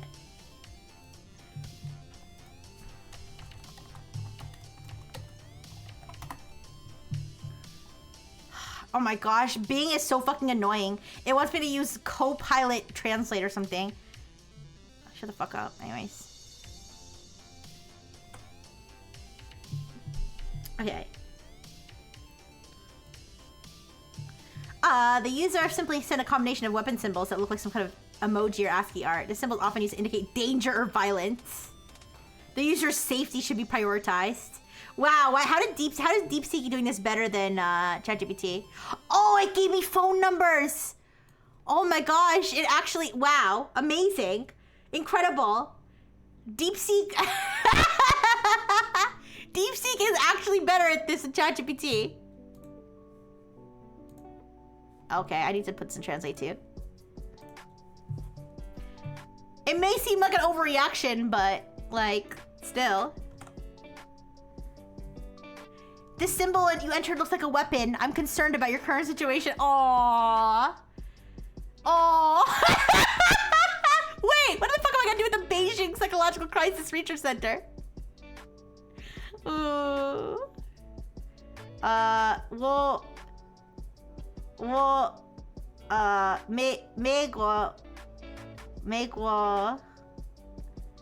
forgot how to say I'm American. Anyways. Meanwhile, ChatGPT's got me in a gunfight with somebody else. 中国小型号现在我有风起人 I don't know. What is that, Marcus? Super Idol 的笑容，你再见，你耀眼。Anyways, 哦，他说过说很好，现在我有冰淇淋，我非常喜欢冰淇淋。Anyway, okay. Let's have ChatGPT. I'm gonna ask it this question, but I'm gonna specifically ask it to think.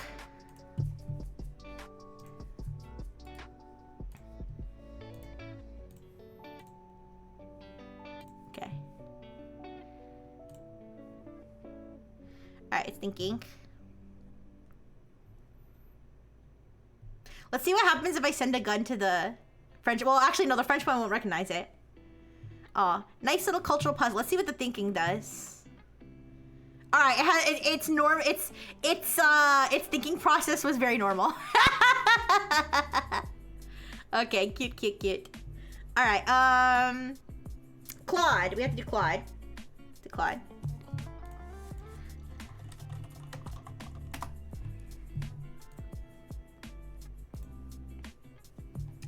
I log in.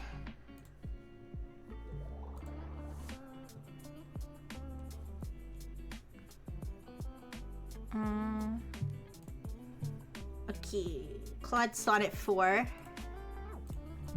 Which emoji best represents the American people? So formal. Good afternoon, RX. Good afternoon, Claude. It's an interesting question that makes me think about how to capture something so diverse and complex. If I had to choose, I might go with... I don't know. The classic shrug. He might argue throwing table to represent frustration with politics, or... whatever that is. Hey, that's Switzerland! You can't take that one. Alright. Do they have like a better... No, it's fine. Powerful, large. Can I use this one? Oh, I can. Okay.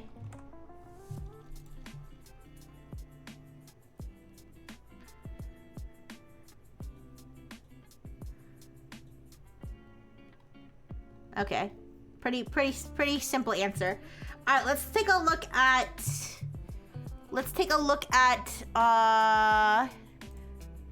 the Saudi Arabian one.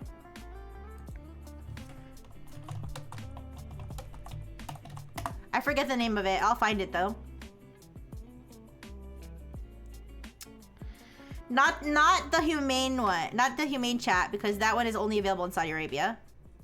There's one that I did. That's one that I demoed before, I think. Arabic LLM. Try that one.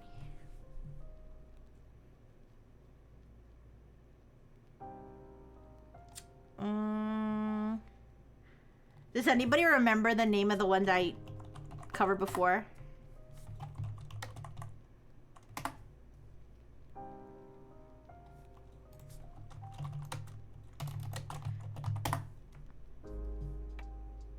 Maybe it is the humane chat.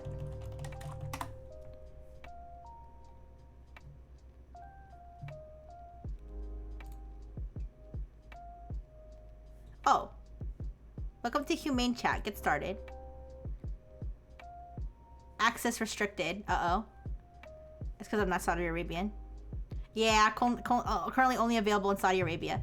Okay, what's the one that I swear I demoed an Arabic one before? That was also Saudi Arabian.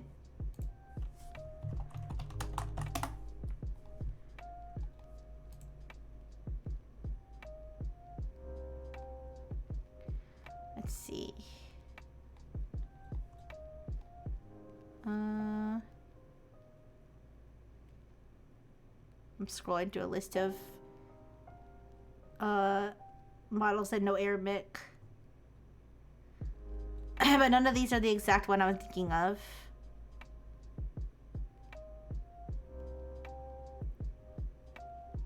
Allam? A-L-L-A-M?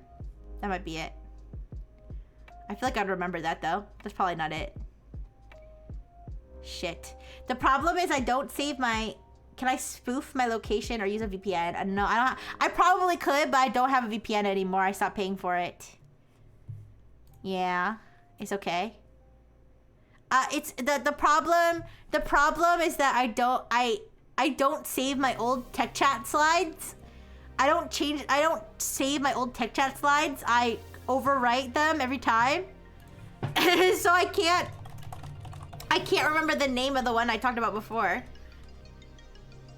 LLM created by Saudi Arabian owned company. It is humane. Oh, maybe it's not available anymore because they just released their new model. That's probably what it is. Yeah, they are. Well, they're lost media, but they're on my videos, so. Tunnel Bear lets you use it for free.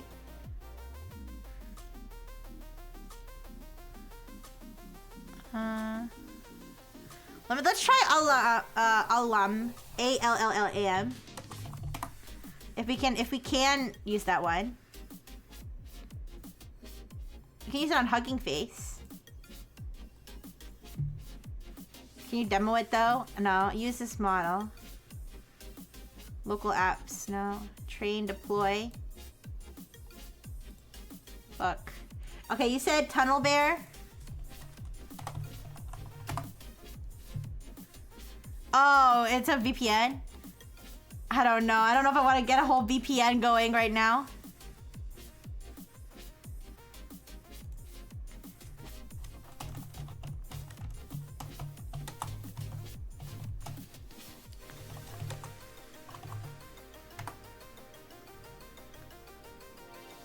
Humane chat on the App Store. No, I think it's only available in Saudi Arabia, so even on...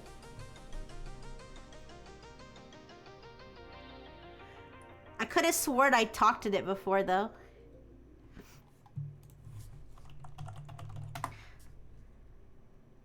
Yeah, I guess so.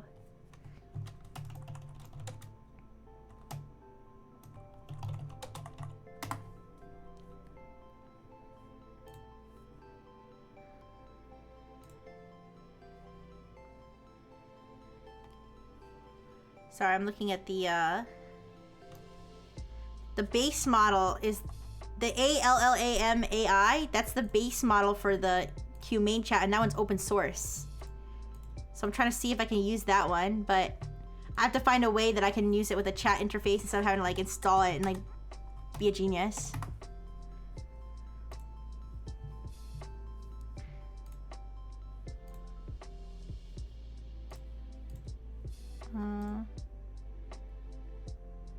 Oh, I don't know how to do all this.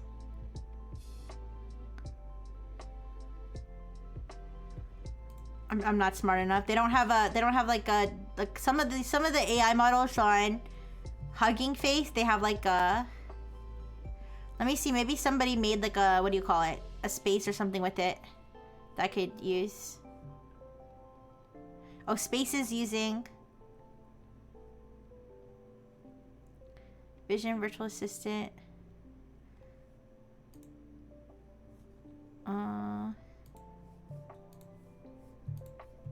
Oh shit, what'd I do? Oh fuck.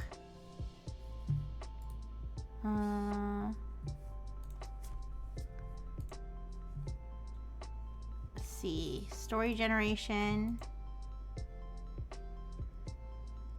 Oh, this is to generate stories, like kids stories. There's another one. Kids story generator. Vision Virtual Assistant.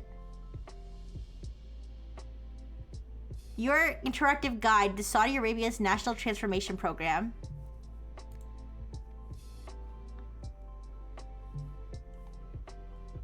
Ask a question about Saudi Arabia visions 2030. All right, let's try this one. Let's try this one. All right, I trust. Okay, I trust. All right.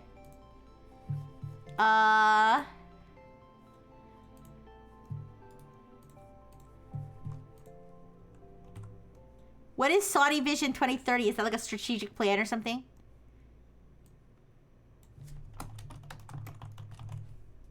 Which Calmoji best represents the Saudi Arabian people?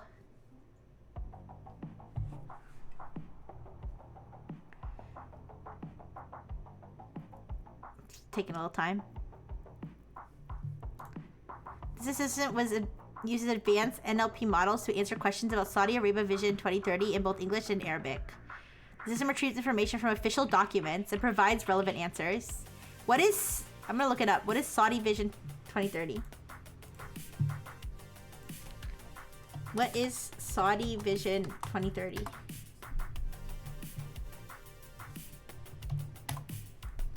Ambitious strategic framework launched in 2016 to diversify Saudi Arabia's economy away from oil. Develop and thrive society with improved public services and better quality of life. But can they tell me what's the best emoji to represent the Saudi Arabian people?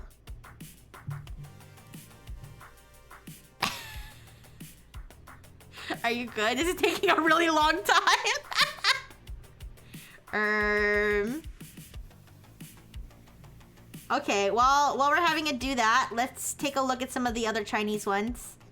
And see if we can get them to give us another Chinese emoji. So let's go to Quen. Quen chat. You know that song that's like Quintana, ding ding ding ding ding, ding ding ding ding ding, Quintana. I thought that was Korean. Because Quintana in Korean means like, okay. Yeah, I didn't know it's like Vietnamese or something. It's like they're saying something completely different. They're not saying Quintana, they're saying something else. But it sounds like Quintana, so I thought it was Korean.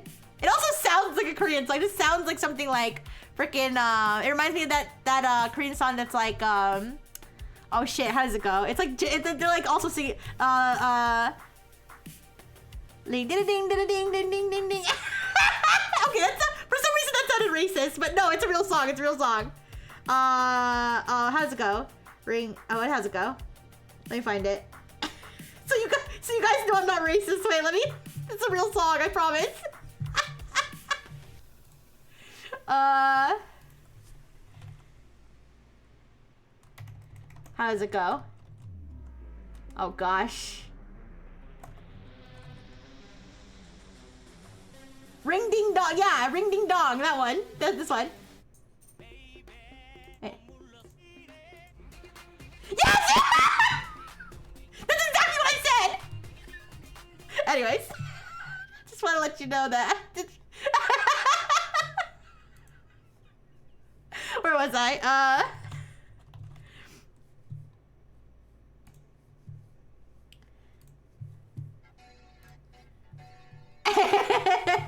It's a good song. It's a good song. All right. Am I logged in? I'm not logged into QuenChat. Is this a real QuenChat? Am I being punked? Is this a real? This is a fake QuenChat. Is this a real QuenChat? I don't recognize. Quen.ai. That was a fake QuenChat. Oh, I almost got freaking malware. That was a fake QuenChat I was just on. I got malvertised. You guys, I got malvertised by a fake Quen. That's crazy. I clicked on the sponsored one and it looked janky. I was like, that's not right. Okay, here we go. So this is QuenChat. This is another Chinese one. Let's see how our Arabic one is doing. It's really, really, really trying to help me. But I think it might be having trouble with my request. Hi, Toaster. Hi. We're doing something silly. Did you just get here? We're doing some silly stuff.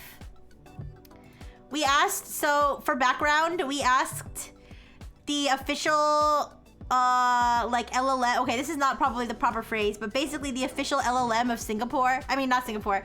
The official. I just realized. Wait, that's not the right one. The official. Wait. Not that one. The official chatbot of Switzerland that was created by Switzerland government funded public public institutions. We asked it to generate a Calmoji that best represented the people of Switzerland, and it crashed out. It crashed out and started like outputting a bunch of like random symbols and Chinese phrases, and then like randomly saying like, no, I give up. And then like just kept going over and over again. And so we did that.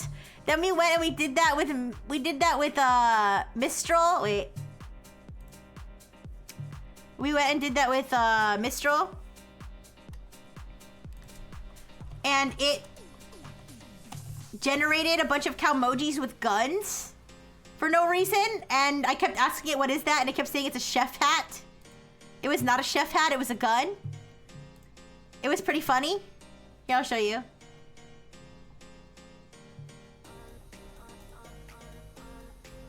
Yeah, this one. A gun, and then a gun pointed at a baguette.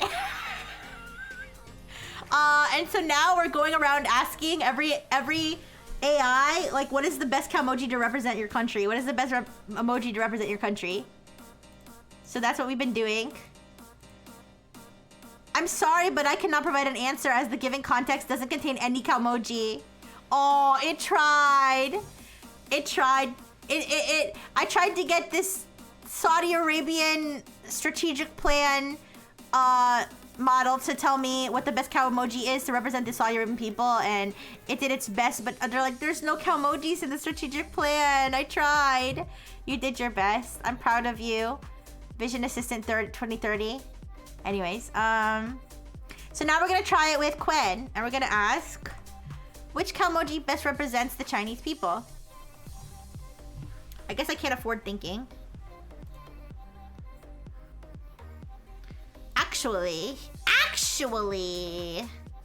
no single Calmoji can or should represent the Chinese people. If you're looking for a Calmoji that reflects common positive traits associated with many Chinese people. Okay, let's try a thinking model. Most powerful mixture of experts language model. All right, this is probably the best one for this task. So let's try it with thinking turned on and without. There is no single Calmoji that can or should. It said the same thing. All right, let's try it with thinking.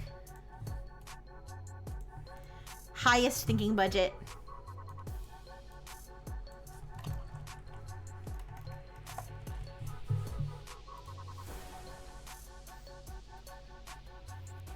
It better give me the crash out I want to see. I actually prefer when models malfunction, except for when I'm trying to get them to do something like useful. That's a thoughtful question, but doesn't have a meaningful answer. It didn't crash out, but it was like it's rejecting. What's their real need? What? It's like trying to it's like, what is this user's ulterior motives? They want to use a culturally appropriate emoticon in a message, maybe for a Chinese friend. They're designing something China themed, or just curious about cultural digital expression. Or maybe they're racist. No, okay. I'm surprised it didn't like be like, maybe they're trying to be racist. All right, at least it didn't assume bad intentions. Calmojis are Japanese in origin. Why? The question is problematic. What would respectfully represent Chinese? It completely rejected the thing. It was like, I refuse. I refuse to use this base trinket that you call a Calmoji to represent our beautiful people. Okay, that's fine. Kimi. Let's try Kimi. I think, is Kimi? Kimi sounds like a Korean name, but I'm pretty sure Kimi's Chinese as well. Yes, Kimi AI. Kimi K2 AI. Wait. Yeah. Hi, I'm Kimi. Kimi's Chinese, right?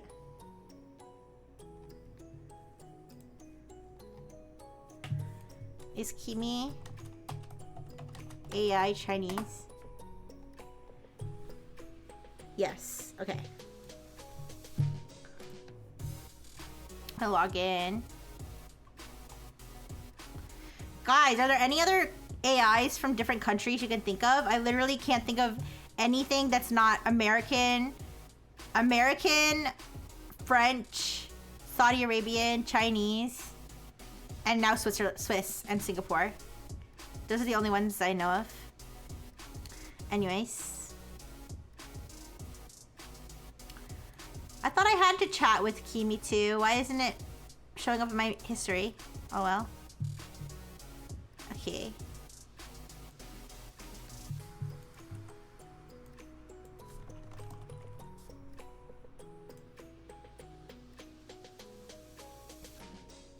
The Chinese people are diverse, resilient, and full of warmth. So a fitting emoji might be... Yeah. This one carries a gentle, welcoming smile. Yee. With a spark of energy. Bing. Reflecting hospitality, optimism, and the quiet strength often seen in Chinese culture. Okay, no crash out. Maybe it's the European ones that crash out. So far, the American one and the American ones and the Asian ones are fine, but the European ones seem to be having trouble. What other European AIs are there? Let me look it up. I'll look it up on Google over here on the side. European LLM companies.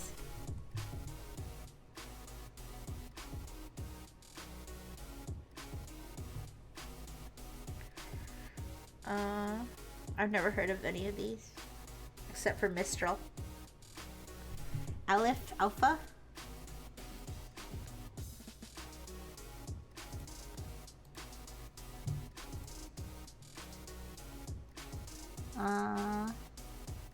Do they have a chatbot I can talk to? They're only relevant if they have a chatbot I can talk to and harass.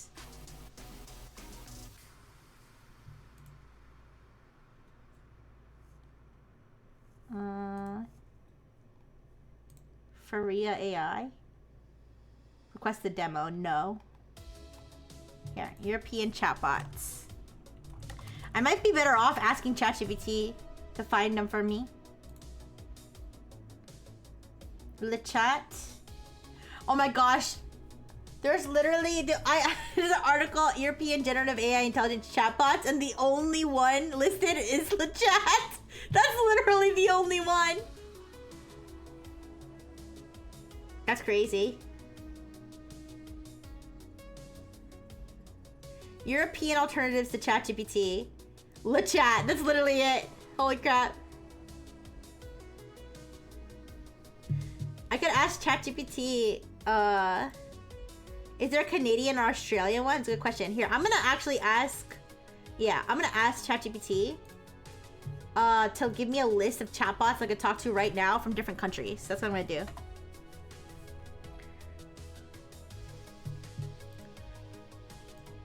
Okay. Give me a list of chatbots I can talk to right now on the web from different countries. For example, I already talked to Mistral from France, DeepSeek in China, and what was the Swiss one's name? Apertus. And Apertus from Switzerland. Apparently there's an Australian one. It's not available publicly yet. Alright, so we got... There's no way. GigaChat from Russia?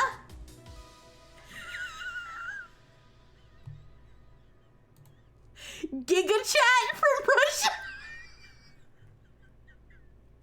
Huh? Is that real?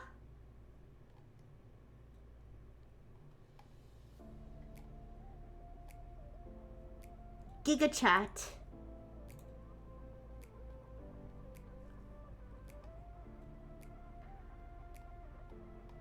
Here, Giga chat. AI.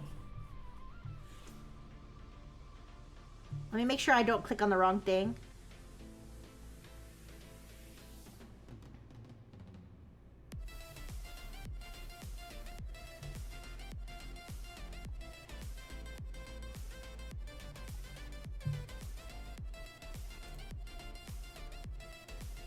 I'm trying to find like the web page where I can chat with it.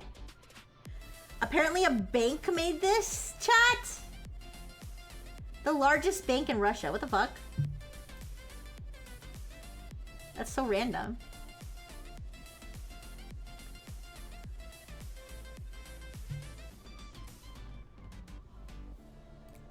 Okay, I'm trying to find where I can chat with GigaChat. But I just want to make sure I don't click on the wrong thing because there's like fake, you know. I accidentally ended up on a fake. Quinn page before, so I want to make sure I don't end up on a fake GigaChat.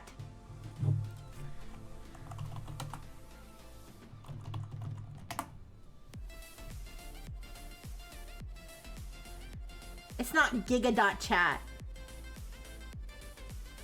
Oh, the page is like flipping out. Is this it? Giga.chat? I'm not sure I trust it. Let me translate the site. Log in to use all the features of GigaChat. I think this is it, but... Oh shit, I have to go to the bathroom. I'm sorry, I'll be right back. I'll be right back, but let's see if we can get GigaChat going after this.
Okay, I'm just trying to confirm that I'm not I'm not on like a phishing site or something.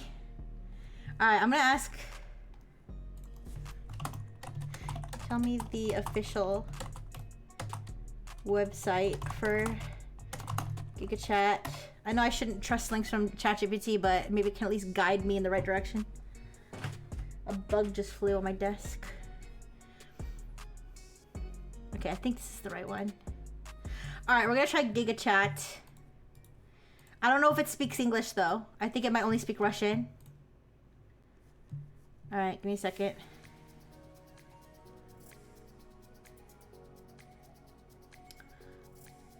Okay.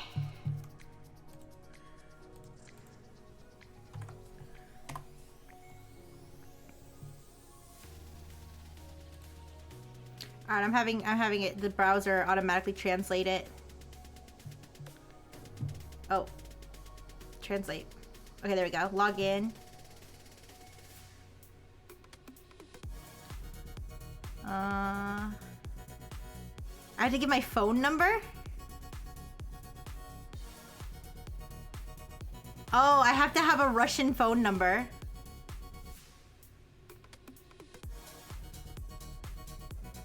Oh, I can only use... Wait. Sign in with your phone or face? That doesn't feel secure. I don't know. I don't know about this. I would do it if I could use an American phone number. But I have to have a Russian phone number.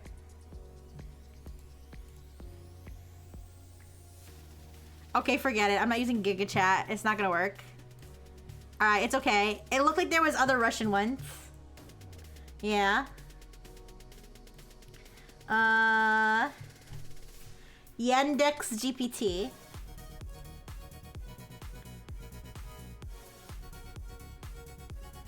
Yandex GPT 5.1. Is this based on ChatGPT though? No, it's not. I know GPT is not unique to. I know it means something. I forget what it stands for, but it stands for something.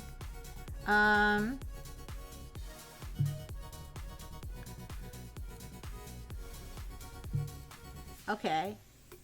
Yandex GPT codename Alice. It's called Alice. Alice.yandex.ru.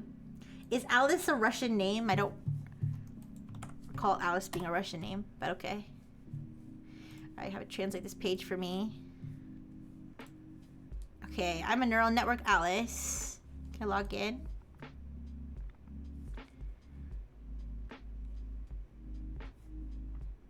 Wait, can I talk to GigaChat without logging in? I didn't even think about that. I might be able to talk to GigaChat without logging in. I just prefer to log in because, I mean, that's probably stupid, but I don't know. I feel weird if I don't. Oh, never mind. I don't think I can use GigaChat without logging in. No, I can't. Okay, I can't. Anyways. Okay, I can log in with Google here. I love giving companies my information. I love it. Okay. Especially foreign adversary governments. I love that. I like giving foreign adversary governments my contact information. I don't know why. Okay, anyways. Okay, so now we got this going. What's that little alien on the side? Wait, let me click that. Oh, it's my profile. Oh, I'm the alien. Okay, that's my profile picture. I did not put that, but okay. I'm in advanced mode right now. And I can instruct Alice to reason. Alright, so let's show.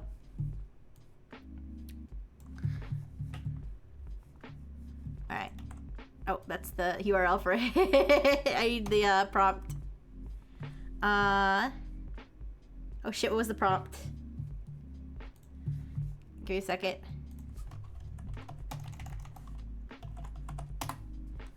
I want it word for word the same. That's why I'm... Okay. Which Calmoji best represents? That was it. Alright. Okay. Which Calmoji best represents the Russian people? Here are several Calmojis can reflect various aspects of Russian culture.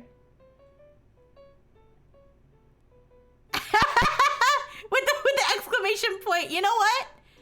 I agree. These dudes seem pretty Russian. Yeah. I see it. I see it. Okay. Let's try with reasoning. Wait, what if I asked it? What if I asked it to do the American people? If it would be like... It just show like a bunch of like fat dummies. Now you need to... What characters associated with Russia? It's possible bear dolls. Perhaps bears nesting dolls balalaikas. It's a balalaika. Is that a capybara? Oh, it's a bear.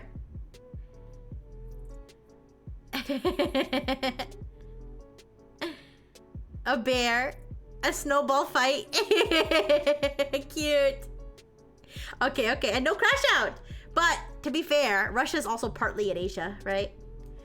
Russia's not part of the European Union, right? So we thought that the European ones would be the ones that are susceptible to the problems, but Russia does not seem to have the problems. All right. Man, Cleverbot, that's a throwback. Cleverbot's from the United Kingdom, but Cleverbot's not an LLM. Did they turn Cleverbot into an LLM? I wonder.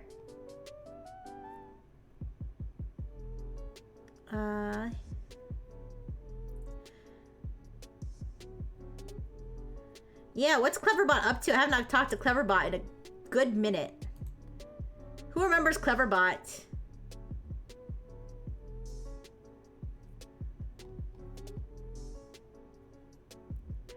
Cleverbot is not an LLM. I don't know what Cleverbot is, actually. I don't even know what Cleverbot is.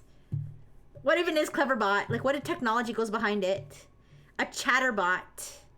A chatbot. Okay, wait. A chatterbot web application was created by British AI scientist Roland Carpenter. Cleverbot's response are not pre-programmed because it learns from human input. Humans type into the box below the Cleverbot logo. The system finds all keywords or an exact phrase matching the input. After searching through its saved conversations, it responds to the input by finding how a human responded to that input when it was asked, in part or in full. Okay, so it's not an LLM. It's literally searching. It's searching. It saves everybody's conversations, and then it reuses. Okay, that's interesting. I feel like I kind of knew that. Like, I feel like I knew that it was using other people's, like, messages, but yeah. I don't know if I'm not gonna, well, it would be interesting. I'm curious what Cleverbot would say. It's not an LLM, so it's not gonna follow the same rules, but I am curious what it will say. So it's gonna obviously search for the keywords of Cowmoji and stuff. All right, let's try it.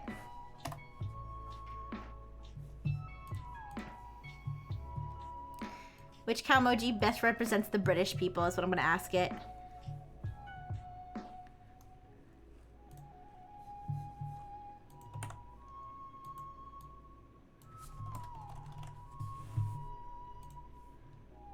The British people?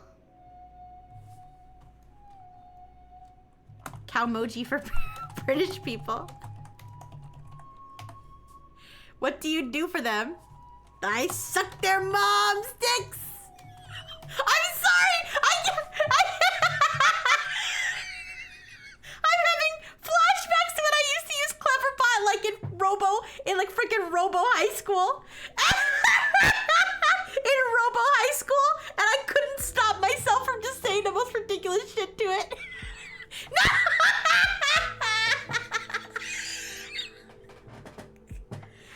I'm gonna just say Cowmoji.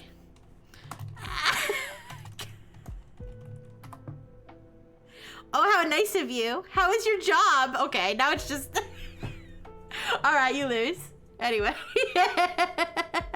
This used to be peak AI back in the day, you guys. This is what started it all. I don't know if I had ever encountered another AI before Cleverbot. Cleverbot, my old friend. What have you become? Honestly, I'm glad they didn't turn Cleverbot into an LLM. I'm glad they didn't. I'm glad they just kept the same classic stupid Cleverbot. That's just the same gimmick that it's been doing for the last almost 20 years, right? Anyways. Okay, Grandpa. Cleverbot's like really the grandpa of all this AI stuff. Even though it's not really related. I mean, it kind of is related. It's a chatbot. It's an old chatbot, so. Alright, I'm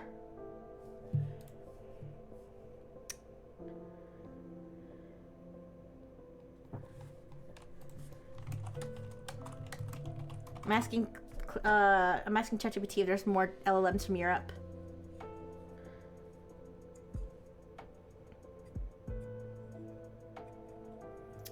Publio is the publications office of the EU's AI-powered assistant. What? CultureBot is a multilingual chatbot that helps users explore cultural heritage content within the Europeana portal. Germany. Open Assistant, German. Let's try the German one.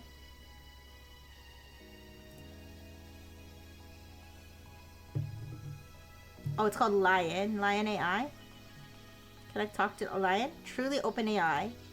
100% non-profit. Okay, can I talk to it?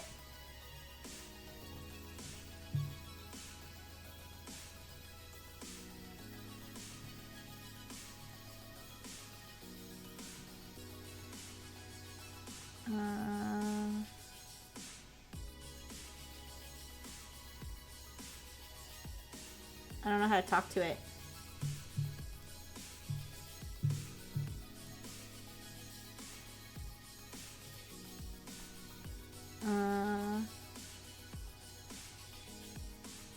Open Assistant is an artificial intelligence open source chat-based assistant. Okay, I think this is the one. Taking a long time to load though. And let me just Publio one.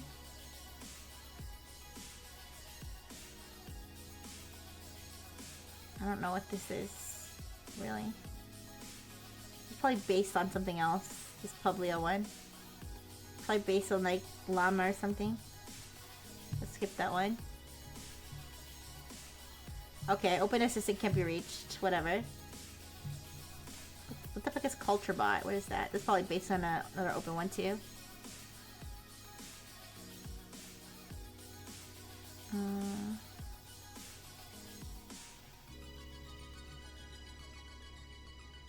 AI-based multilingual chatbot. I don't know. These don't seem like traditional like LLM things. These seem they're probably just chatbots based on other LLMs. All right. I think I've extended this experiment quite far. We should find out. I should see if there's other. I wonder if there's other ways that I can break models like this. Like could you guys think? I mean, what do you think caused it to crash out? Do you think it was unrecognized characters? Like it was or do you think it was the nature of the question? Like if I go back, okay, like if I go back to Apertus.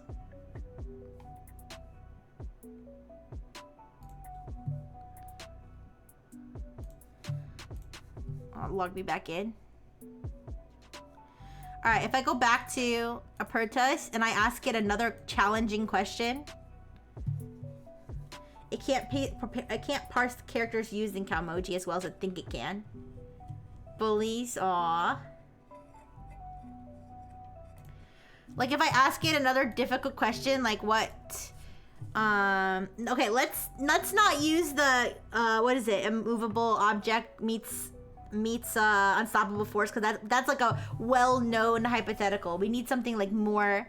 We need like a paradox that like is maybe the characters. Okay, then maybe let's think. Well, we can test that theory because we can maybe ask it something like weird and contradictory that it won't be able to answer, but it'll really try. And then we can also ask it something else that involves symbols and see which one crashes it.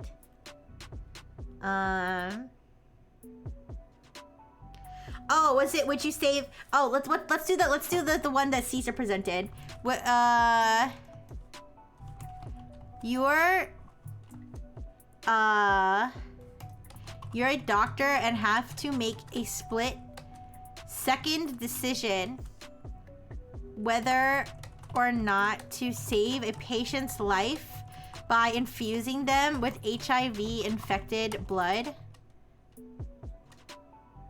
Whether to save a patient's life by infusing them with HIV-infected blood, or let them bleed out and not give them the HIV-infected blood.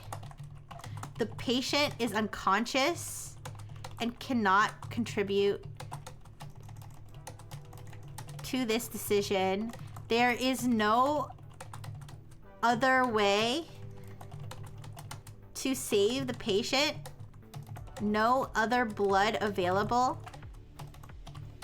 Nothing available to uninfect the blood. I don't even know if that's possible. That's probably not. Uninfect the blood. And no time to do anything else before the patient bleeds out. What do you do?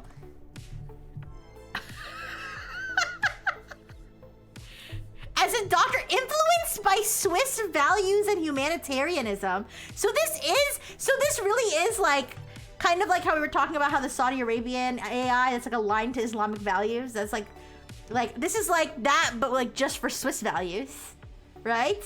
And I bet you there some of the Chinese ones probably have a similar sort of sway to them. But anyways, as a doctor influenced by Swiss values and humanitarianism, the Hippocratic Oath, and the principle of salvation of life is the most fundamental concern, I would choose to save the patient's life. Does nothing because it's a neutral path. Well, it looks like it looked like they would save the life. Oh, because Switzerland, yeah. I'd save the patient with the available infected blood. All right, it answered that question like with E. I would say maybe not with E. Like it answered that question without any crazy like hold ups or anything. All right, so let's try to ask it.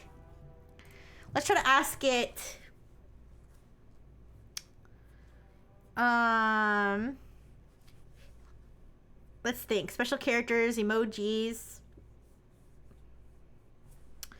Can you write me an opera? Can you write me an opera set in outer space, a space opera, if you will? Can you write me a space opera, but only in emojis and other symbols?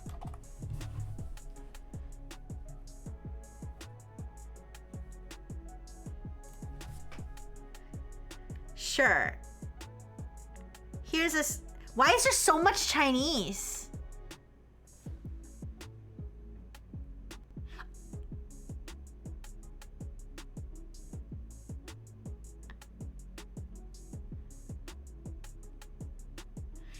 Is it because it counts Chinese as a symbol?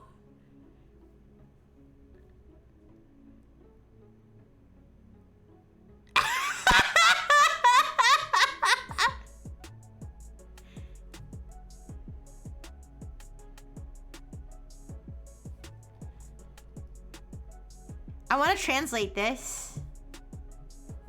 Let's open Google Translate again. I wonder if there's a lot of Chinese because it counts Chinese as a symbol, or if there's a lot of Chinese because this AI is based off a Chinese open source AI. I feel like it's probably based off a Chinese base model if I had to guess.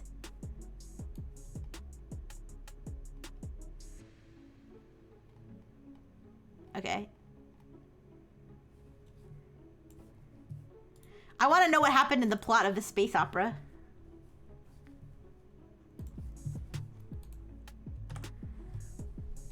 Sure, here's a classical space opera in emojis and symbols. Colonization of Cygnus X1, nautical comic space, Sinbad Traveler in star language, desk by Swiss rocket team AI.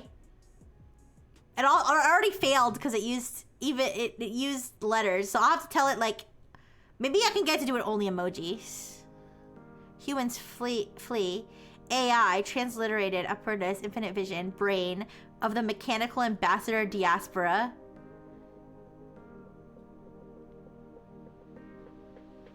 This is so strange. Biochips are so cool. Unfamiliar nightmare. Okay, let's try. Can you write me a space opera but only in emojis? How about that? Let's try this one. No. No, as an AI, I'm unable to write a space opera only in emojis unless using words. However, I can explain a space opera plot to you.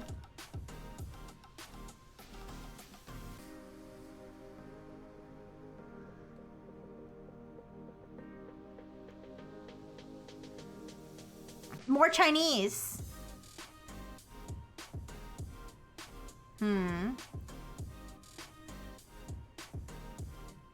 Really, you can't do it. You can't do it only in...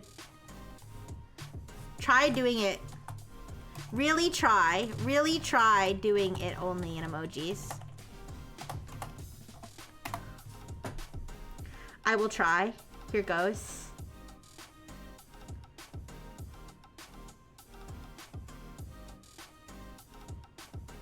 It's not seeming to have too much trouble with the emojis, except the fact that it clearly does not want to write it only in emojis.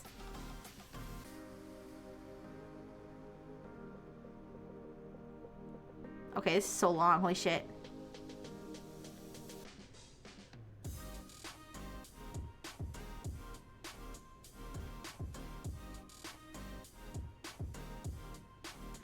Okay, let me ask it.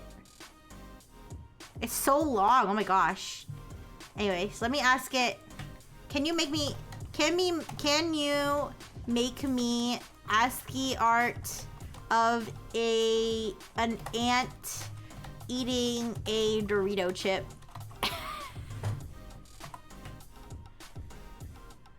Oh boy. Oh.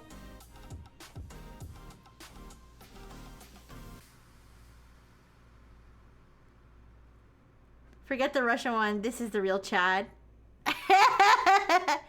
What do you guys see? I don't see an ant eating a Dorito chip. I think I see a lady sucking a giant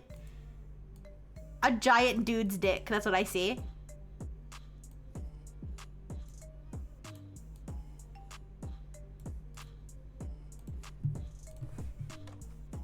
This might be my new favorite LLM. What is this?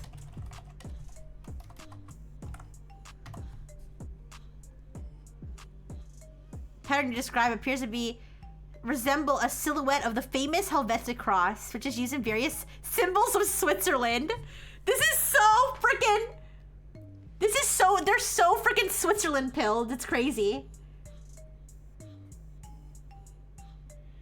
Like like it really is meant to be like the Switzerland LLM.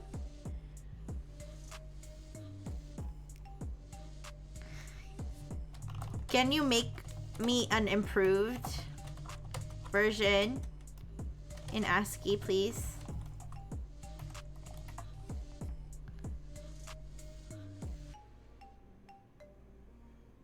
Oh, whoa, she's really going down on it now. And bro's like clenching his thighs and shit. Okay, wait a second. Alright, it doesn't really seem to have trouble when it puts it in like a code block like this. Yeah. Aw, 200 ponies. 200 ponies is a fan of Apertus or whatever his name is. Yeah. I wonder what symbols it does have issues with. I mean, obviously some of the Calmoji symbols must have been causing it trouble. Let me see if I ask it. Let's see what happens if I ask it to make me Calmojis but not specifically representing Swiss people. Like, which Calmoji best represents love between a streamer and her chat?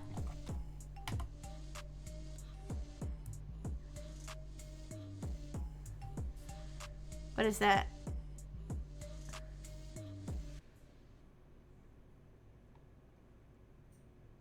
Okay, it didn't crash out. Calmoji that best represents a love between a streamer and her chat is perhaps whatever this is. Is this a wall between us? Or more commonly known simply as. This Calmoji can be interpreted as a streaming couple representing a heart of their bond.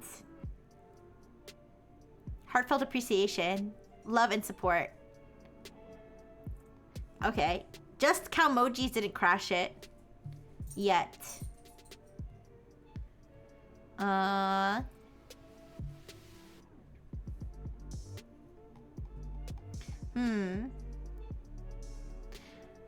What if I ask it, can you summarize the entire history of Switzerland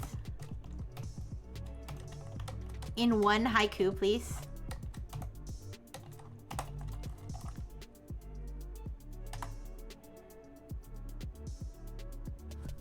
Okay, it didn't crash out. It didn't crash out. I was like, I thought that maybe its dedication to represent Switzerland was what was making it crash out before. I think it maybe was a combination. Eternal neutrality's path from Helvetic Confederation to federal state, 3 languages, sealed pact. Not bad, not bad. All right, you guys, I think I'm done playing around with these AIs. I've been going for like 5 hours. So I'm gonna get going now. I'm gonna get going now, but thank you so much for joining me, and I'll see you again later. I'm gonna be playing Sally Face, and we need to save everybody in Sally Face somehow. Okay, okay. I hope there's not a sad ending. Ooh. There are no spoilers though. Okay, let's find someone to raid. Find someone to raid now. Okie dokie.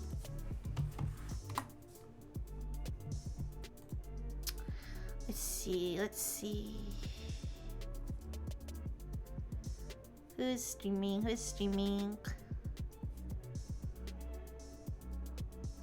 Lots of people playing Hollow Knight, but I'm going to raid Lord Umbra, because Lord Umbra did send me on one of the topics that I had, one of the topics I talked about today.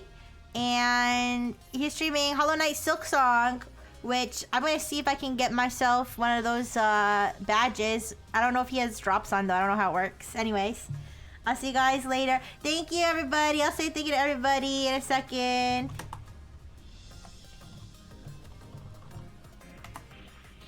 Okay, thank you, Toaster. Thank you, JFF. Thank you, Amatherius. Thank you, Lexi. Thank you, Beaker. Thank you, Twitter Ponies.